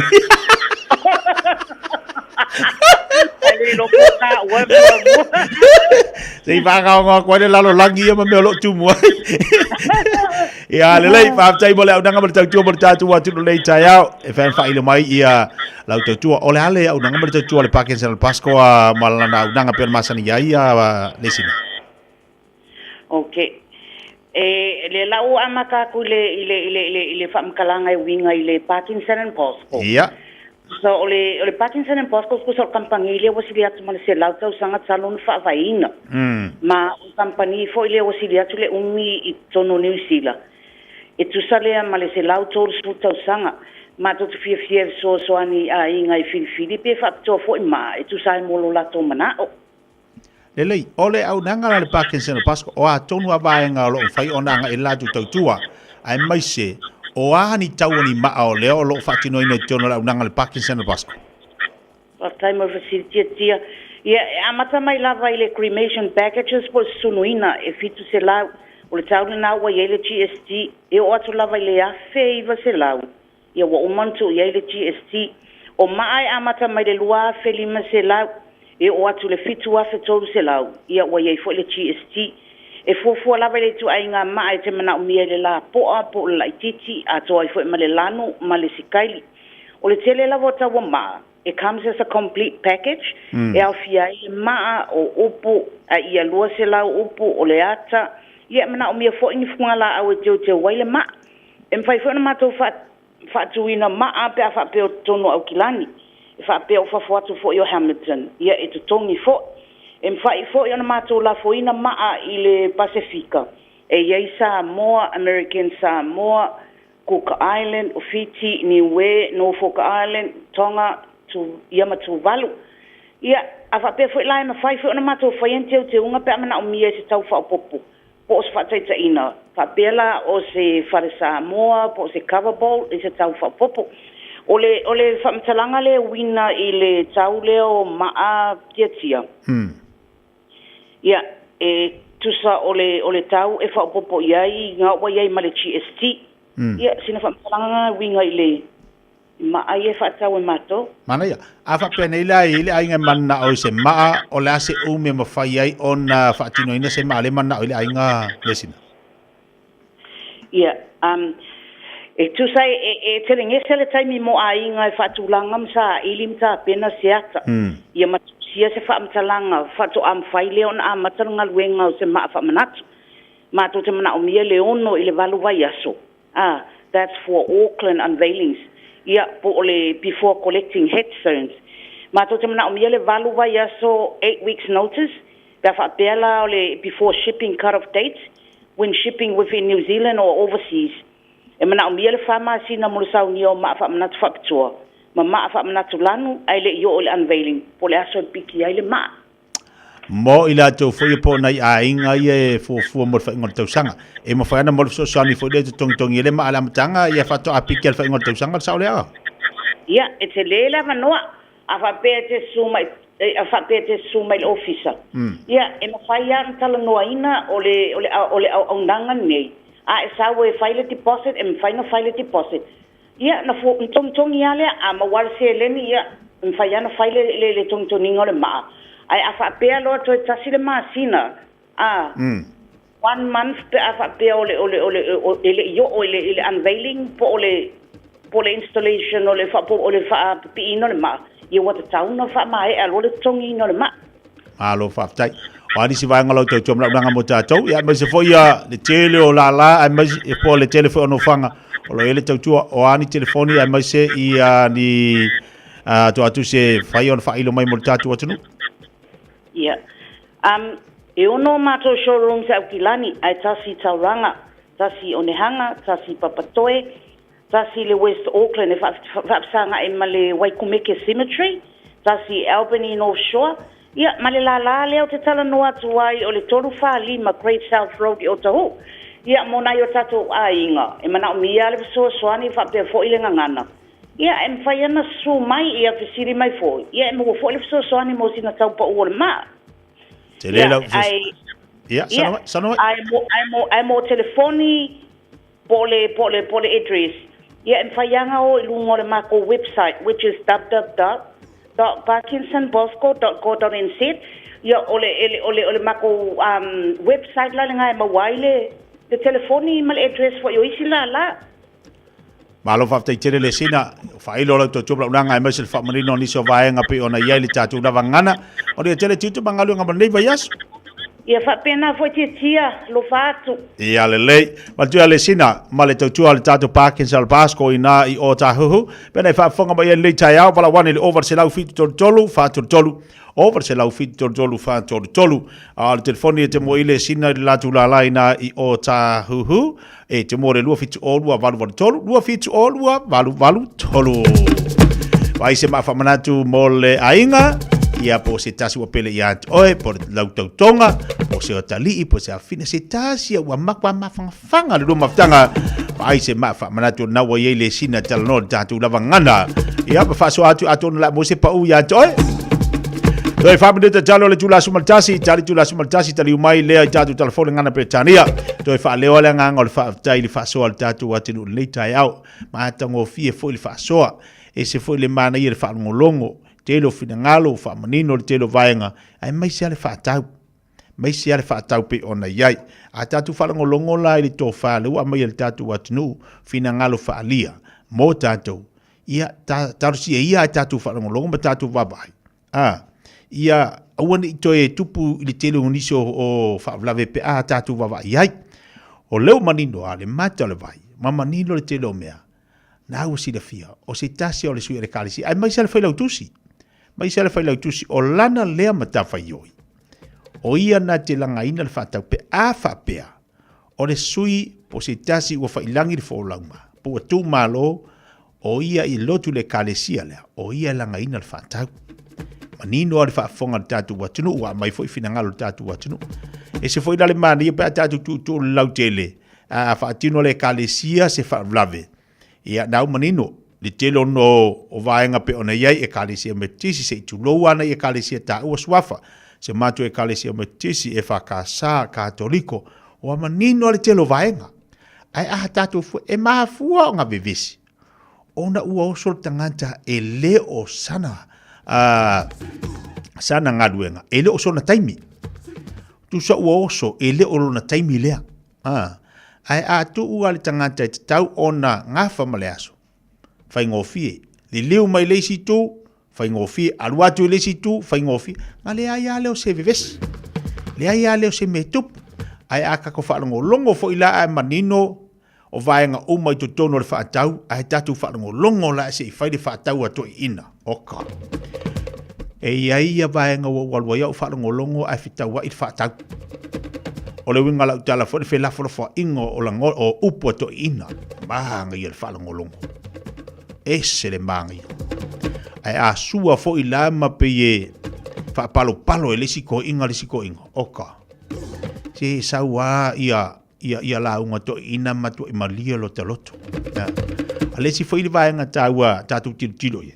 Mol tangata fo ila kali o fai aku e ki nganga I loa o le ofu ai lai fai se tu load fa fonga let ai ku ai mai ya mangu lau ala sau sila ala sau va vai ala sau fa fonga la sau mai moa sau va vai ai le to inga matai fa pe ala lai do e fia fa kau ai la ko male ofu ai Akai loa o ta ita te lele matai a inga le te tau avina. Ai ka fia ku nunga se whaakau. Mari aua. Langa lai ka keirua o loka o fuai lai whai. Ka lunga ka lai sa mo ka kiri vai ko se whaakau o ku nunga se ko inga masanga o fuai wa ume be. Ya, mangu ya launga. Ka poiak. Lai vaianga na tatu te wav ai ai. Ya ai whaaf tai fu mau isi mea fou, maisi manatu fou, maisi langona fou, maisi fou I awala lelei. I whina ngalo tatu watunu, I pe ana whai atu, ele ai ase tautai a me a toa. Ia te uolo na wa, e ia te me se ai, e fo te me whaali tonu, ai mana I o whina ngalo tatu watunu nei tai au, o whaalia ma au mai. Ia tatu te wav ai ai leanga I lumo le nei atunu, ma nei atunu alo tatu o mawai, ma alo mo whina ngalo whaalia. Ale talo po kalame ia maua pele to family tanga loto I falo polu e mese ia ta mama tina le tatu watunu ia maua fo ile oa ngana mai leli e fa so ai a wale manui o tatu watunu mo ata yao tatu no le tula suma tasi tali mai tatu wa fa silanga e aliso tatu falinga le ngata fo ile o tatu telefone ngana Britannia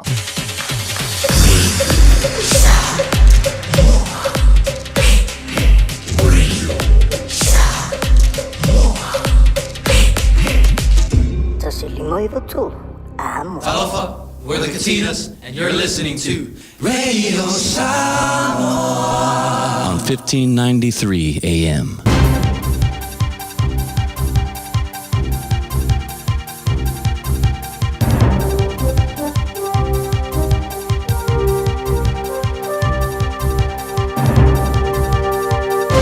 In this update, our Prime Minister says exporters have been jolted by US tariff news, but he's telling them to stay the course. Donald Trump's paused higher tariffs on all countries for 90 days, reducing them to 10%, except for China. It's hit with a tariff increase from 104 to 125%. Chris Luxon says he will get on the phone with other world leaders today in an effort to save the rules-based trade system.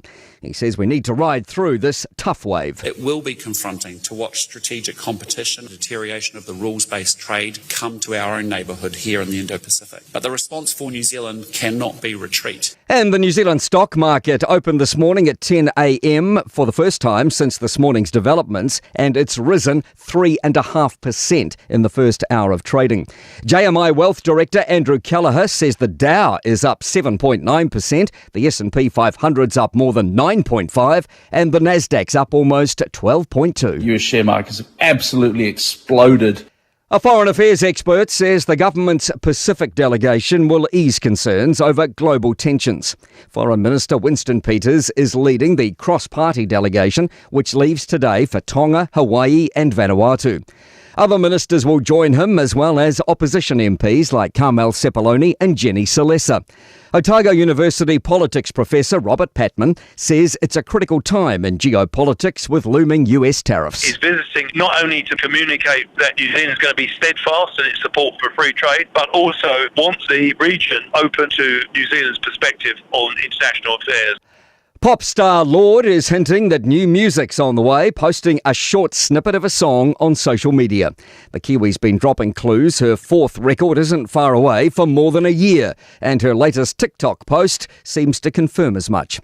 The video shows her walking in New York to 15 seconds of new music. I gave you everything, now we wake from a dream, well baby, what was that? That's news. In sport, Angel Cabrera has been welcomed back at the Masters for the first time since spending 2 years in an Argentinian prison for domestic violence against former partners. The 55-year-old secured his first PGA Tour Champions event last week and is now at Augusta after a 6-year absence with lifetime status as a former winner intact. Club chairman Fred Ridley has responded to a question about the situation and protests from women's rights groups. We certainly abhor domestic violence of any type. As it relates to Angel, Angel has served the sentence that was prescribed by the Argentine courts, and he is a past champion, and so he was invited. Durham have signed 37-year-old White Ferns batter Susie Bates as their first female overseas import for limited overs matches. That's sport. I'm Malcolm Jordan. Au kilani, pamulumole whaonga te tau le suawai, ua whaiti tia munga nei lole masani ai I masina o tea, ua malusi tele le alua le vai le tātua ai. Pamulumole fe sosori mai e alai le whaiti tia o lo whaonga ina le vai I fafo ma le whale ta ele. Pamulumole fe sosori mai e alai le whaiti tia o lo whaonga ina le vai I fafo ma le whale ta ele. O ne ngai o inga e lua o le a maua ai se ese ngatele, pa vitai mo lo lango mai. Morisi whaamtalanga, tanga iane I le watercare.co.nz. Talofa Samoa, o Atish Narayan, o le Licensed Immigration Advisor mo le Auckland South Immigration Consultants. E visosoani mo so se tu ai ngā visa e malanga mai New Zealand po Australia. Telefoni mai nei loa I le o valu o tasio no valu whawhitulua. Po le olua tasio no valu fitulua tolu o. Talofa. Wa o salmasinga fale lua team toidolo o le loia Samoa. Whapitoa la o unanga I mta uputau immigration, pepa malanga, tangata overstayers, so stoi ngā visa. Hapena foi le taxation, po tu la fono tau la fonga. Mwhai foi on o tau aveina mta upu whaal tu la fono I Samoa. Whaman mole vidi mai numera, o iwa lua ono o tasi lua lua. O iwa lua ono o tasi lua lua. Whaftai. Ole au natale Deluxe Compliance and Mechanical Services Limited e tau tua mole va aiele nei olo sa. Warrant of Fitness, Insurance, wins quotes, ta vale olo on hold, ma ta vale ole o toita lia luga ole awala. Ta si la vale fale engineer, mo o mai so sosani ele tuatusi, se lau lua sumaleiva, Station Road o Tahuhu. Telefoni, lua lima iva, lua lima iva, lima. Le Deluxe Compliance and Mechanical Services Limited. Say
show te filo malu.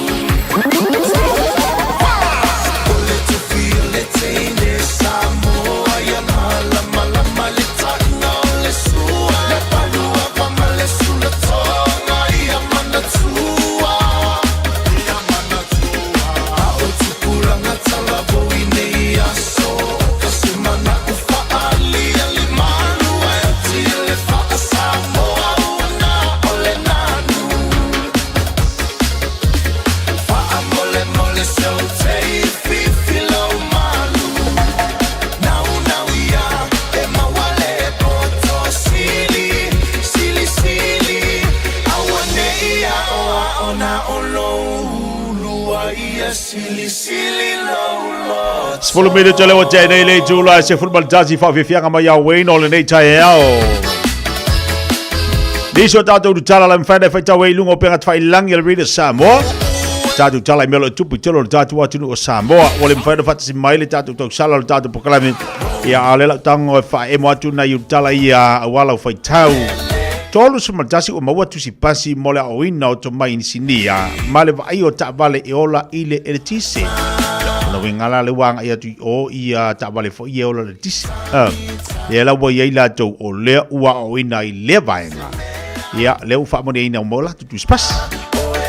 Ia por insi o le insinia ina la le ta vale e alu eltise.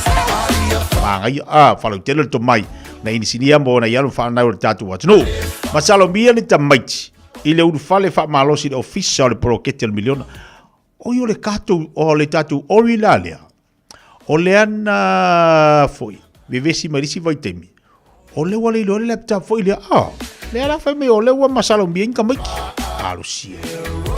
Ia lo foi fa pe o fa so se singa ngi kamiki. Que o va pe na fa so la fa ia kai kamiki. Alo sia me sili lo va ia tu masalo bien tamaiti. Ia ilo fale fa malo si official pro ketel miliona. Lo fasala al fare pui ile fa fingal wenga ina fa soli tu la fono tangata mai samo ise pisinisi vali fale. Wow kari. Si kwa vak. No fosala ile fale pui. Ile fa fingal wenga soli tu la fono o tangata mai samo ise pisinisi vali fale. Fafianga kupu le mea. Fafianga kupu. Ne fai mai wang of sala fa pui de fafinga luenga fa soli tu la fono.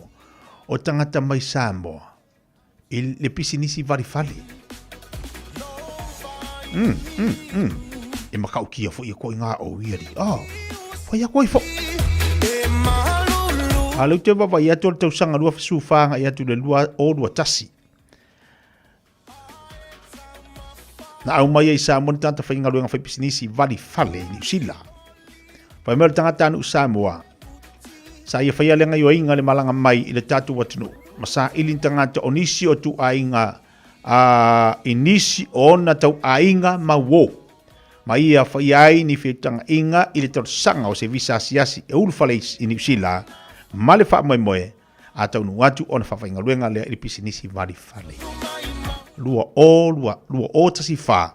Anga le lua o tasi. Ai fua mai lai tau sanga le tupu le na tupu le vaenga le o le lua fesu fa anga le lua o lua tasi au mai tangata I New Zealand au mai fa so le tu la fono fai tau manino le na tango tau vari ati o le tatu orila ai tango fa lau tele I lau fai tau lungo penga te fai langi le rele Samoa na I manino I lola ia le telo vaenga o le anga I le tatu mta upu Pirifiria le wharulunga o le HPU a le lakpi Samoa. Tatu tala muli o le avea lea o se tasi tomari o tatu watunu le whianga i atu o Pepe Terry Wardwalk. Ma wharulunga o le whaptonga o talonga a Samoa.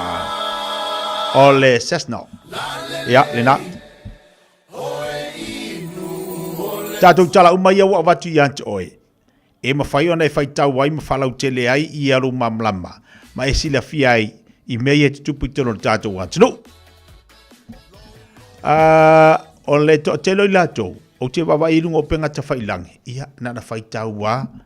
ke lo penga kasi fai kau ava ile alu ai mana ia ta uaru fai tau manino wa ile fai tau moamua fai tau faalua fa toru ia ona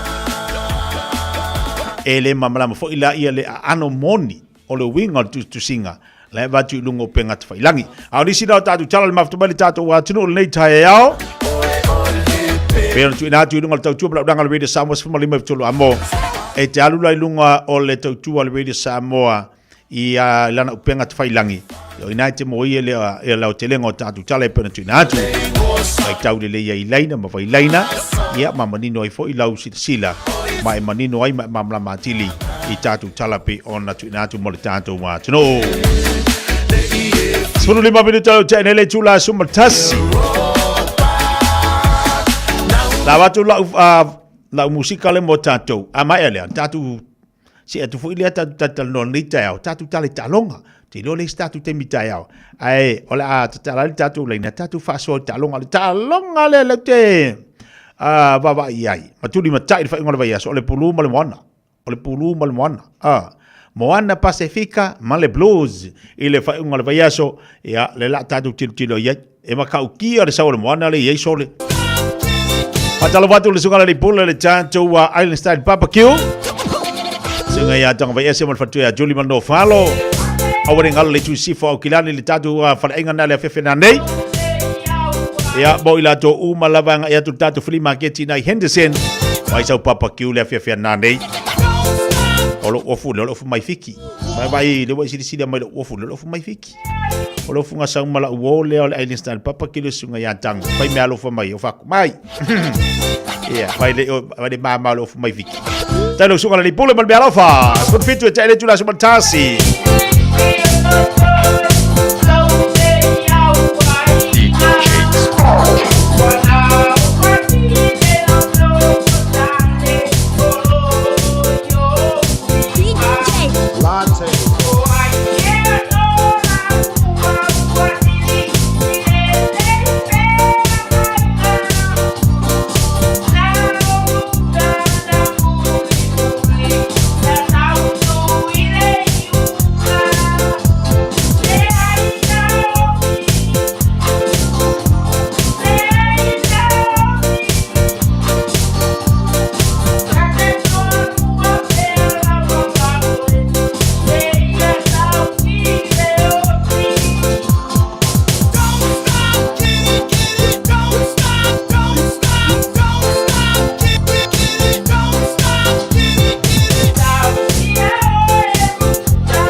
E luas fultasi minuto tele jula se football tasi upol pese.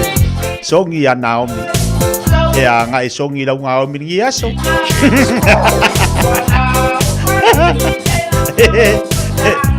Te no ngai va kulmanera ya fa kwa songi la Naomi ya. Ya nga oko ke fa ya ko makau ki ya. Lau tala tatu laida tolu fiti tasi lima tolu la tatu wo lunga tatu talonga. Talonga fa ingol va yaso. Talonga le va le Hurricanes mar Crusader le te va ya tu le so tayao. So ole ma talonga le Warriors ma le Chiefs. Le talonga le Satona le Blues ma le Moana Pacifica. Highlanders ma le Fiji o le Reds ma le Brumbies. Talonga la tu di mata ini le tu. Talonga le Blues ma le Moana Pacifica. Ola sa tau tiro talonga le. Ba lo te va ya to le pito lunga le Moana. Pito lunga le Moana. A ofisili ngia for the time nei. Le tu langa mo walunga le o yele Moana. E se fa ke mo le Moana meri. Al Moana. E sau wale afa longa lua afa mo sole. Ai pe wa kuli le kamala afa longa lua. Ai a sau le afa longa lua. E makau ki al sau le afa longa lua. O male le talonga le Moana mata uti al sau le boyai. Talonga le na umatu nei. O ka se ma na yo le talonga le na umatu nei. Le ala fai mai ni sio ila to lau lango le Blues. Le ai. Moana se tatu tal no lunga le Malai. Ai fai mai lau lango le Moana Blues. Le ai. Wa kau de makokas. Wa kau de makokas. Tasi de la kau de si makokas. Ama lola le Moana i le Blues. Ama longa winga. La koe le watu ono.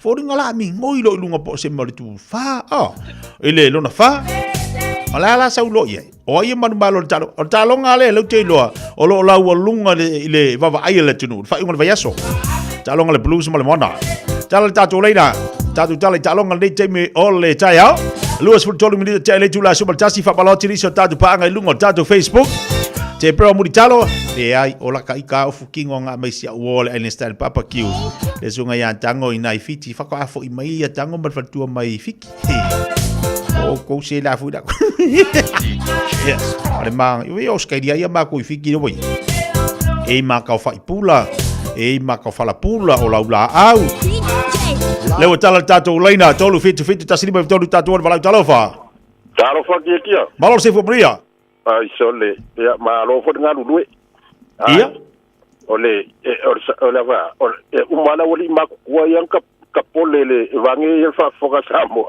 ka polele el boanga le la yengi olo no wingolo mana olo fina ngalo e pole fo imal Blues ai afu ma kwa ka ngo fo ia sa vea mal vai e lomi ye se ka ko pulu oi so o ke alu ka longa o mai me nga lo fa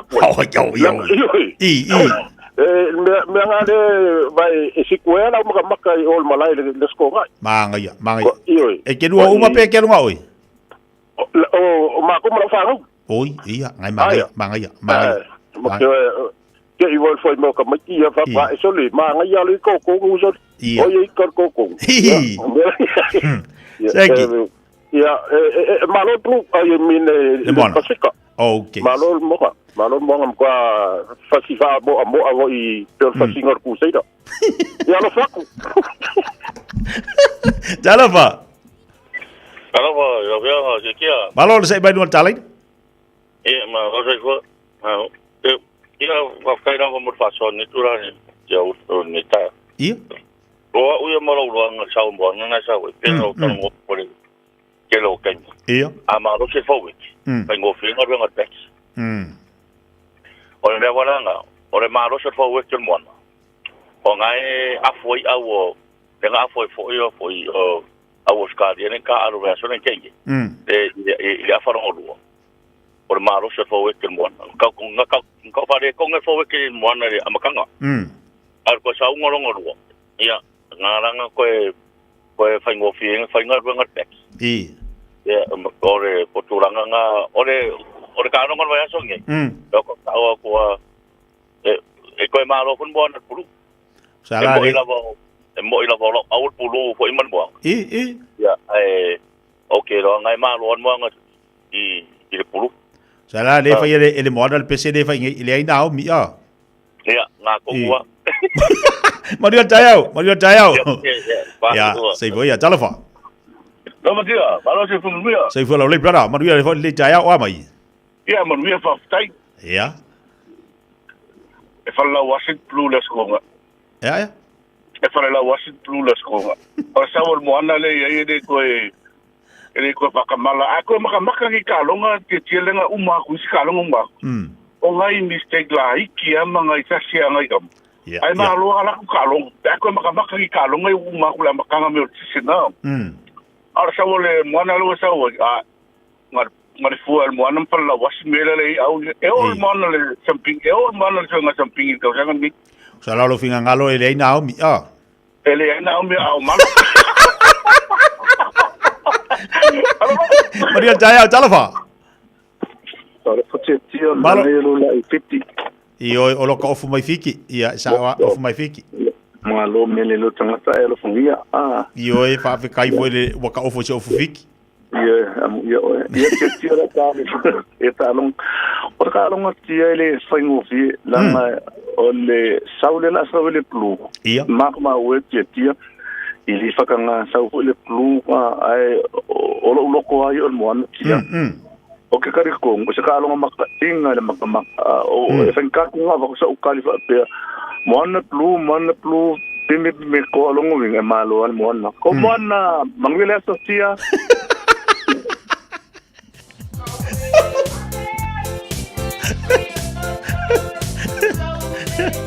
e loko ya puru ai fa mangwi ya mo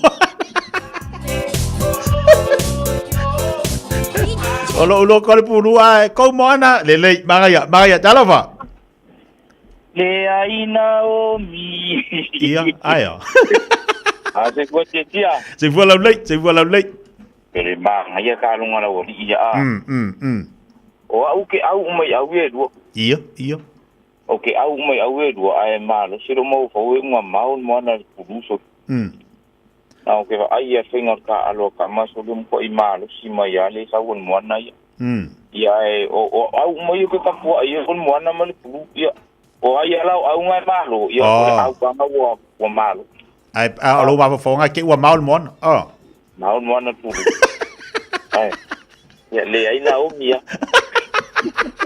Maria Tayao telephone se fu ia se fu Maria o Maria Tayao Maria wa tai le ia kini go le e ma ola mo de le sa ka ngome miki ia o lo fa go le pu la ta ke lo fa si bona le ma so me ma ia ya te la ko kaya nga pe au so la nga ko o kilangi le ia ka ke nga ma no ko i kilangi nga de se ya o le la ka ba uma fa inga le plu I de fa ingo le moana ni weekend ni ke ro fa di la le na o mi lo la ma ro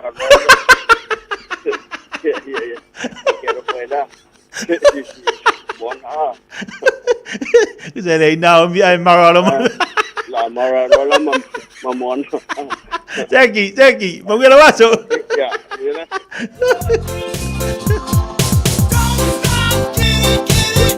fa dele jula subaltasi le moanga le mal puru le moanga mal puru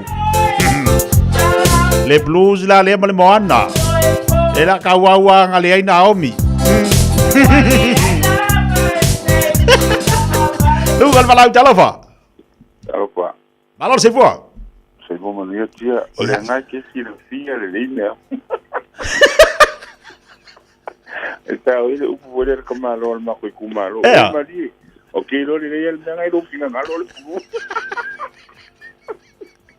ai olha, suíra o presidente, olha. Ia.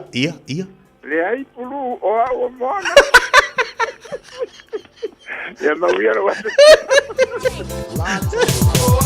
Lu al tato lai na talafa.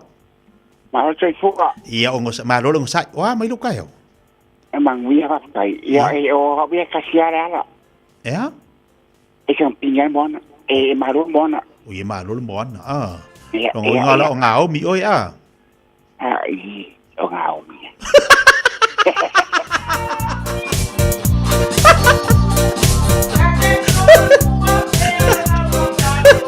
Kau dia kali nak kau ingat apa pelu kau 2 pot ngau mi dia kau aku.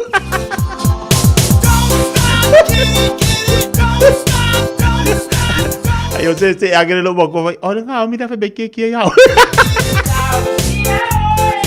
Lu ada jatuh lagi dah jalan fa.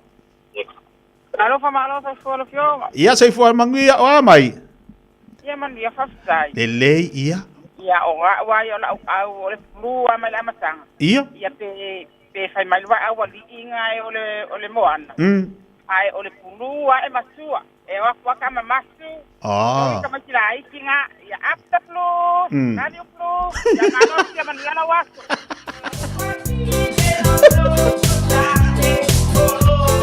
E o mai akama matulo minomi kama kia. Ia ese fonga ku. Dah tu boleh balang jalan fa. Malo, iya. Iya, wa mai. Ya, oleh mangi hostai. Wa mai otiam. Iya, semang wia. Oleh asal wa vai de punu male mon. Ma via de forma popo. Ya? Ai si ai mo. E o makaro mai maro pu forma popo ai si ai mo. O ye e malo de fa mau popo ah. Ya, okay. Ai malo mo na yai. Ai maro mo le ai. Ya ai mangai ai sia singar ale komik.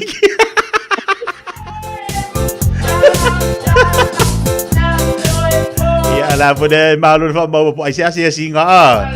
Dah tu boleh balang jalan fa. Jalan fa tetea. Malo lo sai mai o ama ngai ku moku. Ya, mangia fa kai le lo fo le li. Seki. Ya. Kalo fa le pulua. Ia, Eu sao so nga mo ko. Ole ave e o sai de tau.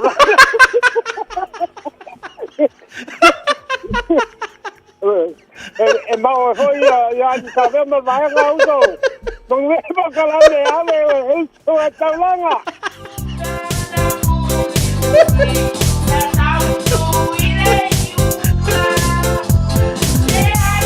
Dah tu boleh balang jalan fa. Tia. Oh. O foi a kala sko inga vole o maliu de ko nge ya. Yeah. Sauia o e moa nai na luo ti fo ilo manava.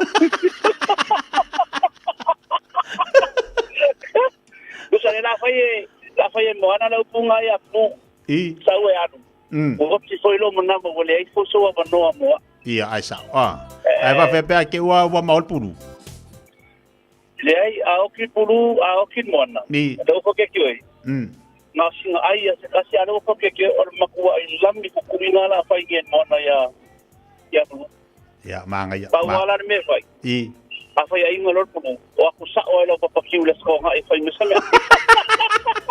Thank you, Jala Batu. Okay, bye.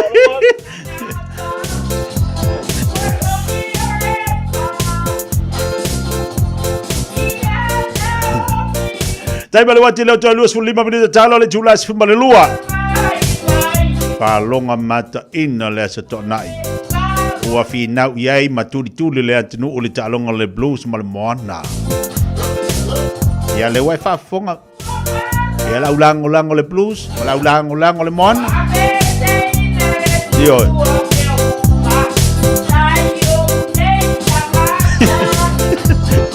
Hatu vol balau jala fa. Lepatia. Balar se for dia. Amai. Manguia fa tai. Ele mau sau lan seu dia. Ya fo ile fa kali. O yo le la kala ngo fa ka fu mai po le fa lo fari. Te malak male o fa lo fari. O fa lo fari O wa le kala ngo fa king kalu ke lo oi. Na wadi nga fa mai moanga puru abu leo le moanga Iya. Ole koe malusia y el pulula ma y el monga les conga. Yeah. Malol pulu. Malol pulu. Iyo, malol pulu. Iyo. Mo skol pulu. Iyo. E fia lagi ai. E fia lagi ai. Mo skol kalaka. Ah? E fia lagi ai ke ma foi malol pulu limon. Close ai. Oh. Le lufun walu le kolbua. Bang, iya. Iyo. Kusale wa kala ngo fa king kalo. Bang, iya. Ola kasa kau sebas. Boleh pak? Boleh pak. Ngakau ada ya. Kau ada yang ni mana? Mana lah Firi?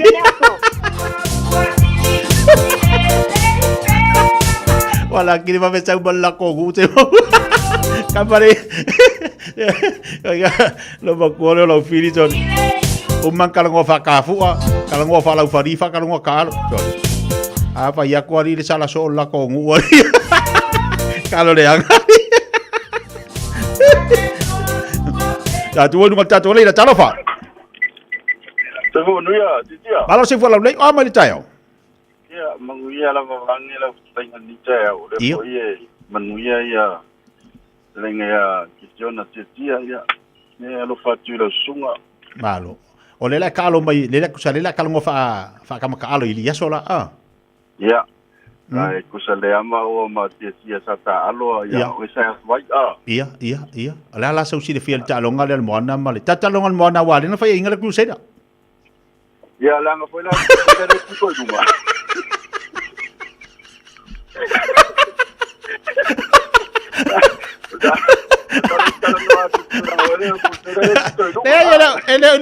Ele kau dia piko dunga kalongan ka alo inga fa inga le crusade le moana.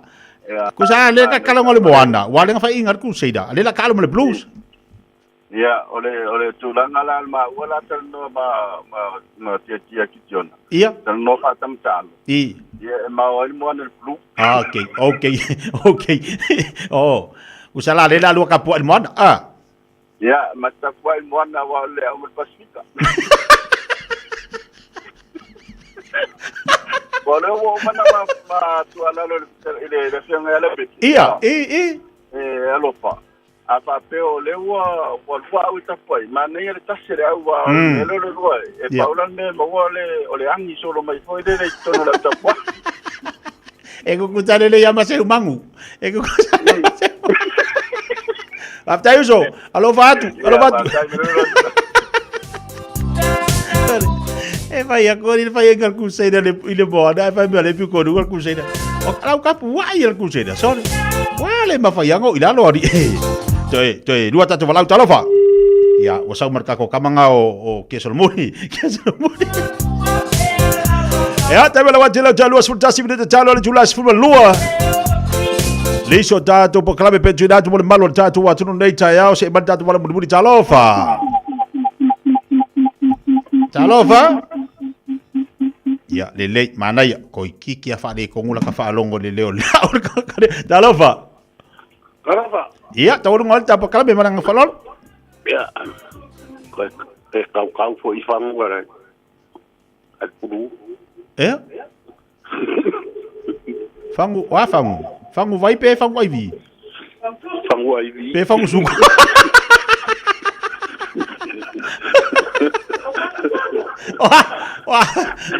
Wah, fangu ke kalau ada uma kau fang wale kuseta ya la kau fang wale seki ave kau ya mal pepe o mori de que vai que me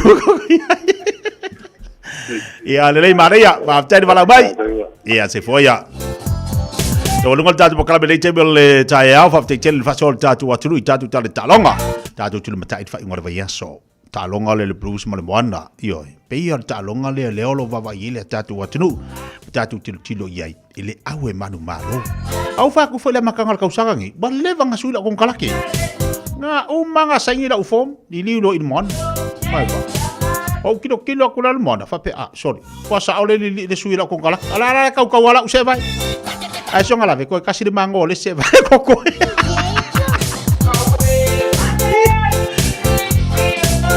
Dai wale wati lau tas flu minuta na tala ni tula suma lua se mai diso tatu faalinga le taiao. O mama fatuni ai tala fu lo mafaufau.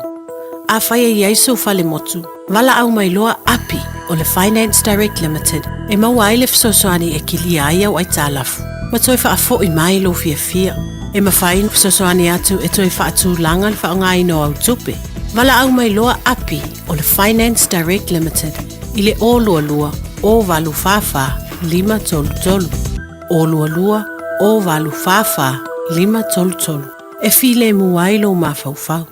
O le R-Dash Travel, o le company numera tasi le taungo fio pasese mo fe malanga inga i Samoa fa pea le malanga bai i Samoa i New Zealand ei. A fea de loa i le ofisa o le R-Dash Travel, tasi valu lima Great South Road i Marurua. Pe vili mai i le telefoni i tolu i valua o fa o o. Tolu i valua o fa o o mo le R-Dash Travel.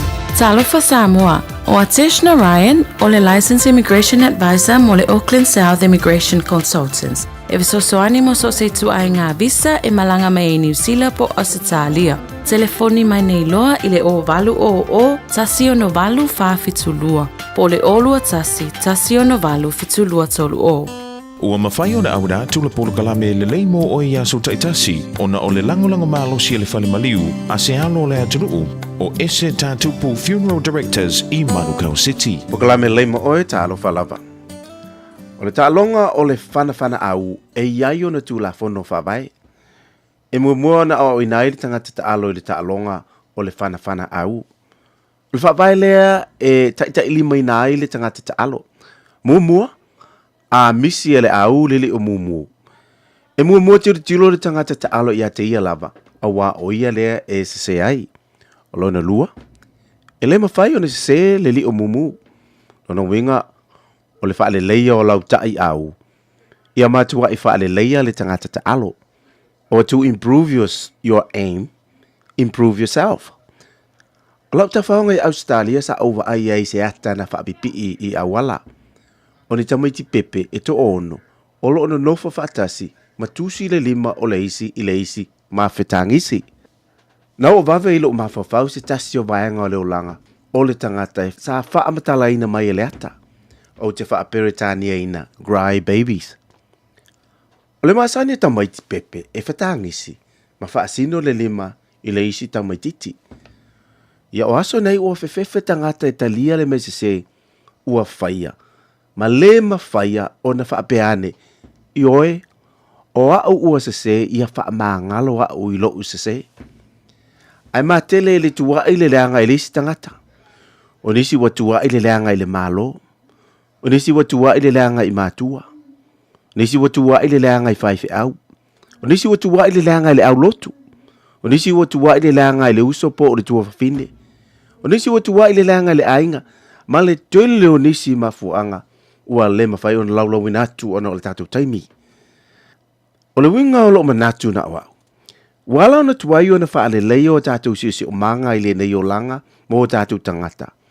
O na ua tumu le lalolangi i pepe whetangisi ma tusi le mai. Na whaamawalunga Yosua ma Israelu e isi lava o na whaato i laloina le tama inuu o ai. Ai na whaate ia ina ua tuli whaamoa e tangata le nuu o ai ia le whanau a Israelu. Lea na tangi a wewe a Yosua ma sa eio na ofu ma whai ane. Se o te ofo i ovo i lo le vai mai. Ata tu whai tau de lei upo Yosua. E fōlinga mai, o lea tua leo wa se. E mahalia i a te au le wala awa le tua i a Yosua. A o tangi Yosua ua pei o se pepe ma whao i le palapala. Na whetara mai ova le tua. Yosua, se tu i lunga. Se ale meu e sanga whao ai whabena. E leo au le se. O tau le naianga sala. Fesili ia a kana. Ma naia le tu la fono whaavaya le au whana au. Ia mo mua whaasa o lau nofo ma lau vaai. Ma vaai ia te oe na se. E le mawhai o na se le li o mule na e te whanaina. Ia whailau whiwhilinga e whaalelea oe e te lele iai. Ta lia Yesu i o tātou loto i lene yaso. Tātou te le whetangisi ai peini pepe ma tusi lima. Ai a tātou maua le nganga o le au ta alo i u whana. o le mua lea o na wha masino ifo I lou lava tangata. Mamana tua e le lei mo oe. O le ese tatu pu funeral directors o se fale maliu Samoa o le tali foilea o taimi whengata o na o le malanga al maliu maleoti e mawhaifoi o na latu awina mai tino maliu o e pele mai so o se atu nuo lanolangi mala auno le ese tatu pu funeral directors I le lua no lua tolu fitu o pea fiu ane ele se fulu malebalu Norman Spencer Drive in Manukau City.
Se o fonga malelo foi pesa iwa pena fa fonga maile Kalisi Assembly of Caroni foi vaenga ole tai ya ole pesa fa ngoina mo ya Yesu tali o tatu maonga so se mela ba tatu te fia mana o ye mau o tali tatu oli o Yesu Kristo kala le mo oe ole fa fiti foi na le po kala mo tatu le nei time le tai ya mo le yaso pe ona fa fonga ba ya ino se ba te ba wati to is fu minute tali ole tulas malua tele foi la to le lo mafuta mai esa o ile sia wo nga mafuka mai vai pingi ala sau vai sau kama fikanga fa ngor vai aso po de mona le uli por kai mire sol mona sau le uli ole mona la sau le taimi ole to luas furu lim mai le tulai lim mai le afia nga o emo ko inga le ties papa kiu fa tau melo papa kiu tatu fra inga e sau lola ia le stona i pole ai le male tatu ta longa le ia makap kapot ka komwang One misia tatu ties papa kiu ile fa ngol fa yaso il nali toru lima Colette Road I Otara ya doi mo foi le tatu mo le moanga Otara le ai pisa tua ia mo ka ko kalema mo nga Otara only Otara maua ina i o Tara. Se madi so tatu wharinga tari watu le tau tupla unanga le tantu whaltawala le o mea kakasi le sunga tong sia nei taimi le taiao. Mo tupe wha moli Samoa mana tua lo le Pacific Easy. O lo wha awau pea le tātu wha metoa e nao le lima tala te tongi pea e wha ngā ina le Pacific Easy app. E wha tino ai au tupe wha moli mai lau telefoni wha mea ai. O lo hawa noa fo le tātu direct transfer. Tiposi mai ai au tupe le tātu account. Ma wha mali aina fasili lungo le telefoni. Ma wha tino la fo ino lau tupe ai ka wha metoa. Mo le tongi no pili o le vai. Mo li te o ngā tupe so se whale tupe Samoa. Pe le tongi nino no ngā tupe le nupi wha. Samoa House Corporation po le Samoa Land. Ma so se au nanga Samoa. O lo mawhai na wha tino uma e le tātu au nanga le Easy Pay. Maratua e lata le fitu se fulua tātu la la wa wha sopoli ai New Zealand. Wha pia o tātu ofise tolu i o Tara o Tāhuhu Mamangele. Pe wha ngā le Pacific Easy app po le direct transfer. E wha sawa ilo teimi. Ai sili atu na wha sawa i nau tupe wa taunga tāle penisini. Mo nise whamtalanga pala au le o vanselau o tasi ono. Po numera masani au ki lani. O le lua fitu ono fitu iwa fitu wha. Ma le lua fitu ono fitu iwa varu wha. Pacific Easy. O lau pa anga mo tupe wha mo moli Samoa. O fia maua sau ta vale po sau piki apu. Ai tongi ta iwa yaso, lua va yaso, pe ta imasina. O le sleek cars o le a maua ai le fisoswani. O ta pena le au whainga luenga a le sleek cars mo oi malo a inga. Aua e te popole i se mea e tasi. Te tala fitu aso, mai le sifulu i le tai au, anga i le afo le ono le afiafi. Tele la lai au kilani i saute, vili mai loa i le o lua tasi faa, fitu lua selau. Po le o lua o, faa lima tasi. Talofa Samoa, o Ateshna Ryan, o le Licensed Immigration Advisor mo le Auckland South Immigration Consultants. E visosoani mo so se tu ai ngā visa e malanga mai e New Zealand po Australia. Telefoni mai nei loa i le o valu o tasi o no valu faa fitulua. Po le o lua tasi o no valu fitulua tolu o.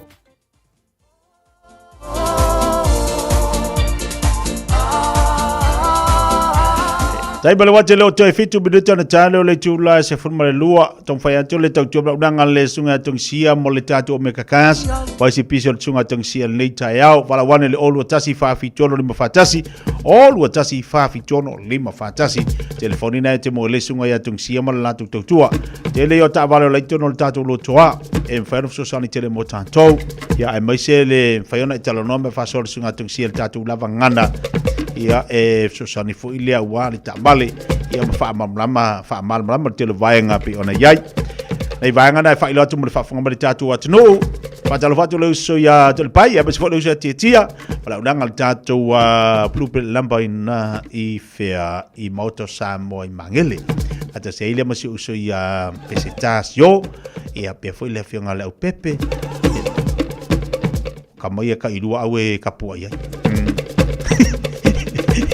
apa ya inga disi au ya te whakangara uka moko le pai o le nga whai inga ma lolo arku museda i le moana ya tatu tapa ia le whai inga le whai aso au re ngalo le aso atai au whai on tatu mafuta i nunga tatu pukala me aso atai au o le am whai on mo tatu sumpa le aso atai au ma ole o se tatu whasinga malo se whali tatu whamarastino le aso atai au ya ma ole tatu exercise whaafu tino lantou tapina fui lo le whai inga le whai aso disi o pakala me mole asa tai au la fa tatu fatasi ai o de ngalo tatu papa kiu le fa ingol va yaso le stonai ya per masani ai ya fa ta ya tu to telefo o pa anga le tias papa kiu pe ona to tele la tu na we tu fa ingol va yaso yo ila tu e lo tu wa mo ta maftanga ya mo fo ise me ai e tani sua ya ai fa malo fa tai lango ina fu tatu fa inga mal tatu papa kiu awala ni ngalo o le tele o tātou tau maftanga tali tu las fulu already, a whareiva already, ona i e niso i lātou e tuli atu.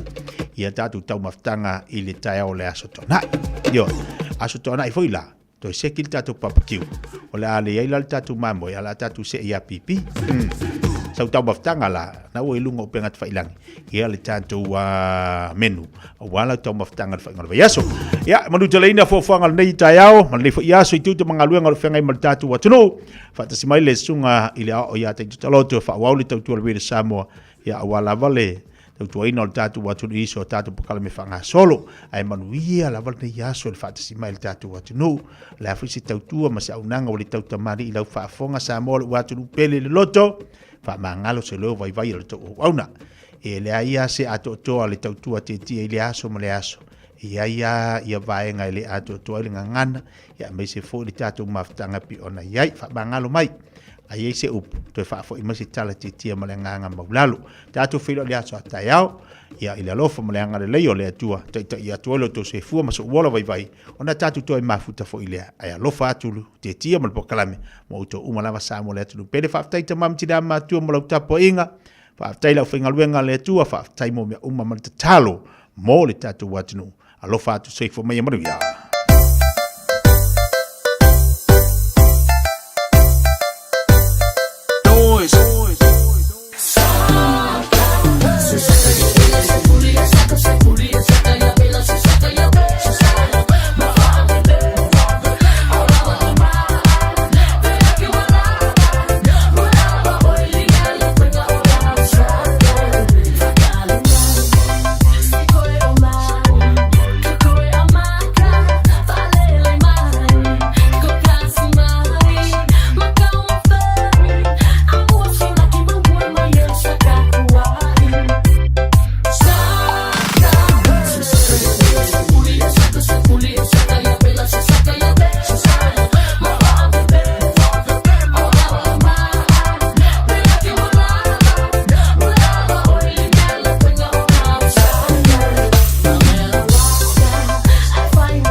Na ole Radio Samoa se furulima iwa toru a mo e tautuaina o e ilaungangana fitu aso le vai aso.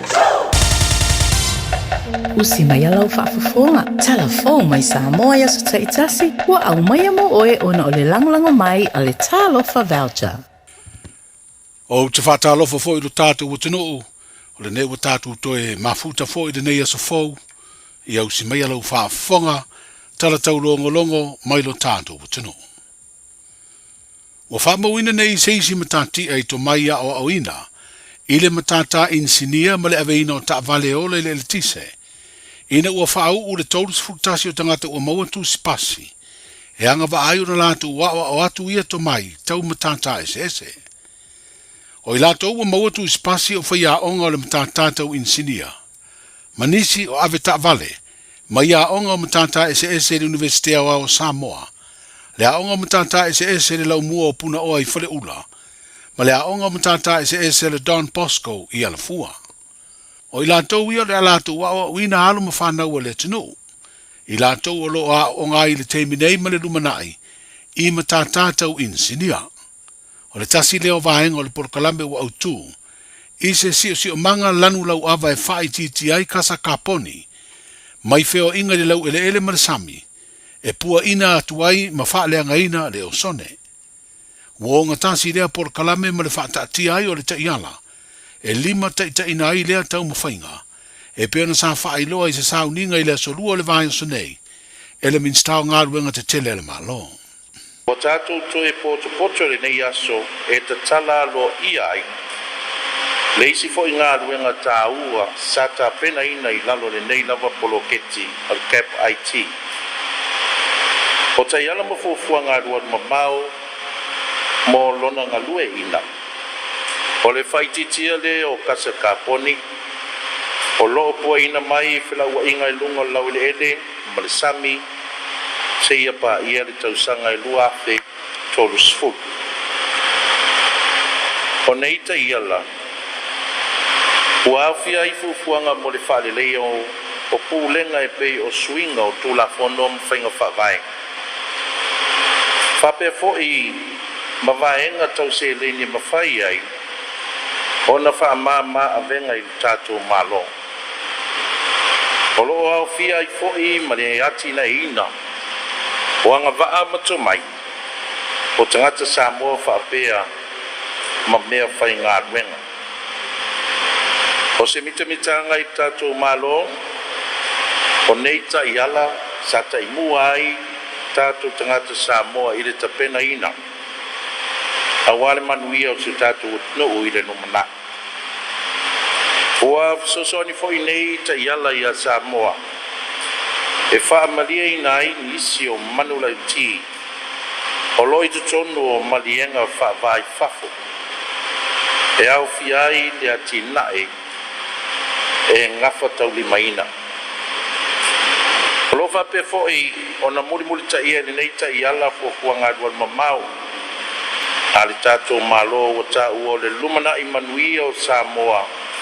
Lua afe luasu matas.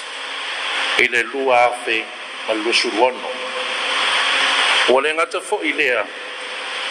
O ta i ala fo i mo whelaua inga ma tina i tele.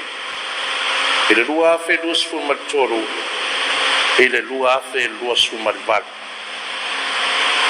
O le isi fsoson telo na leipolo kets. O le a whatu peina o mea whainga luenga ma le whalelea o whale a onga. O lau mua po a onga nei e tolu. E au fiai sa ngātu Ioane Poseko, lau mua o puna oa, whapeai ma le University a wao Samoa. Na whatino ina fo i awa onga. Awale atina ino to mai manga waa, o whaia onga mai nei lau mua uma, whape fo i mai insinia mai tātou malo ma company o le vaenga tu ma oti Samoa nei. O se tūta ua i te au. O lo i eita mai tai o lo o wao o ina i lau mua nei e tolu i mata upu tau insinia ta vali. Ma o lo au fiai tātou whanau wa onga, ua whaamanu i ina i le sosoani a le polo kits, lona winga.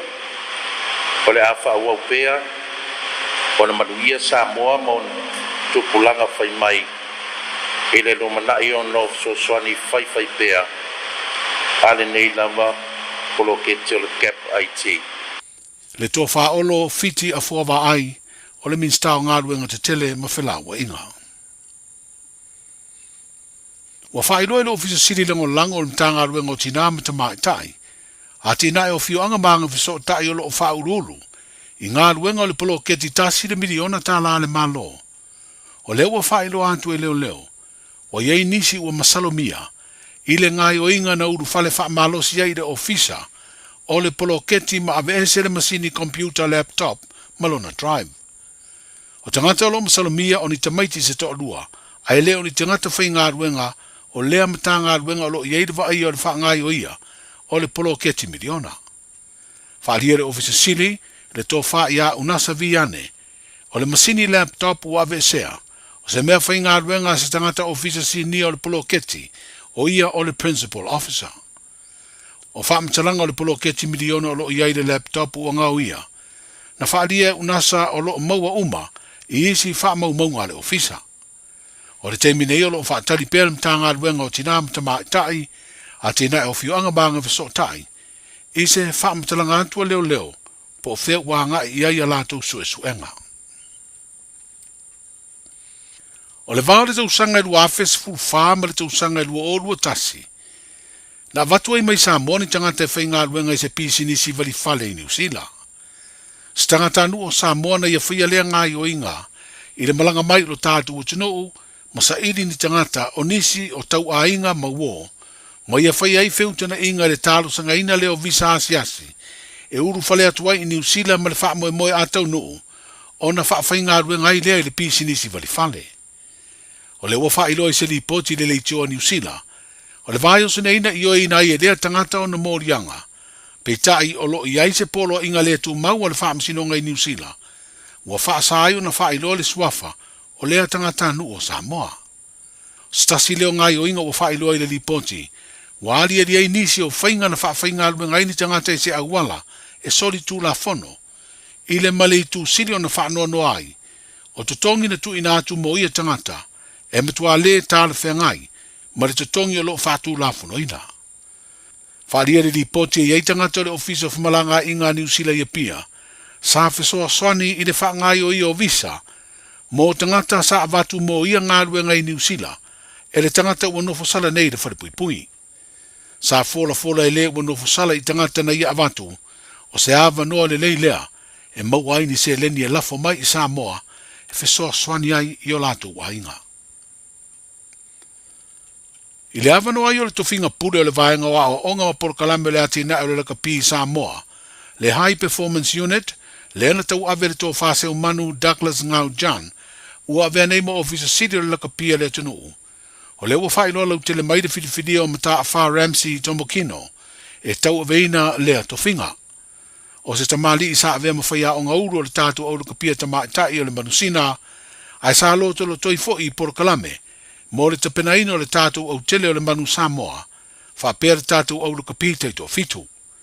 O iei le wha moe moe le pūlenga o le laka pia Samoa le a mau walunga se la sanga e si tia iei le tapena ino alo ma whana ua le tino i tā longa wha wao malo le tūla i mai o le tamali e tau ave le pūleo porokalame uma tau le ati na e o le tā longa laka pia i Samoa.